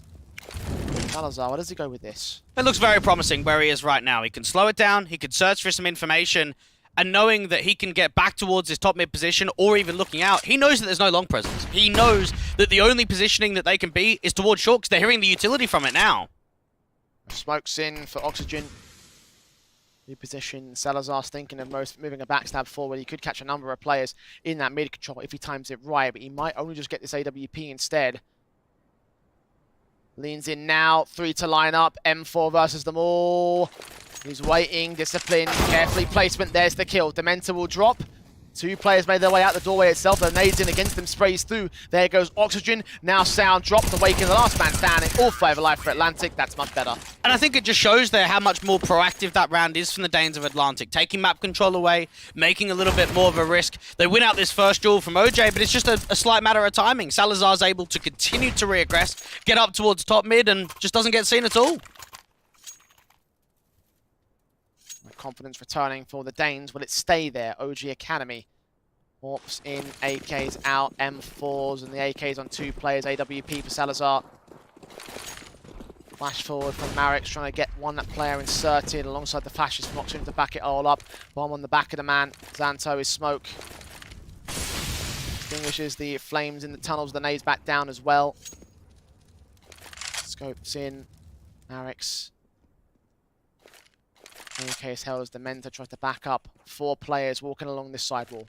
It's all about the first contact. Smokes can go down, tempo could be quick, get themselves up to ramp and now focus on the entries. Flash forward, look over to check, spray through. That's one pick found. Molotov sent back. 5-on-4. OG Academy hold their nerve as OJ gets Marix to return the casualties. 4-on-4 situation. Gap generated there by Dementa. Covered off towards the short position. They're getting MPG back over towards CT spawn. The AWP quick to respond towards Sound up close and look towards the bomb site where Oxygen gets caught back. 3-on-2 for Atlantic here, and they're closing in for the retake. Salazar's made this well possible. Even OJ's able to force Dementa out in the open. Awaken, last one left with the AWP towards long. 1-on-3, backed up towards that long position like you mentioned. Flash is coming in for the CT to try and drive him back. Trying to watch for that bomb position, but the spokes are on it. And OJ's covered, holds the defuse. Oh, the shot connects to the head though. Second back from Awaken. 1-on-1, in for the triple, but he's a bit far off. Salazar still defusing, and the shots are not connecting. He gets it, but just a little bit too late. Atlantic steal the fourth. That is a shame for Awaken, and I feel like we've had this conversation already. We said it in the last best of 3. Anytime you get smoked off and you're playing from long, whether you have an AK, whether you have an AWP, whether you even have a pistol, it's so tough, man. You have to be able to connect all of those shots. And even there with the AWP, I think Awaken does as much as you can in that sort of position. He keeps it expensive. He could be happy about that much. Impressive AWP from Salazar, meanwhile, on the other side of the board, and those 2 shots out towards the short control really made it plausible for Atlantic. Oh, Dementa close on the spray towards OJ. 22 HP for him. OG Academy do lose the first in the end. Croc with the casualty. Oxygen trades it back on OJ at last. Even Croc is double guessing. Does he continue to get aggressive over the left-hand side of the smoke? Oxygen is going to fall, and Croc's actually got the space to get out of there. Doesn't know about Marix walking up on short, though. In, engages one, swings back, and Salazar's AWP marks him. 3-on-2 for the Atlantic side. Smoke in, Sound leaning forwards. Checking that gap at a cross. And the flanking against the AWP, knows that he's there towards Cast somewhere. Oh, and he's holding his trigger discipline, checking CT, seeing nothing. Getting his shot, charge the bomb up. Even put the molly down towards short, so no quick counteraction can deny. Sound going to plant the bomb, open for long. This could actually be better this time around for Awaken. Well, it was the same plant position as previous, though, with the smoke down already. On the T side, admittedly, so Awaken looks down in towards spawn, hits the banger. Now Xanto left alone with the M4 in his hands. 1-on-2. Flash, drop, get past it. AWP will get baited for the shot. Sound's going to hear those footsteps. Do lose the AWP, but make it a double. Bring in 7 for OG. Well, that's a very impressive round coming through from Sound. I just like the discipline that he finds there. He walks up towards that car position, tries to see if more will present. Obviously, he ends up just dealing with the AWPer and then charging up towards the site directly. But he knows how important this kill is there from Salazar and then just wasting time. Awaken spots the jiggle down from CT. Sound closes the round out. 7 on the T side now for OG Academy. 3 to the good. Back on track. Atlantic broken on the money state. USPs are coming out for a harsh stack in towards the tunnels. Meanwhile, OG prod towards the long position. As soon as they see no resistance, they should be aware relatively soon that A site is going to be pretty opened up. Atlantic aren't giving chase though. They're hot on the heels. The issue is the buy that you've got. Just USPs. The longer ranges these become, the more difficult it is. You might be able to get away with 1 saved rifle, but that should be pretty much it. Time molly against the longhouse position. The AK in the hands of Croc. Should be looking to save from here. OG would find their 8th round of T-side half. Gain Marix turns back onto Xanto. Bursting through against the CT forces, continuing to fight against them. Salazar gets caught back. 1 player left standing. Triple found for Marix. Croc all alone.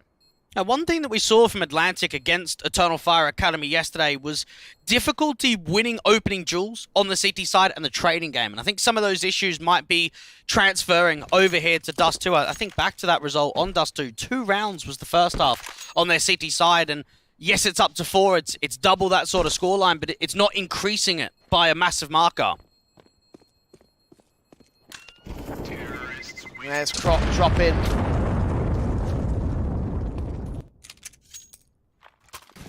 Half gain for OG, of course. USPs get so much out of it. As you mentioned, the firepower differential was quite significant. The AK, of course, not staying in for the CT side either.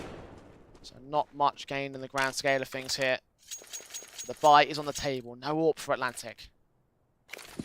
And just knowing that we're not quite seeing some of the star individuals there from Atlantic, this is the turning point. This is where we look at maybe a Xanto or an OJ that could step up in the process. I think Salazar's been very impactful with that AWP, but when you mention if you don't have it, do you expect him to put up the same performances with the M4? Perhaps not. HE standing ready to receive a peek. Meanwhile, Xanto watching in, listening in more so towards the corner of Car, hearing the utility getting thrown out for the execution basis of OG Academy. Very fast in to this B site with the util support. OJ sprays back, catches oxygen. No problem, guy, and Xanto hold 2 more picks. And it's a slaughterhouse from the CT side. OG Academy decimated on the XE. 5-on-2 for the CT side. Well, just look at the setup there from Atlantic. You've got 2 on B, 1 towards the back of the site, 1 over at Car, and even the 3rd player rotating up from mid that gets a kill before the first smokes go down. So that's really 3 on the B side. Anytime you're running into that sort of stack, you're going to have such a difficult time to break open the bomb site, to keep pushing through with successful entries. Dementor and Awaken rotating back out as Salazar pushes forward to try find his own backstab position. Teams have fallen back. He's sat in suicide, so he should be ready to receive them here. Backed up, heard the footsteps. Catches that AWP, can't drop in against him. Bomb now in the open for the CTs to adjust against the man, and Dementor can't even fall back to football and save his life. All 5 alive. Atlantic, fantastic stuff. It's just the setup. That's all it is over towards that B site. Right players in the right time, establishing some strong and cohesive crossfires. And then even Salazar aggressing up towards top mid, putting some further focus onto trying to save across any of those last few players for OG Academy. 5 rounds on the CT side, 3 to the difference. Atlantic are just hoping for a slight little peer forward of success towards the tail end of the first half. Still make it 7-8 here, down of course. OG Academy. Flash forward from Salazar, trying to insert into the long position. Dementor flashes in to enable the quick peeks forward. He's trying to force Atlantic back out of the longhouse position onto short controls where OG established themselves. Even no problem, Guy gets a flash forward for his teammate Xanto out towards mid. Now, they don't see anyone walking out the door, so a very good inclination that there's not deep map coverage at all. HG up towards the top of Xbox. Continuous spam. They know the OG Academy are peering down mid. There's the shot. Xanto connected upon. Casualty for Awaken, of course. Glass cannon on the T side as well. Yep. Still finds the frag for it and takes minimal damage in return. Now, we know that he doesn't mind being able to bring that investment forward, knows how impactful he can be with the AWP in his hands, whether he has armor or not. And now even starts setting up the XE. They have to commit with this. Smokes in. CT locked out. Headshot locked out. Molotov sent down as well. Salazar is all. Oh, lands a headshot on sound as OJ there to back up against oxygen. Sprays through for Dementor. Brings it into a 3-on-3. He's low HP, prioritizing that bomb plant. The AWP still watching for presence here ahead of that headshot smoke. No problem, guy coming in from the mid controls. What to try cut off rotations. Still expecting someone to backstab in from the doors. Not the case at all. It's all about focusing that emphasis forward and how they can get the AWP in play for Salazar again on the retake. Awaken, tap in. Damage done towards Croc as actually Salazar finally wins that AWP view battle a little bit too close for Marix, but still Dementor drops towards the hands of Salazar's AWP. Fantastic stuff from him, continuing to post up not the numbers but the impact there. And I think that's where the direct comparison can be if we compare the AWPers. If we look at someone like Awaken and we look at someone like Salazar, okay, maybe both AWPers haven't had a huge amount of success with the numbers. Salazar's been able to bring a lot of impact in the late round, in the post plants, in the retakes, map 1, map 2. And Atlantic, they're keeping chase to a very competitive scoreline towards the end here, Dusto. Should make it 7 with a buyback here for OG Academy, not an AK in sight. Looks that way. Pistols on 2, oh sorry, 3 rather. Tech 9's on 2, Deagle +1. Dementor, Galil, Awakened Scout, AWP, but Salazar doesn't quite connect the shot he wants to. He's part of a double AWP setup with no problem guy as well. Xanto now allowing them, knowing that they've been allowed in towards that mid control. So alongside OJ, crossfire through the smoke. Drop 3, they do get the Scout involved in this one, but OJ continues to spray back, catch Awaken off. 1 versus 4 for Marix. Tagged up. Gets 1 kill, but shouldn't last much longer here for me. Even that bomb being trapped outside of the open of the site means that he can't even get the bomb down, can't even force out a post plant and try and see if he can offer up some individuals to fight out in the open. Low HP, this M4 is just trying to see if he can get any more. minute to play with. At this point, he's got to go for the clutch above anything else. Damage is irrelevant. Marix doesn't need to pad his stats. He's on 23 kills, certainly. Moving forward, there it is. Salazar finds his pick. 8-7 at the turn of the half. OG Academy lead the way, but only just. Now, actually, I want to start a conversation about Marix. Do you think he was massively impactful there on Dust 2? Because his numbers show 23 and 8, you know, great stats, you know, great numbers, but you've also got a 1-round lead going into the second half. Normally, if we see someone up with 20 kills plus, when the gap is that huge, we're looking at like a 10-5, an 11-4. That hasn't showed it with the scoreline at all. Well, he certainly was quiet in the tail end of this matchup. For the last 5 or 6 rounds or so, he wasn't having that much impact at all. Start of the game where things started to pick up, certainly. Question things overall for his own part of it. OG. Issues indeed do crop up in that respect. Atlantic still putting them in the danger zone, talking about that 2-0 potential, which might still be lacking in all accounts, but 8-7. Atlantic, good pistol to take the lead. T-side, if they have the dominating advantage, if they find the tactics right, they know how to outplay OG on this Dust 2. I wouldn't write it off yet. Yeah, do you know what? It's actually a position now that I'll entertain it. I'll think about it at this state, because this has been a very competitive first half in for Atlantic, and one pistol, one opening rifle round can change quite a lot. It's going to be an A split with a lot of attention being driven to long. Sounds spamming down, desperate to get a kill in out towards long, but on short is where they'll make their way up. Marix with one trade. Salazar takes him in the Awaken right back out of the fold. 4 on 2, making it 1. Oxygen left alone towards short control. Gets that one pick. They know exactly where he is, though. That bomb will be escorted across the site, and the kill gets found for Croc. That's the pistol game by Atlantic. Now, what I actually really like there for Atlantic is that they put one of the cross smokes down, they show presence at long, but realize the way that they don't commit. They don't swing all the way wide, they don't start making map territory up to ramp. All it is to do is to pull that distraction. As soon as Sound is looking towards long, bang, there's your short players. That's when you're able to crack through. And even Salazar jumps off a short, down in towards CT, goes through that smoke, fights up close and personal against the CT side. The force, not force, a half buy-in for OG once again. Saw the upgrade pistols, but not a lot of Kevlar around it, and certainly not a lot of utility either.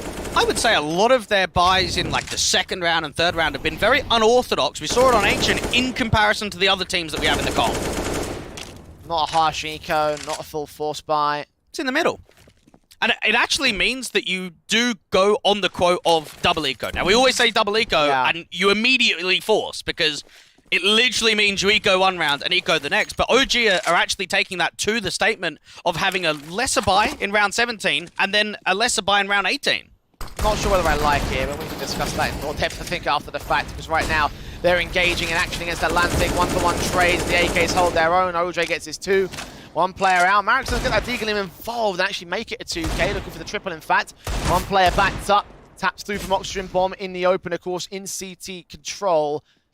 They're also aware of that short presence. It's actually a CT backstab coming in from the next man of Atlantic. And the issue is here, how do they deal with Marix? This AK in the hands looking towards CT, cashes off Xanto, and Marix might be able to steal this round away. Salazar to drop. What an eco steal that is coming through for OG Academy. 4 kills in there for Marix, and they've done it again on one of these eco rounds. The numbers might say close to 30 bomb, but that's him coming alive when he's been very quiet in the beginning of this half, and of course towards the end of the last one. Such a kick in the teeth if you're Atlantic. Yeah. At least if it's a force buy, you can look at it and say, okay, all right, they got us with the force. There was very light upgrades in that round. Well, the Deagles certainly did their damage. Atlantic down to Deagles of their own right. 3 of them with a Tech 9 and a Scout also in play. Nades on Xanto. All the contention out towards the tunnels, but that's about it. Salazar's keeping his attention locked down towards the doors, hoping to see if anyone swings out in the open. The D from Xanto is trying to crack an entry towards B. Decent effort, a couple tags, but not a kill. OJ did find one on Marix. One player taken out as he approaches his 30 bomb here in this matchup. OG Academy. Atlantic. Play away from them, play against them, and be cautious about taking the short position. Have at least gained an AK for it. See what Croc can do. It's all about the impact out here towards mid control. One more entry, one more dry pick could actually change quite a lot. Awaken's in a huge off angle looking down towards CT. It's the kill on Croc for it. Smokes in towards CT cross, sees the next man. Engagement, double up, not quite the triple. No problem guy now, looking to try and clutch of his own right here. If he can bring together an eco steal for Atlantic, or I guess a force buy steal to a certain extent. Try and work into that B site for it. Sound is aware of that potential wraparound though. And it is the worst case situation there for Atlantic. You get started with the pistol, you've got room to work with, you get reset, you force buy, you don't find the steal. No problem, guy. Needs to be able to get this position. Even Sound, peeking on the contact, walks back in towards the upper tunnels. Double digits and a 10th gain for OG Academy. And Atlantic, it's going to have to be a very light eco going into the next round.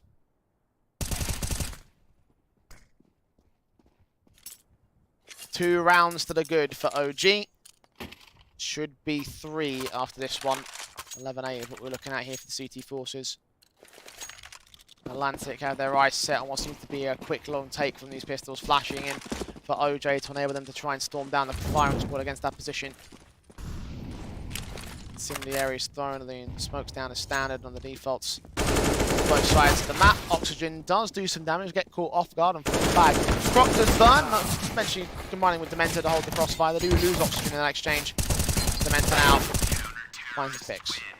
They're just not allowing too much damage to ensue in a round like that. And focus up into the next rifle. And for OG Academy, they know that they've got quite a bit of leverage behind them, just off of the basis of the scoreline alone, knowing that money's starting to get farmed up. They might have even been able to drop an AWP, so you've got that over to the hands of Awaken. Try and see if he can get some damage, because he's had another quiet map. It's about that impactful in the frags, though. 8 kills, but 8 important ones. OG Academy. Bringing the AWP out for him. Incendiary sent up. Marix rocking the SMG for this one. Falling back the same. Again, aggressive up towards that top of short position, just receiving some more nades from a teammate down towards City spawn. The Sound thinking about moving back and forth between CT, passing more nades up, focusing that attention down there towards CT. Atlantic wanting to retake some back of this long control.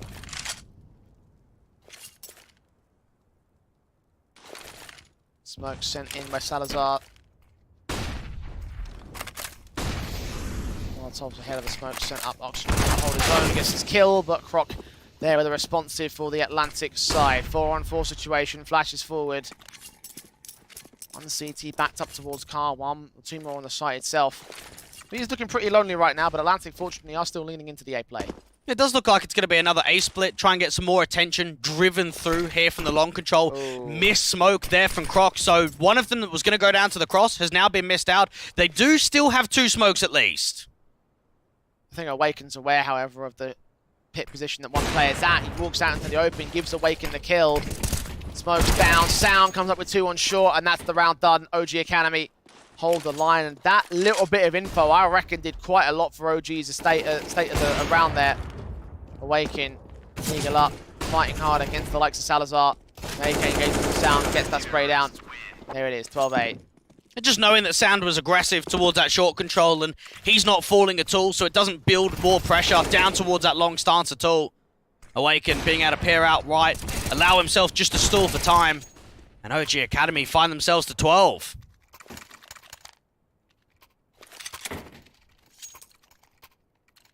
Half investment now for Atlantic. This time heavy-handed towards the B site. Pistol execution at this stage. The flashes and the smokes in hand will go for the set piece towards the B play perhaps. In the upper tunnels they'll play for now. Receive utility from the CT side. And knowing that there's 2 on B in close range situations towards the tunnels, this could be tough for Atlantic. Flash in, Sound's gonna get caught up blinded, Awaken still gets his pick back. There's the kill against 1 man, and just into the second. Croc engages, but Salazar goes falling. Croc is now all alone out towards the mid control. 1-on-4 for him. The CTs know. Bombs on the open. OG fend off the eco pretty well here. Croc's gonna make it expensive, but only goes so far as that secondary pick. And at this kind of point for Atlantic, because you do have so much loss bonus, you actually are trying to get one of these steal rounds. Yeah, taking a couple of casualties would be nice. Yeah, getting a bomb down will bring in a little bit of an extra cash injection, but you are looking to really make something happen, to get away with a steal round, to put yourself in a driving position, to be confident back into the rifle round. Because you still got quite a few AKs on the side of OG Academy, and for Atlantic, it just doesn't feel like the same oomph is here in the second half like it was on their CT side.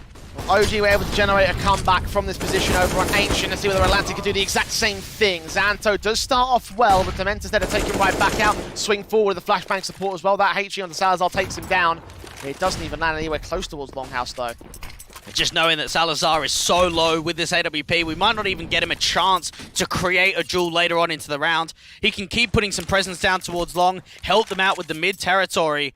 OG Academy being very defensive from this point onwards. Oh, Awaken. Blind as a bat, still landed OJ. Salazar. Oh, tucked in and tucked away down for sound. His AK sits and stands ready to receive. All the way over towards that B site though. One player might feed him, but two more back in mid. And what Sound can do is just peer up for a contact, take a couple of pop shots and just duck his head down, not even fight, allow that rotate to come through from his teammate there of Marex. Awaken's focusing that AWP out towards Long. Atlantic are desperate for an entry, desperate for a way in to crack open this B-side. They'll have to deal with Sound first. Salazar prodding, and Sound just gets the headshot. Make it look easy against Croc. One man left in MPG, well out of the way. No chance of holding this clutch again. And while the numbers between Sound and Marex are actually quite similar, Sound has been closing rounds. He's been able to make rounds winnable here for OG Academy in this second half. He's been doing so much over towards that B offensive, rotating over towards A when necessary. That's another big multi-frag round for him. And Atlantic, they just haven't been able to present their chances here in the second half. I'm just to have to agree. Sound has definitely been my pick of MVP. OG Academy. Just slowly but surely prodding their way forward, getting up closer and closer to map point and map victory. Tech-9's brought out by Atlantic, going for the gun buy to try and grind back to overtime. Incendiary's thrown, AK spaces for Marex, gets two alongside Oxygen. Crossfire locked. Even Dementa focusing that attention down there towards the bottom of mid stance. Xanto might try and catch a timing, put some pressure onto him towards CT. There's the Deagle shot that he wants. Two more T-side players right behind him, smoked down towards the CT spawn. And suddenly there's one man left isolated in Sound. He still holds his nerve though. Drops the bomb, drops the two. Now Croc last left in the round. Will try flank against him towards that B side, but surely should not last long himself. Can't imagine so. This Tech-9's going to have players all around.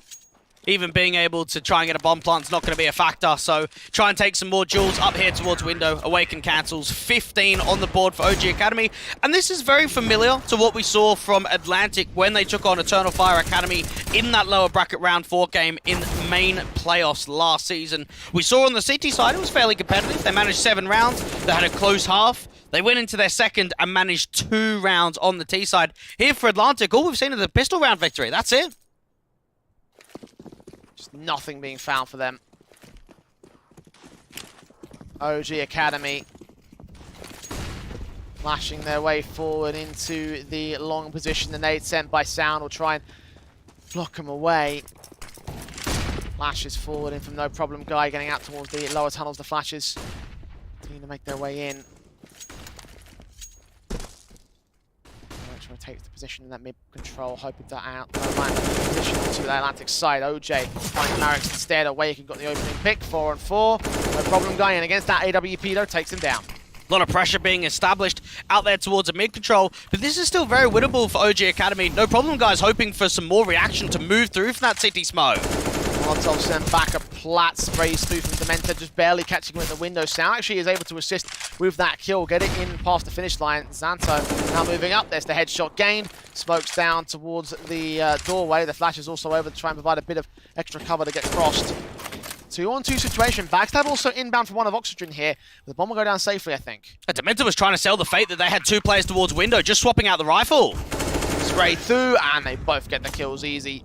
Xanto and Croc locking out Oxygen. Dementa's entry attempts.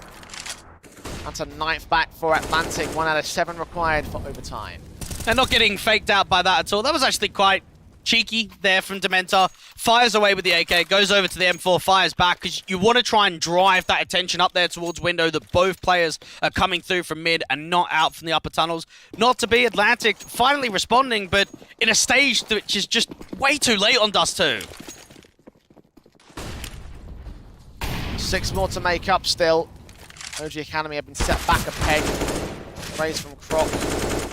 Trying to engage the one man out towards Longhouse, taking more damage than he can dish out. Even Dementor's going to continue that aggressive stance, that on the crossfire towards the mid doors. Atlantic just trying to see if they can offer up another peek. There's an aggressive stance coming through to the Longhouse. Forced back by the Incendiary though. Both sides will not take peeks and trying to gain that map control back. Flashes in. T side. Working their way up. 4 players, 5 players in fact, actually going to make their way in. Tobbs flashes in from Proc to try to get them set up in the short position. Atlantic, 60 seconds. And when you have regroups like this for the entire team, you can't really fake it. You can't even have lurk attempts. You just have to commit. They can try and sell the fake as much as possible out from the mid doors, but this is going to be the short commit. OJ walking into Awaken's Orb, that's the pick back. Backed up on towards ramp, double up. Found on no problem. Guy, there's a triple on Croc and all. He'll burn a Salazar's Molotov. A 3-on-2 still favours OG. Marix sat back over towards this ramp control. M4 engaging. Xanto gets a pick back in towards mid, and just like that, the bomb's escaped. 2-on-2, and the B site's open. Yeah, Salazar's got to bring that bomb in from the upper tunnels. Can't have that leverage and the control to come through from mid doors and come up from mid. Oxygen's going to be quickly on the rotate, and so is Marix. They have a read on what's happening. Got to jump past the door. Plant down. They're quickly in position here for the CT side. AWP backed up for Salazar, smoking the way of the doorway. He still flicks in against Marix, drops him Oxygen, 1-on-2. And the AK of Xanto's watching at the back plat, sees the shadow, sees the man, sprays him down. Atlantic, stay alive. Just when it looked like Awaken had done enough, he gets 3 kills out there towards Car and that ramp control. I actually do not think you could have got any more from Awaken in that round outside of what he was able to achieve. That is a 4v2 situation there from the OG Academy side, answered back. What a duel that is from Xanto towards the top of CT spawn, and then Salazar with that AWP to the big box at the top of B was able to find a lot of success in the post plant. Atlantic keeping the dream alive. 5 more rounds to get there. OG Academy. Awaken's Orb trying to prod in towards that mid control, gets something out of the opening frags. Damage is done to Atlantic, but no kills yet. There is still a lurk coming through from Xanto towards the Longhouse, so if he hears some repositioning, if he's able to bait some more util, that might be able to assist the short exi. Awaken's going to be able to reposition, make sure that he doesn't go over dry, has that flash just to get the orb back into B. AK is continuing to watch out their positions, backed up towards the short position. I like this. Just a walk contact. Try and see if you can catch them off guard at all. M4 in for Dementor watching. Ready to receive the Molotov set out of that short position. Burst through. AK's watching. OJ trying to check position. Awaken gets the kill onto Xanto. OJ making his way up. Awaken still holds alongside Dementor's double. And this is the lockout. OG Academy going to close here. 16-10. Map 3 is calling. Atlantic tried their best to make it close again. Resurgence towards the end. A little mini comeback, but not a comeback that is successful. Map 3 will be played between these two. And just knowing there for Atlantic, you'd be disappointed. You had a very good first half. You go into the second, you win pistol. What happens after that? Didn't really see much success there at all. I think Marix put on a good show in the first half. Sound started delivering on that City side. And for Awaken, that's probably one of the best performances I've seen yet with him for the AWP. And for OG, it is far better, right? Again, I'm still not impressed with how things went down on Ancient, but Dust 2, their pick, their map success, their home territory, and it was successful in that sense. You can't really complain as a result of that. You're right about Marix and Sound. Both both having a great impact over the course of those of the first and second half respectively. But across both or the entire map, it was really the AWPs that had the most impactful frags in my mind. Yeah, I think for Awaken, it's been a long time coming. In this event, in previous events, we've been waiting to see what the big man can do, because we know that he's a very proficient AWPer. It's just that in the OG Academy side, there has been struggles when it comes to AWP success. And right there for Awaken, he started finding his form. He had lockouts towards that ramp control. That AWP was multi-fragging. And towards the tail end, it felt like there was a spark in Awaken, which is a great sign moving forward in the tournament. Especially if he can keep it up for map number 3 of Inferno. OG have pushed us this far against the Atlantic start and the Atlantic comeback. Inferno will be our final map of the best of 3 series and of the day as well here for the MistGames Heroes of Tomorrow. So do not go anywhere as we return after the break.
Well, Inferno will be our final battleground here on today's proceedings of MistGames Heroes of Tomorrow. A matchup that certainly has delivered in some capacities, I guess you could say.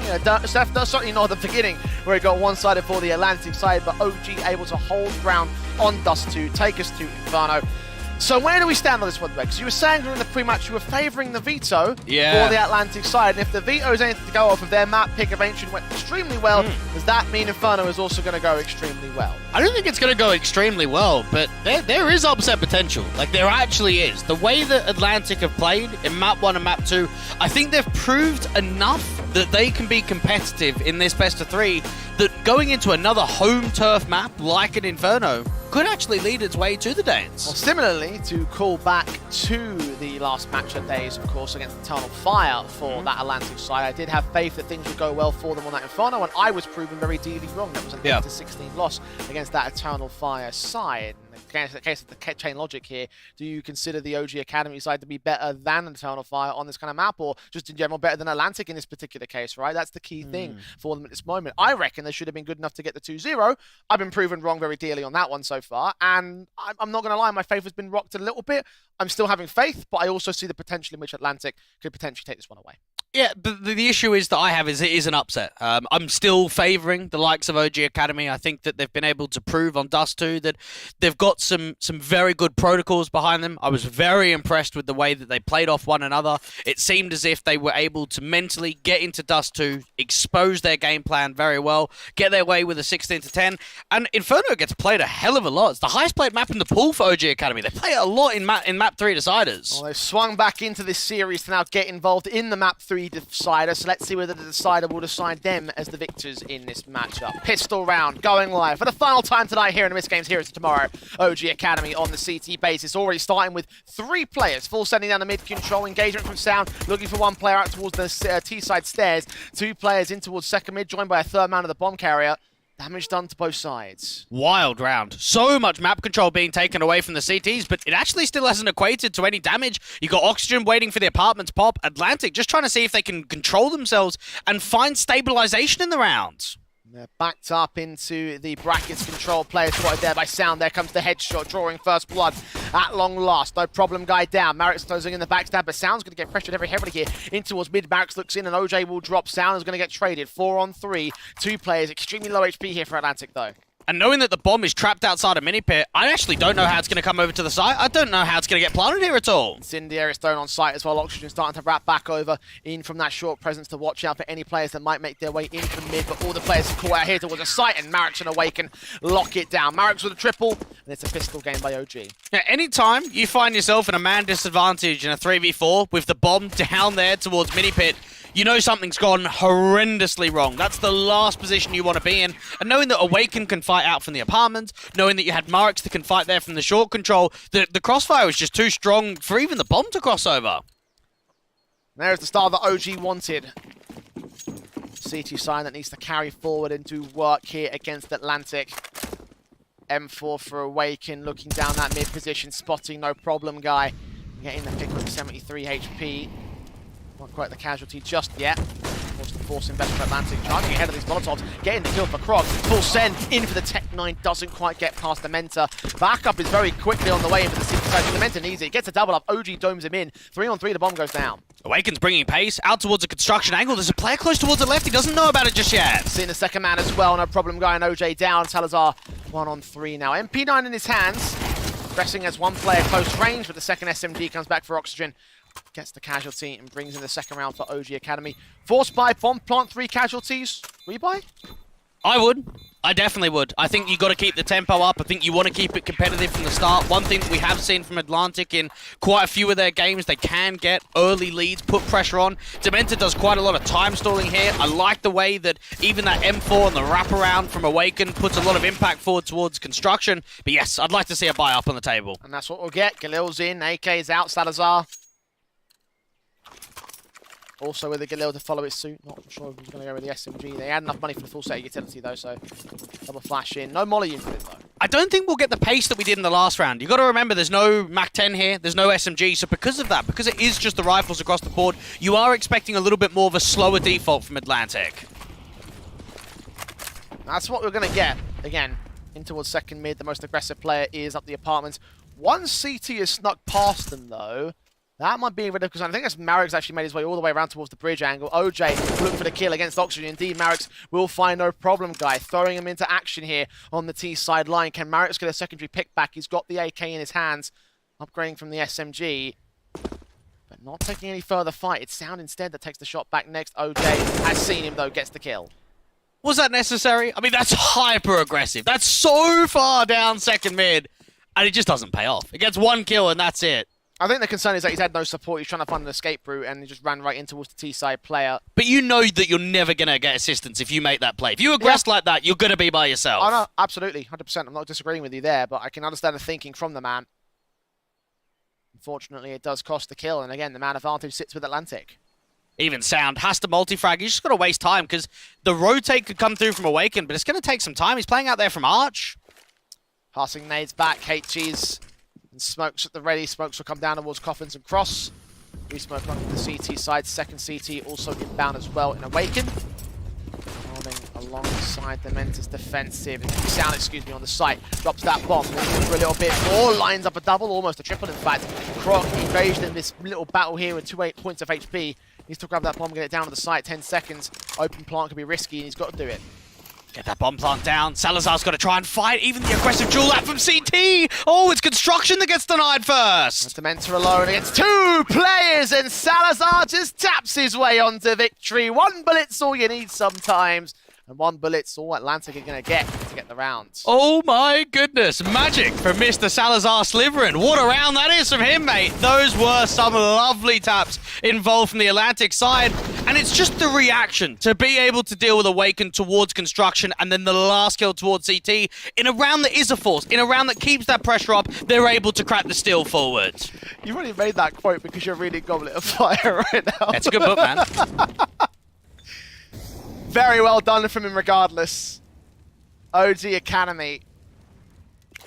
Legal and P250s with the USP on Sound and Oxygen. So it is an eco definitively. A number of upgrades across the core of the CT side though. Atlantic. Scout and SMG being the limiting factors alongside the Galil, I guess, for Croc, but 3 automatic weapons, the automatic rifles, of course, nades sent in. Players of the stack boost do lose their lives towards Croc, so that's a 2 for 1. See you later. Not going to be much presented after that. Nice little nade stack combo. Don't see it all that often towards CT Sport, and then just swinging down, allowing the multi-kill. Even Salazar being able to watch that backstab. Marix cannot sandwich them in from behind. Oxygen down. Last man left Awaken in this round. Caught by Salazar. Mac 10 frag to 2 apiece for Atlantic. Emoji may have got the pistol on the conversion, but the clapback is very quick against the Danes. Trying to establish themselves here on Inferno and avoid how one-sided that started to get against the Eternal Fire Cam. We've got to look towards that last best of 3, and of course we're talking about the history of both these teams in the opening rounds. OG want to bounce back from losing out to an entity the side that they shouldn't have lost to, and Atlantic trying to bounce back from what was a very one-sided end to the Eternal Fire matchup. No, they wouldn't have been happy at all. Even their map pick of Vertigo wasn't easy, and they've definitely put on a much better showing here today. They've been able to prove some of those results locally and some of those events outside of HLTV more so look like the game today up against OG Academy. AWP for Awaken, Croc on the boost up. Should be able to get this first kill towards a half wall. That's Sound dealt with. There it is, Sound down. Salazar, utility ready with the flashes in hand, at least for the moment. Back for the bomb. Gonna commit it into the banana presence. Mid control established. Smokes in with the Mentor trying to lean forward of it. Flash forward, spray through. Both players get blind, but Croc is the man to fall. Yeah, the right idea there for OG Academy. They lose a pick towards a half wall. You got 2 on B. Okay, make something happen. Make an aggressive approach. The AWP from Awaken strikes back. Knows that there's 2 in apartments. Right back to the advantage of OG. AWP would be careful about holding that apartment's control though. Marix back, he's turned towards him on that long position. OJ didn't even account for Library. 2 left in Atlantic. Xanto and Salazar on the site take on that short position with Salazar going falling and Oxygen. Nice through onto Xanto. Removes him from play. Makes it 2-3 here for OG Academy. Now that's a little bit disappointing though for the Danes because you get a very good opening into the round. You get an opening pick up there towards the half wall. Nothing else quite presents itself. You have an aggressive reposition out there towards the top of Banana. You then have the AWP with the SMG out there in the apartment. Murrex rotating in quickly from Moto. A very good lockout defense to the A side. Deagle in for OJ as part of the rebuy back for Atlantic, so not ideal for them. Similar story for the CT side. They're still rocking the SMG on Dementor. Mostly upgrades in for the rest of the CT forces though. All in all, the rifles, general buy status looks better for OG. Now we know that Sound can continue putting that pressure down towards the top of Banana. Yes, he does fall, but the trade is there for the MP9. That's the vital element. There's a little bit concerned with Croc's adjustment. Dementor took a bit of damage for it. I could see a way in which if that had continued, that would have lined up to a spray transfer. A 5-on-3 for Atlantic, but I don't think OG could bring back. So you've got quite a lot of control towards the bottom of Banana. You've also got a lurk outside of the apartments towards second mid. So what Atlantic are trying to hope for here is some retaking map control for the international squad. Get them on the front foot. Unfortunately for OG Academy, they've got a flash forward towards the top of Banana, but they're not making an info play. They're actually holding quite defensively on both A and B. Nade sent. Smokes down towards Cross, and again the responsive from OG will come in quickly. Lock them out to the 4-on-4 situation. Bomb will get picked up by Xanto, and it will commit in from mid. There is actually quite a bit of utility left into the pouches of Atlantic. Dementor and co can think about some retaking nades towards the top of Banana. It could actually just be an app swap here. Get a moto smoke down and a flash high. 30 seconds to commit to it. Wait for those players in from the apartments to go ahead and set themselves up. The moto smoke will come in, the flash over. Players on short and over towards pit. There's a way for Dom involved with a kill. Awkward space with no problem, guy. Just towards Oxygen as well. Recovers the situation.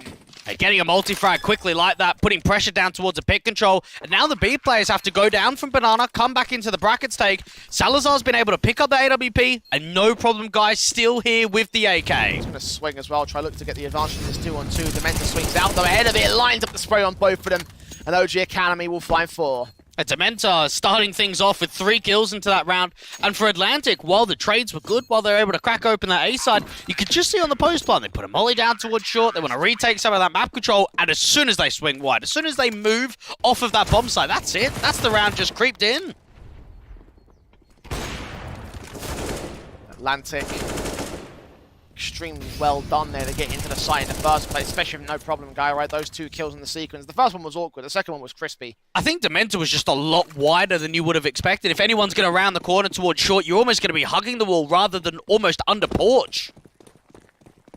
Either way, the after plant was the big concern for Atlantic, swinging together and losing themselves to OG Academy. Now it's pistols out for them on a half investment round. Marek's there to try and clean house as he usually does. Only gets 1 kill though. Salazar trades it, and Awaken's forced to trade right back. Oxygen trying to see if he can peer down towards the bottom of mid. With that bomb dropped out in the open, this anti-eco is not going to be able to receive much at all. You have got an aggressive player towards top, Banana.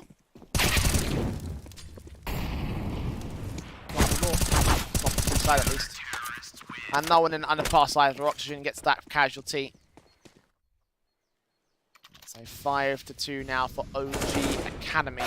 Again, pistols brought out. Rifles should be inbound for the T side. I actually want to go back to the tweet that Sam put out saying that they weren't on their own game. Felt like I wasn't there fully. Do you think we've had a better performance from Sound today? Because he actually put up some decent numbers in that game against the likes of Ents Academy. It's just, of course, what the actual result was. Well, certainly over on Dust 2, you mentioned how his position was ultimately pretty tenable there on the second half, right? And taking over from Marek was getting the anti-eco frags and such.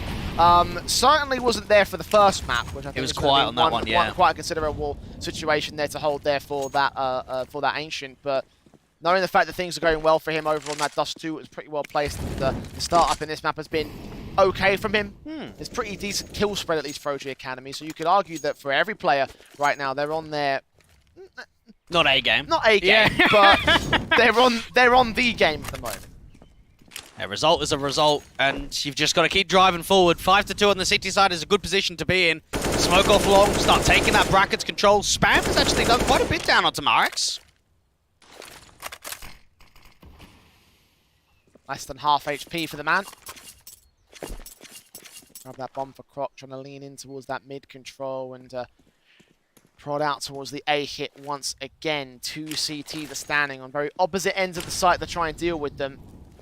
Meanwhile, towards A, the retaking nades are coming out, the smokes are coming down, the flashes that are ready for OJ as well. Pop one up over towards that long position. Sound making his way in quickly to try and hold the backstab. That's at least 1 kill here. There it is. Easy one. Now the dive is coming through from the apartments, just trying to see if they can get an entry down towards Beard, and Oxygen makes it a couple, even transferring back, he turns it into a triple, makes it look easy. What a round from Oxygen, but it all comes off the basis of information. Knowing that your Banana player has got so much map coverage, that he's got in from behind, all the A players know we're up against the app spot. We absolutely are. Mowed down and all. I thought that backstab was going to stagger Atlantic, but no, it just forced them even further forward. I guess they panicked. Went straight in the clutches of Oxygen and, well, snuffed out their breathing room, quite literally in this case. 4 to the lead for OG Academy. What's going on sounds cam? I don't know, man. You get some odd stuff on the cameras. You really do. From OG Academy as well, he had the Marix thumbs up, now Sound doing whatever that was. I don't know what's going on anymore with him. With this team in general. Well, he's actually playing his 150th map on HLTV right now, on map 3 for Sound. Alright. I think, yeah, Oxygen's coming close to the 580 marker, so maybe towards the end of the event, if they can keep going, we'll get closer to 600. Got to stay with elimination right now, though. Well, that's it. And they've got to stay with elimination in the next round as well, which is the And other... just continuous all the way to the grand final. Yeah. Oh. I mean, keep it going 3 maps, and he'll get closer. Don't make him 2-0s.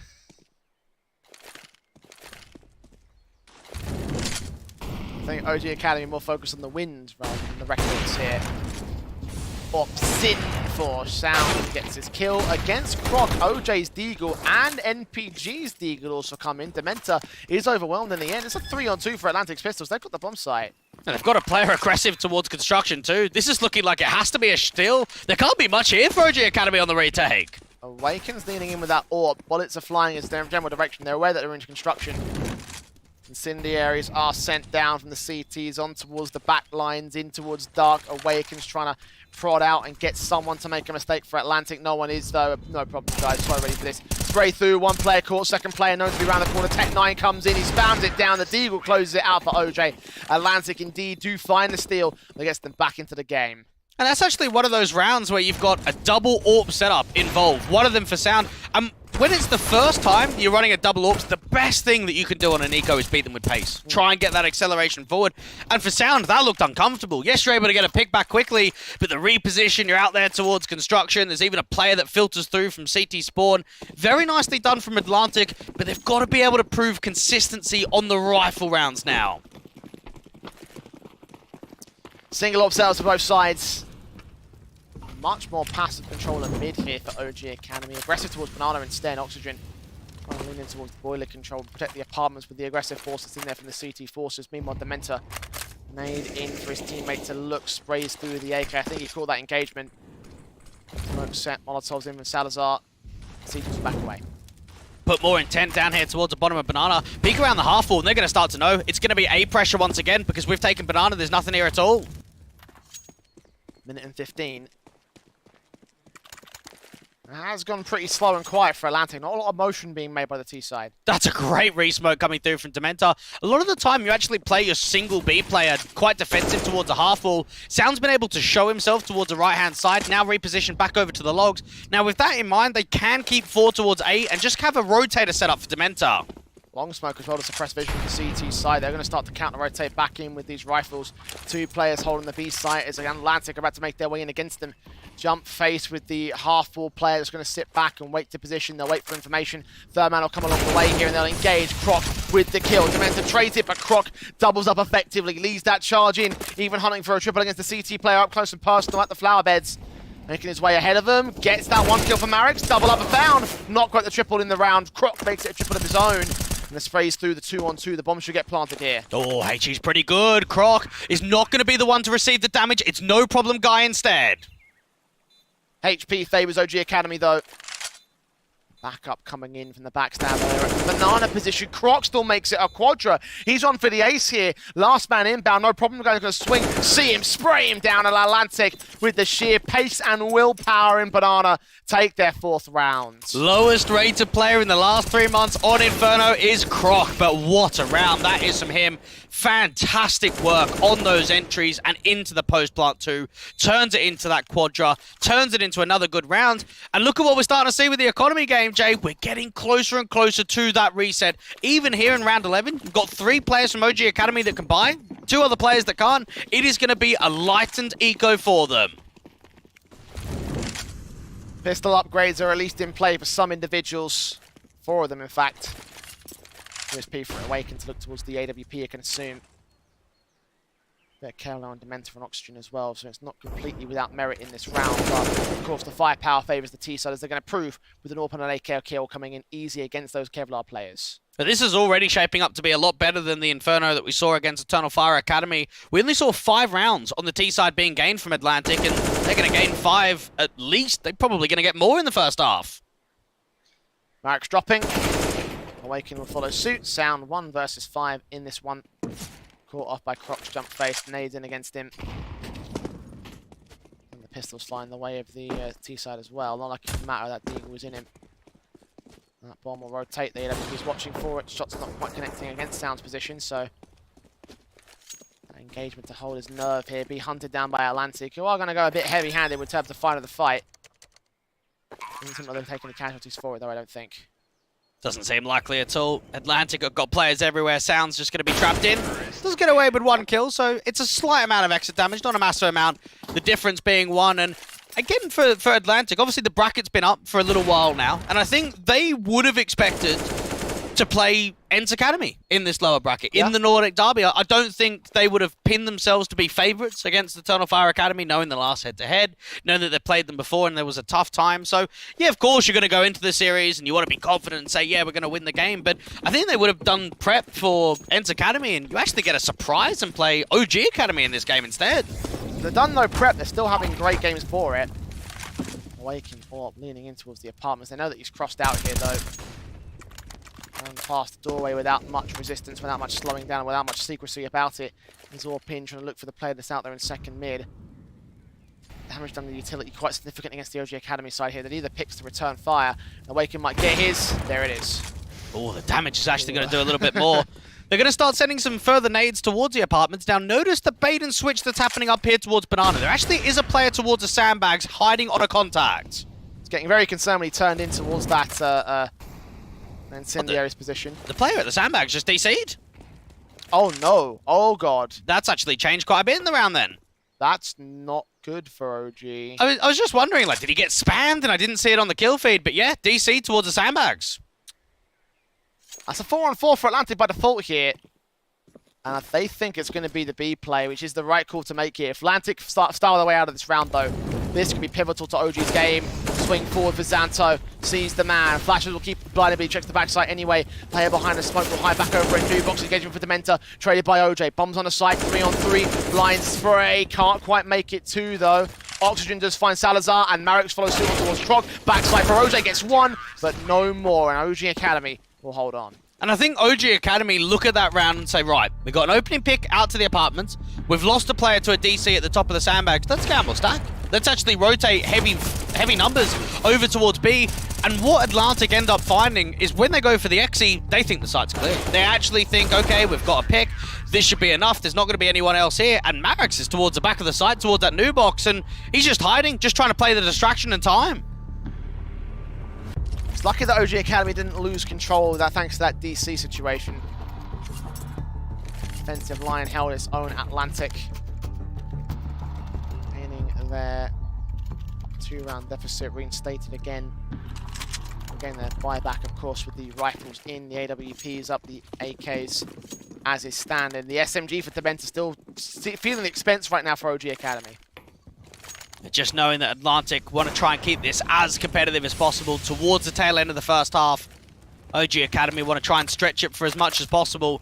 Try and see if they can get themselves up for a 10-5, one of the most one-sided scorelines we've had so far in this best of 3.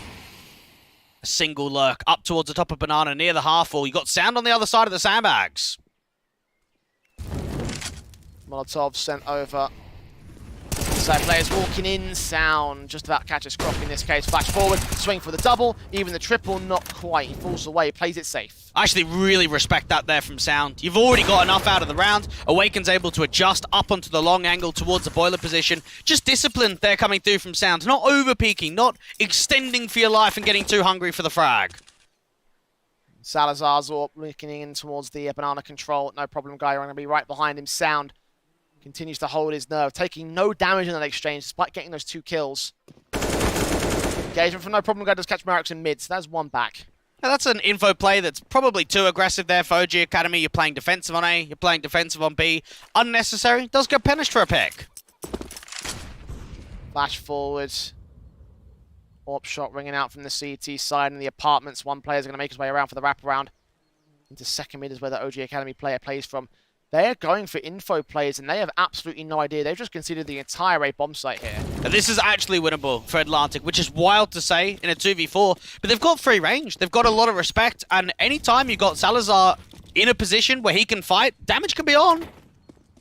On plant should be secure, but Salazar's going down. No problem, guy. 1 on 4. Caught up on the jump face of Sound. And that is the half gain for OG Academy. Just a little bit too slow there. Of course, they don't know the information we do. It's very difficult sometimes to put yourself in their shoes. But as we can see, the site's completely opened up. It takes a while for that bomb plant to go down, and it just means no one's getting into good post-plant positions at all. Even Awaken, or Oxygen, I should say, just swings down aggressively towards that boiler angle, gets himself out towards short. OG Academy should find 9 at the minimum, maybe 10.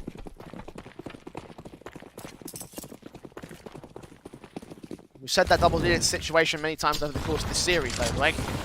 Certainly in that last map, it didn't quite work out that way. But Sound certainly is going to make it look pretty easy here with Dementor's Crossfire locking down all entities of the pistols. No damage being done to OG Academy. It's significant in the game itself. 9-5, OG Academy. Last round of the half will receive the bye of Atlantic. And while this has been a difficult half here for the Danes of Atlantic, it's not over. It's definitely a scoreline that is achievable to come back from. You've got to get started in the second half on the right foot. You've got to be able to give yourself some positivity here in round 15. OG Academy, I think we've seen it in the last couple of days. We've seen it in this series today. They're not, like, they are a beatable team. They are definitely a team that you can upset against. Atlantic have shown off many times over the course of this series they have the potential to do that. Haven't quite found the fulfillment in that sense, though. 8-7 half on Dust 2, didn't go much further even on the comeback. This situation right here in Inferno being down by the round differential maybe could look towards the CT side, although we've got points about that coming up in a moment.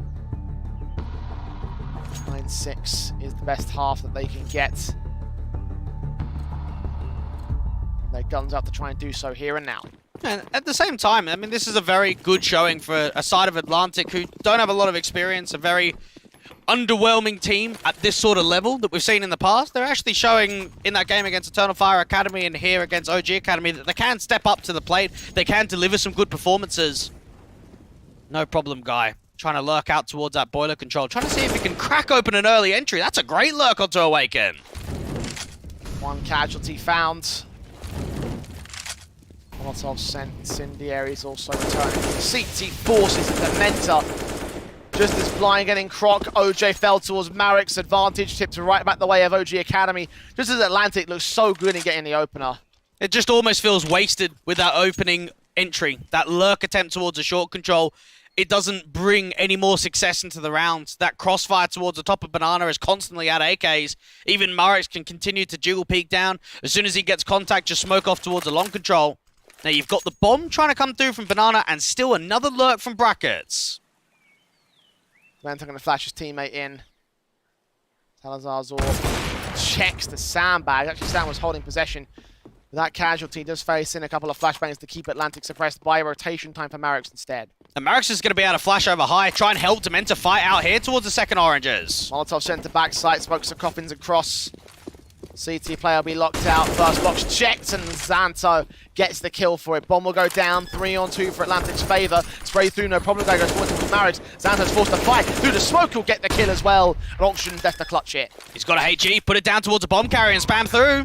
Doesn't get the kill for it, though. The spray backing, and Salazar definitely does so. Switches to the M4, and Zanto gets the tap that he needs. Atlantic will make it the best half possible. 9-6 turn for OG Academy's favour. That is their CT side done and dusted. Usually this would be the point where I'd say something like, oh, Atlantic, let's see how they can do on their CT half of things. Maybe it could be the turning point. Maybe this could be where things work out. But think about what happened over there on the last best of 3 against Eternal Fire. Yeah, there is that. I mean, again, you do have to look at evidence, and that does scream quite a lot of volumes. But what about some of the other series? I think back to the Sashi one that we saw at MPF, where Inferno was played, 10 rounds on the CT side. I think about their series against Scepter, 7 rounds on the CT side. Yes, there might be a one-off against Eternal Fire Academy, but you also need to say, well, if that is a one-off, surely things could, like, carry on with parallels. I think the series from the one that we saw yesterday and the one that we're seeing today is very different. Certainly could be applicable. Does instill a little bit of worry in me for Atlantic, though. The idea that we've seen them, yes, do well generally on the CT basis, but also have them have some poor CT halves and get pummeled in when the other side are looking confident. Well, if we were to go down that sort of conversation, I mean, both Dust 2 and Inferno were very one-sided for them. Even if the scorelines maybe don't show it to a massive marker, I think the Dust 2 and Inferno today has been miles better for them. So how much stake can we actually put through from the City side? About to find out, I guess. CT side pistol for Atlantic may be pivotal to this game once again, as they have been pretty much every single second half pistol for Atlantic and for OG Academy in certain cases. Double flash and smokes in for Dementa, and Marek's putting the early flashes in with the smokes to follow up. Enable a little bit of support now on to the B site. Here they come for OG. OJ with the incendiary down. USP taps off the head of the first man, sees the second, combines with Salazar and Zanto to lock out the defensive line. OG Academy shut down to the pistol rounds. No shot do they have an early flash and a fast CT smoke, and you're running into 4 CTs out towards the B side. That is an incredible read there from Atlantic. What a stack play. Anytime you go for a quick CT smoke from spawn, you know it's going to be a rush. You know you're going to send it. And the last thing that you're expecting is this many CTs on B. That was overwhelming. Yeah, it was. And I think it shows on CT side pistols just how important setups are. Certainly working out well for Atlantic setup there.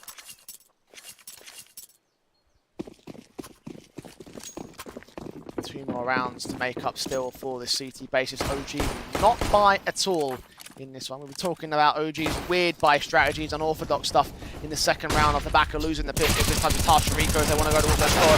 Full guns out very early here. Salazar closes them down. OJ gets 2 of his own.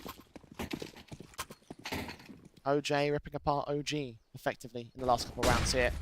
8 on the board for Atlantic. And OG Academy will bring in the guns now. Now, last week, we saw a very one-sided performance from Atlantic against Flames Ascent on Inferno with a 16-4. So we've seen in the local scene that it can be a very successful map. Some one-sided affairs. Actually had a very good CT side in that one. It's all about the CT side we're talking about here, Blake. Well, yeah. Quite significantly so, and again, important. Atlantic have already gained 2 out of 3 that they had against Eternal Fire on that CT basis in their last best of 3, so it is significantly better on that situation alone.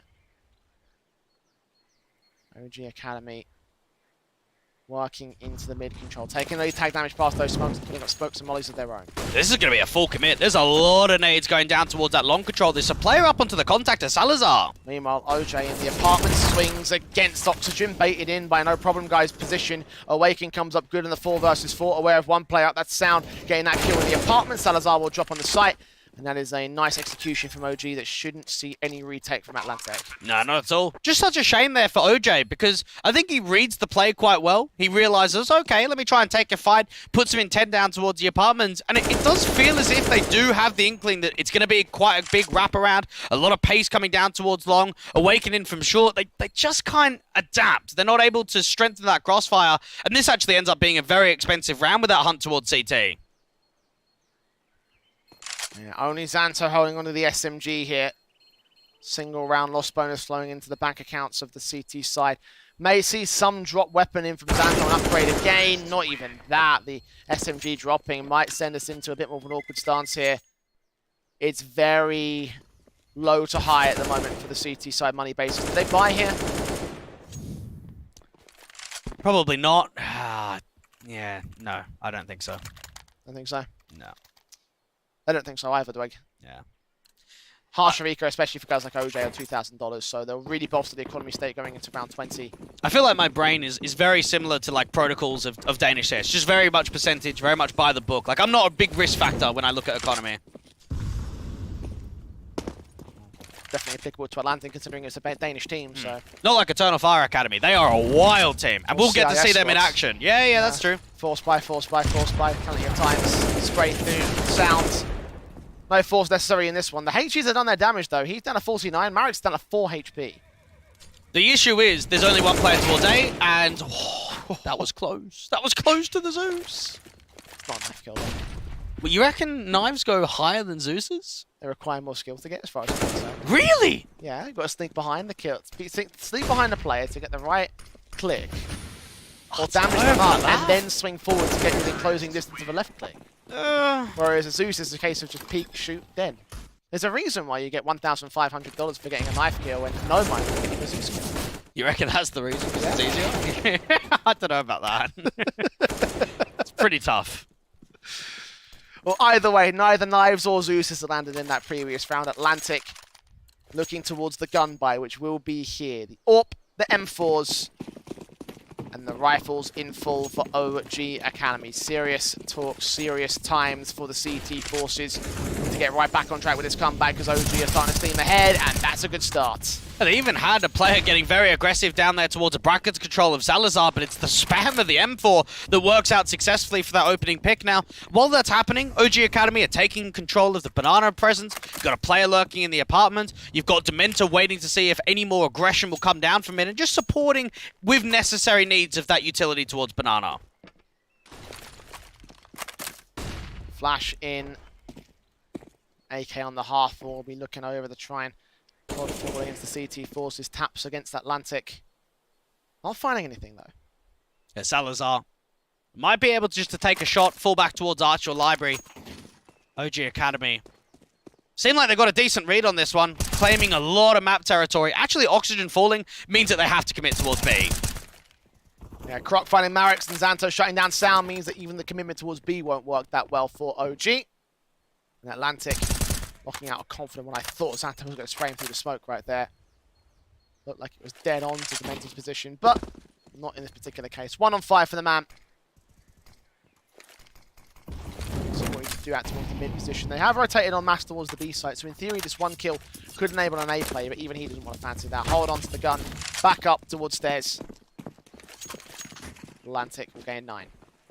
And just knowing that out here on the last map of Inferno, Atlantic have put up a good one. Have you got that sticker? No, not sticker, graffiti, isn't it? I haven't, no. I haven't actually seen that one before. Do you know what? I actually changed one of my keybinds and I can't even access the graffiti. I don't know how to get it back. Oh, no. I mean, I'm sure I could just look in the menu, but like, Yeah. I binded it to a grenade, so I can't get it back. I miss the days when you could upload your own spray and do that. Oh, no. Jeez, you got some awkward ones in there. That's proper old school, to be fair. I used to promote a YouTube channel for that. Oh, I yeah. created a little custom design and sprayed it on all the cameras. Can you do it in Go? I know you used to be able to do it in Source. Not in Go, certainly in Source. Yeah, that's what I remember too. I was yeah. a Source kid. So I that's remember how like remember all the GIFs and all the moving Yeah, images. Yeah, That that broke a lot of servers Yeah. like back in the day. Back when it was first introduced for the GIF side of things, it was just like destroy a server, post the GIF. Quite fun. Ops in, AK's out. 3 of them for Atlantic, by the way. A lot of firepower to play with here on a CT basis. Salazar's AWP. Posted in the apartments to track out short control as well as he rotates and leaves a rifle to gain that control. OG slow walking up banana here. Jeez, look at the respect that Atlantic are giving in round 21. They have no one in banana. No one even taking a contact towards brackets. They are giving so much map control to OG Academy in round 21. Minute and 10. Smokes and incendiaries. Interesting. It's a good variation. Yeah, the retake smokes. I didn't even realise that was the retake Yeah, nades. just being able to do it from city spawn rather than in the site. I mean, normally it gets thrown from the second oranges or new box. Means that the players on the site can hold their smokes and incendiaries for other uses. Especially if you're going to leave them alone, right? Go back to the 3-man stack towards the A site. Want to play with the incendiaries from OJ, meanwhile coming into the apartments, but there's no emphasis there. It's all the B site commit for OG. Atlantic won't know this. It's going to be the B-site hit, but it's whether it's a double pump or not. It's whether they actually commit with this first wave of util.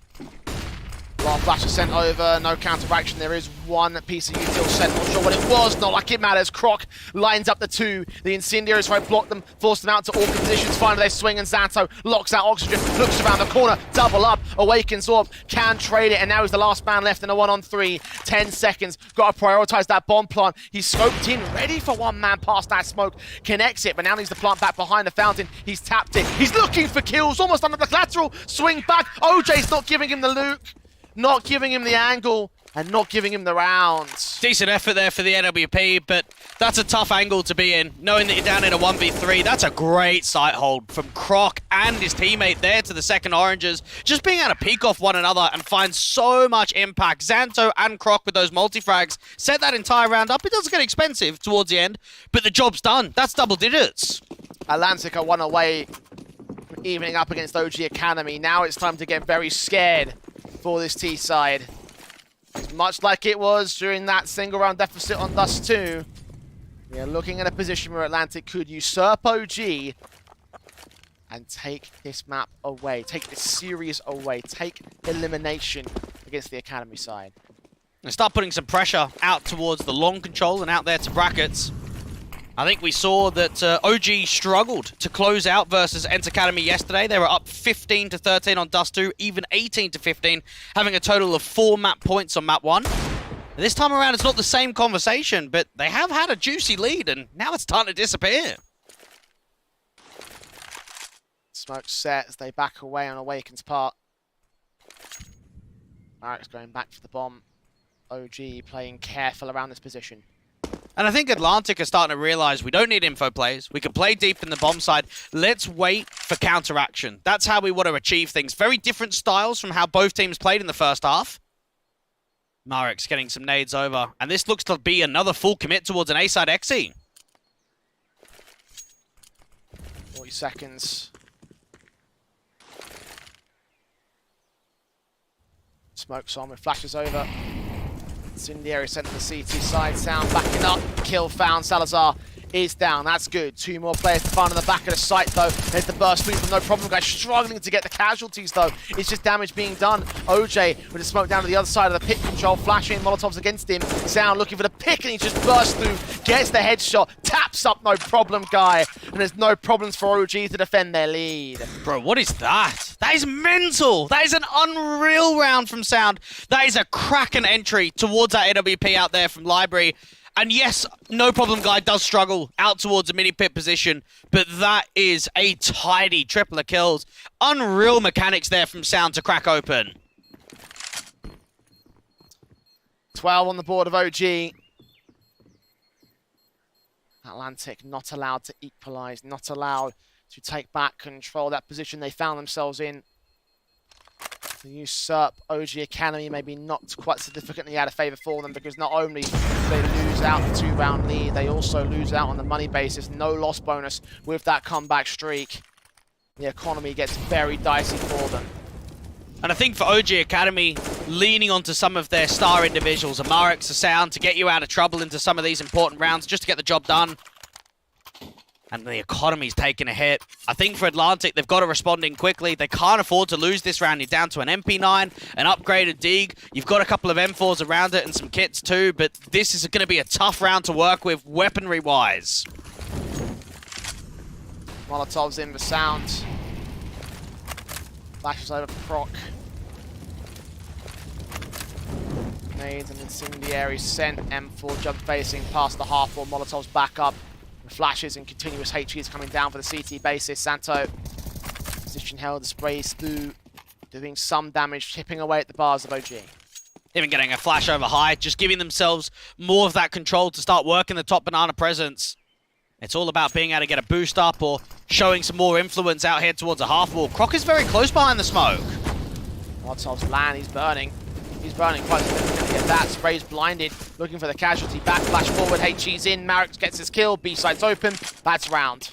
Indeed it is. And it's just the information play that Marix knows that Sandbag's play is burning. So he's going to start retreating. He's already low on HP. Let's just put the pressure down. There's even Oxygen walking out on towards an A-lurk. He's just going to try and make this round more expensive. OJ will fall for it. Sound back in trade, but still no advantage for the Atlantic side. These last remaining 3 backed up towards the A play. B site, of course, taken by OG Academy. Now as a force invest for Atlantic as well. Not a lot to play with. At least they have these M4s, this SMG in for no problem guy. I don't think they'll buy around it. The money just won't be there for anyone. They'll have to lightly upgrade. A couple of upgraded pistols. You don't want to force invest. OG Academy find themselves close to finding their first win here in the MistGames Hero tomorrow. It's all about being able to apply those last few rounds.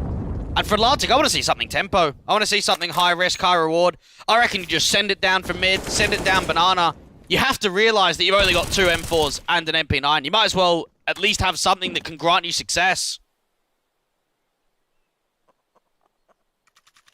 3 rounds to the difference. OG Academy. 3 more to close it down. Atlantic know the position that they're in. They'll get an upgrade in for OJ, a harsh eco for Croc. Guns will be out for the next round regardless for them. That will be their last stand for here and now. Can they get anything on the steel? And no problem, guy. Just jiggling down. He wants to try and bait them. Try and draw them forward into this crossfire. Another A-lean for OG Academy. A lot quicker this time around. Oxygen spray around the corner. Somehow lines up a kill for it, despite that bullet's going all over the place to jump face. No problem, guy. Did find a trade back on that SMG, and backup is on the way. Burst through. Need those M4s to get here. He holds his own, but goes down in the end, as does Croc. 3 versus 2. And that bomb's still up towards the balcony, so it's going to take some time to recover it. Oxygen can get another re-smoke down towards Moto. OG Academy just settling themselves. Atlantic considering the retake. Again, money will be good for them in the next round. 2,400 loss bonus going on top of the 2,000 float that they've got. And they're going to try and commit to this retake. It's very difficult, obviously, towards the A site of Inferno, down by a man and everything. But at this point, you might as well try steal one back. Xanto leaning up, checking sight. Gets that spray through, adjustment, back up towards this back position. Salazar's got to kill. Marix, one-on-one, wins that first kill. Needs a second, burst up. The kill gets found for Salazar, and that is why you go for a retake in those circumstances. Eat that sushi, my friend. It's 11 for Atlantic. Massive round. That's a huge steal coming through from Atlantic. And I think you've got to give a lot of credit to No Problem Guy. He is by himself with an MP9 towards the A side. He gets 2 kills. He sets that round up to be winnable. A great sequence from that MP9, and then of course the rifles, the 2 M4s on the retake working off one another, and Salazar getting the job done, allowing the 11th round to be gained. It's a massive round for Atlantic, relieving massive pressure against OG. The comeback is still on. They have the buy. They have to contest against the buy themselves. In case the Orbs are standard, look at the damage being done early. Marix, look how far forward he wants to swing as well. Utility in the hands of the CT players. Runs into one of Salazar, gets that headshot immediately, and continues the campaign. There's 2 more on the bomb site. Dementa, meanwhile, trying to act out towards that mid position, but OG Academy, they're going into B. Backup rotations are not inbound for Atlantic. These 2 players in the back need to hold on. Even Croc has to put the smoke down. His teammates driven around. He's the only player on B now. Sound seeing him. Spray through, tagging him with the shoulder, wrapping, and eventually getting the kill. Back and doubling up with the 180 spin. Xanto down. Atlantic out of the round.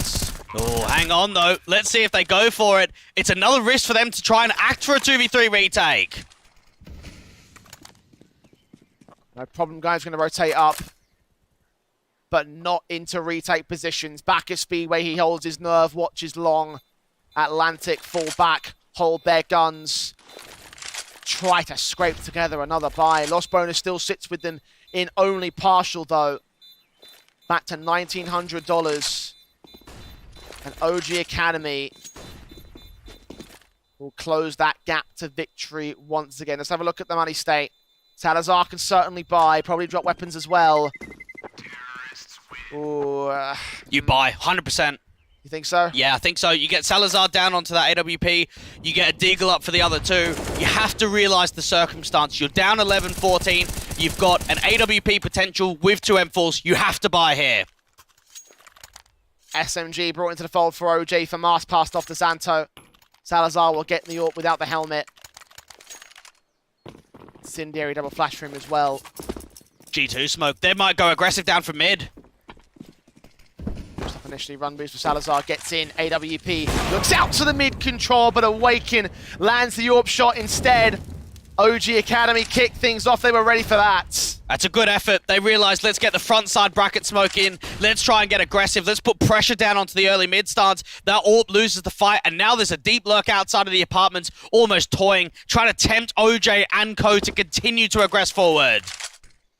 Smokes up. Just a lurk one towards the front side of Oranges. Oxygen waiting for them to push forward on Atlantic. They're going to give him exactly what he wants, but he can't get a kill for it. Eventually he does. OJ down. 3 left for Atlantic now. Oh, the risk of the force is not working out at all. Nothing is presenting itself for those aggressive duels. And now 2 on B, it's going to be the XE. Flash is over, here they come. Engagement, AK spray, Croc down, Xanto down. No problem, Guy. A 1-on-5. This will be a match point for OG Academy. Atlantic need 4 in a row to try and stave off elimination. Take for overtime, and they're hunting for that last rifle. He's gone. There's no money. No money at all. And this has been a fantastic effort from Atlantic, but you could just feel as if the game's being taken away from them now. And it doesn't help the idea that on map 2 and on map 3, you have Sound and Marix playing to an incredibly high level. Yeah.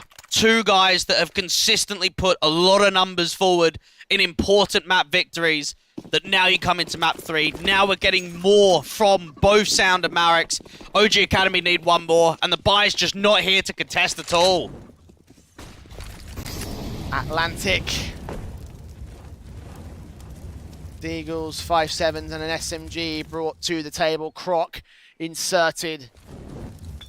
The half full, he'll sit. Nades, flashes in, there's a kill found. Marix down. Second player also known back here. The taps continue, he's tagged, but not dead. Get another half-wall smoke up or even a molly just to try and keep some presence down. They're going to bring some more acceleration into the brackets take. There is still 2 players on A to defend from Atlantic. Passing the AWP up the Sound. AWP up the Sound here. 20 points of health for him. Re-smokes on from OJ. Onto Moto will block them off and try and force them maybe into the library position. Taps continues. Straight through from Oxygen gets it back to a 4-on-4 scenario. Atlantic have hard stacked though. They know that it must be here on the A play. They're going to slow it down. They're trying to see if they can bait a mistake from the rotators out towards CT spawn. No problem, Guy with the Deeg is trying to get information taken away. Deagle sees ahead, gets the first and the second of Sound. This is on 4-on-2 for Atlantic. And Dementa's hoping for some more aggression. A reface to come down to the short control. Him and Awaken have to commit A. They don't have info towards B right now. Now Santo's caught an AK. A rifle to play with. Awaken moves up. The bomb carrier will be the first man in. It's pistols on the site defensive. Smokes in. Check in sight. Check that corner. No problem. Guy gets the kill. OJ responsive with the SMG. Trying to double up. Demento gets it back. Now versus 2. It's all in the clutch. Dementa getting that bomb down. Both players going to peek together, Jay. Relocate over towards a short control. Watching long for now.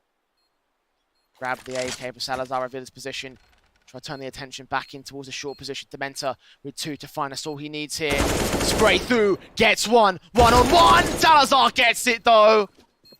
Keeping Atlantic alive, just barely in this game. They are not done yet, Dweg. Oh, and that's another crucial clutch coming through from Salazar. We saw what he was able to do only a few rounds ago against Marix. He's now got another clutch to add to the tally. Unfortunately here for Atlantic, you aren't really putting any economical turmoil up to the international squad of OG Academy. No. And for Atlantic, you're not going to get an AWP. You don't have a perfect economical float at all, so you'll get another buyback in, but there's going to be limitations. Well, as a wise man once said, Dweg, anything that's worth doing isn't easy. And this comeback is worth doing for Atlantic. It won't be easy. The buy status will affect them. They won't be able to reset OG.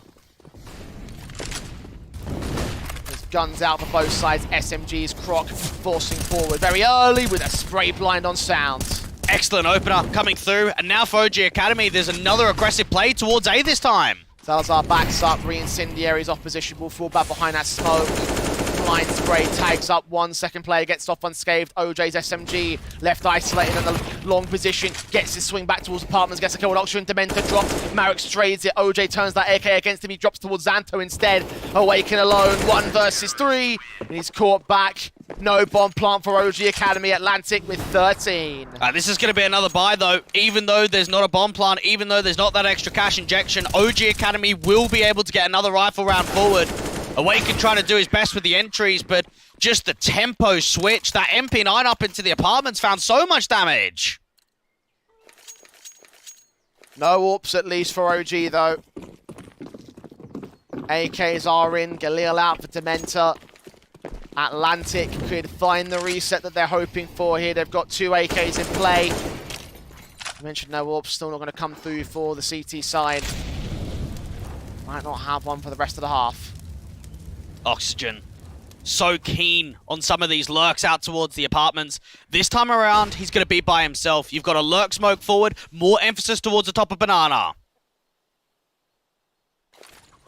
Marek's be the entry man on the B execution. Smokes back down from the CTs. The lineup spray for Xanto only gets 1 pick for it. Croc is expecting him to extend towards tree, but Sound continues his aggression forward here. Salazar holds the AK nerve, and the bomb should commit to the plant. Sound's clearing up as much of the site as possible. He's going to say Dark back over the wall there from Nubox. Nothing's being seen. Croc's trying to get the nade placement down towards a bomb carrier. Reflash in. Croc's going to wait for it though. Here's it. Nade up. Damage done. No kill. Still a player towards Banana. Dementor's seeing absolutely nothing right now. More players on the retake. 5th man's backed up. Expecting there to be some sort of late lurk here from OG Academy. They're down by a Mambo. Flash in. Croc trying to look against them. Doesn't win that fight. Sound with the engagement. 4 on 4 in this one. Spray on towards Xanto as well. Atlantic on the back foot again. Dementor on the boost. Can't be detected. Sound comes up with 2. Salazar and OJ left out for dead. Left out to dry. And left out of the heroes of tomorrow. They are out of the bracket as they fall to OG. The 2-1 series. 30 bomb right at the end there from Sound. A quadra to get the round finished. To get that 16-13. It's another tough series. It's another few tough maps coming through for OG Academy, but a win is a win. They progress for another game in the bracket. Indeed they do. I have to say I am a little bit more concerned about OG Academy and their current position given how close that was, because it's as you were saying earlier, Dwayne, right? Atlantic probably one of the teams you wouldn't expect to be able to push an Academy side like an OG quite the distance, right? Again, we've been talking up these players individually for so long right now. We've always been hoping that OG were able to press forward, and they kind of lost the plot from the start of the series. We're able to bring it back, admittedly, over the course of this one. They got the victory on the board, which is the bottom line at the end of the day. However, it's again, much like I was talking about with Eternal Fire, right? Going forward in the bracket, I'm not certain they're going to have the easiest of times. Well, I definitely had faith and had like a situation in which I had belief that we'd see a good performance from the Danes in map 1. Did I expect them to put as much of a fight up in map 2 and in map 3? Possibly not. That was maybe almost taking my expectations further. So I think from Atlantic's point of view, they came in, they put up a very good fight. I think that they performed so much higher of a level in comparison to what we saw against Eternal Fire Academy yesterday. Well, 2 major candidates for MVP in this matchup, Dweg. Marek's or Sound? Who have you gone with in this one? It's a tough one because I think it is only between those 2 guys. And I'm going to go with Marek's because I have to look at form from map 1, map 2, and of map 3. And unfortunately for Sound, he was a little bit quiet in that first map. We didn't quite see that level of impact, whereas for Marek's, I think he kept that form across all 3 maps in the series. But between those 2 guys, it could be either one of them. Yeah, I really thought towards the tail end of Dust 2, and of course both players stepping up towards that Inferno, which was the big one that of course got it past the finish line for the OG Academy side, which really was a case that both of those guys had equal impact, especially in that last map. But yeah, I can agree with you on that one. Marek's held his nerve over on Ancient, and that ultimately was the position. In fact, we can take a look at some of one of his key highlights, right? Actually, this was one of the rounds that you mentioned that was able to set him up for the ace example and setting up for having this map be so stellar for him. I think for Marek, he puts himself in a difficult position. I mean, he's an entry fragger on T side, but I think he does have a lot of flair. He does have a lot of mechanical ability. He reads the game incredibly well, and I think he's just one of those players that can turn on, that can make it such a crucial player to deal against, and Marek was able to show us a lot of impact over the course of that entire best of 3. Well, there you go. Marek's the overall MVP. The second MVP in my heart is, of course, Sound, and he will be joining us right now from the Lions edition. Hello. Commiserations for not taking MVP, but congratulations for being the victors of this series. Quite a tough one for you guys. Now, we know that you were on Twitter, was it yesterday or the day before, Dwayne, something like that, saying that you weren't really happy with the form right now for OG at this moment. Do you think this series has been a return for you guys now? I think like the past, especially the past day, was pretty hard to focus because like we've had the loss in we play a tough loss, and we just try to get our focus back into this tournament. And I think like today we had like a bad start on Ancient with the first few rounds, but like on the other maps we felt like we brought it back, even if it was so tight. It feels like we're there now. I want to ask about expectation of Atlantic. I mean, they're definitely a team that have proved to be very strong on Ancient. Did you think they would put up as much of a fight as they did in this best of three, or did you think it was maybe going to be an easier game? I mean, I didn't think of anything other than we have to beat these guys, and being in the lower bracket, like every game is a do or die, and you can't underestimate players. You definitely didn't underestimate them over the course of this series. You guys got the victory in mind of this one. However, obviously for you guys, it is a very early lower bracket run for OG Academy. Were you expected to be in the lower bracket this early? Actually, no. We were actually very confident we're gonna like just roll over with the upper bracket, but it didn't happen actually, and that was tough. But a clean lower bracket run is our goal now. I want to ask about the dynamic between you and Marix. I feel like Marix is obviously a little bit more aggressive on T side, a little bit more of an entry man. But both of you, between the maps in this series, it feels like you know you can drop 30s, you can take over games. Do you feel as if that you're very different players, but also find a lot of impact in the server? Marix is the IGL now, and I usually have the entry roles in like more specific strats, but I like the way he's using me, and I think like I can bring a lot of impact with the entries, and he can also bring a lot of impact with everything. Like I swear, the guy is like a know-all of the CS:GO thingies. I love the guy, and I think we make a good dynamic duo when we're both rolling.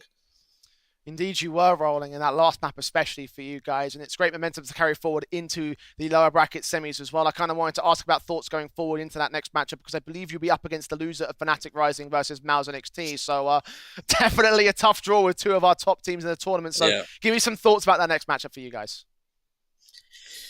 I mean, wait, no, just it just struck with me that we're gonna play with Fnatic Rising and Mouse NXT. I didn't even catch that, but we're just gonna focus fully on it and try to get the win, try to get a clean win, and hopefully we'll do our best. One thing that you mentioned there, Sound, Marix IGLing, that might be new to a lot of people. Is that a recent change? Yeah, it is a recent change. It happened like after the 5th season we play, and I think he's just adapting to the role right now, and things may or may not go so well sometimes. But whenever it does, like we've seen even when we play, we've had that 13-0 T side on Vertigo, and it was like mostly because of the calls. Well, definitely calls that could improve over time, and certainly have improved in this particular series. For now, it's a victory back in the lower bracket for you guys. You stay alive in the MistGames series of tomorrow, so we wish you the best of luck going forward. Thanks for joining us. Congrats on the win, and again, good luck, mate. See you. Hopefully we will see them, because that was a very revealing interview there from Sam. Yeah. I did not expect to hear that Marix was calling Dweg. Yeah, knowing that was towards the end of Season 5 means that they played a few events with a new change. Does question some of the roster changes, you know. If you're changing IGL, it probably means that your previous IGL has to frag up a little bit more, and Dementa isn't quite doing that. I would assume that if the results don't continue coming, there may be more roster changes or more role changes with the team, because anytime you're changing IGL in a roster, it shows that things aren't great. It shows that you need to adapt, and the results haven't quite shown that here for OG Academy. And that is also a very interesting thing to also add on to our earlier discussions, right? When we were coming into the pre-game, we were saying, what's wrong with OG? You know, why is this group of very capable players not coming together? And maybe that is the reason why. I would assume that Marix is very safe on this roster, considering that performance that he just put in there in that series and the performances he put up in other matches for the OG Academy side. Definitely a case that I'm not certain whether the calling style is the kind of thing to work out, because that definitely has changed my perspective on OG Academy here today. Yeah, it's going to open up our eyes and our horizon to what they're going to be like. I think for today, I mean, this is like an entree, right? If you are an OG Academy, if you really are light sound and thinking we're going to go deep, you should be smashing these sort of teams. And that wasn't the case. I think that if you wanted to show a lot of confidence, you probably bang 2-0 Atlantic, you go into the next game. But knowing that it did get dragged out, knowing that there was even portions of the game where it looked like Atlantic could have won the whole thing, I think for OG Academy, it's about tightening. It's about putting on another good performance and stepping up in the next best of 3. That's why I was so disappointed with how things went down on Ancient, because that's the position I think that OG should be at. Maybe not anymore, though. We'll discuss that in the future as we look towards their elimination games in the future of the bracket. For now, though, we are almost ready to close out the day here for the MistGames Heroes of Tomorrow. We'll bring you up to speed with how the bracket does currently look in the lower portions of our matches. Again, we did take a look at Void versus Flame Descent. Flame Descent beat them out. OG beat Atlantic, as we know, of course. So they're in those lower semis to take on the losers of the upper matches to WEG. So it kind of sucks that Atlantic and Void will be the first 2 teams out, but it was to be expected, I think. Yeah, for Void, again, it was a tough game for them. I think it was another one of those series when it is so close, either team could have won it. As for Atlantic, I think that they may have had a better time against Ents Academy, but what can you do when the draw's like that? You can't always give yourself a little bit of luck in the draw, but I think it's been a good sign for both of these teams. I think for Void, it would be a tough exit. For Atlantic, I think it's a little bit more positive, knowing that it is a brand new squad, knowing that they've only been together for less than 90 days, and you're able to put up that much of a fight against a staple team in the Academy League scene. I think Atlantic can hold their head up high and say, we've got something that's going to be workable, working in the future, and that's always the case with these Danish teams, isn't it? Well, the 2 teams that, of course, will continue to move on will, of course, have to face the opposing forces of tomorrow's match losers. We move back up to the upper bracket to see Fnatic Rising taking on Mouse NXT and Eternal Fire taking on Ents Academy here. Now, that first one, mate, that one is the one that has me the most intrigued. Yeah, for Fnatic Rising, I think towards the tail end of the last handful of games, they haven't been that keen on their results. They've had a few losses, but they are a strong team. And I think they want to come in against Mouse NXT and say, okay, let's brush them aside. Let's put in a good performance, because we're the 2 best teams in this comp. So let's make sure we try and get further along. I think Fnatic Rising will be a favourite in that game. I think even Eternal Fire Academy impressed quite a lot of people with their wild CS, with their newer lineup. And for Ents Academy too, I think there's been some surprises with them as well. Indeed, there have been. So as we look to close out the day, Greg, I want to ask you for any final thoughts on today's proceedings? I think expect closer games. I mean, look at that 2-0 that we had in the first one. Void didn't take a map, but yet it went 29 rounds and then 30 rounds in a game. We then see it here, Atlantic and OG Academy. I think you just have to reassure yourself that no matter how much favoritism you think are in these games, they'll always be close, they'll always be competitive. We hope for some more competitive games tomorrow. Again, Fnatic versus Mouse will be our first game at 5 PM CET. So make sure you're doing us here for tomorrow's action on the MistGames Heroes of Tomorrow. Till then, though, take care. We'll see you back here for even more.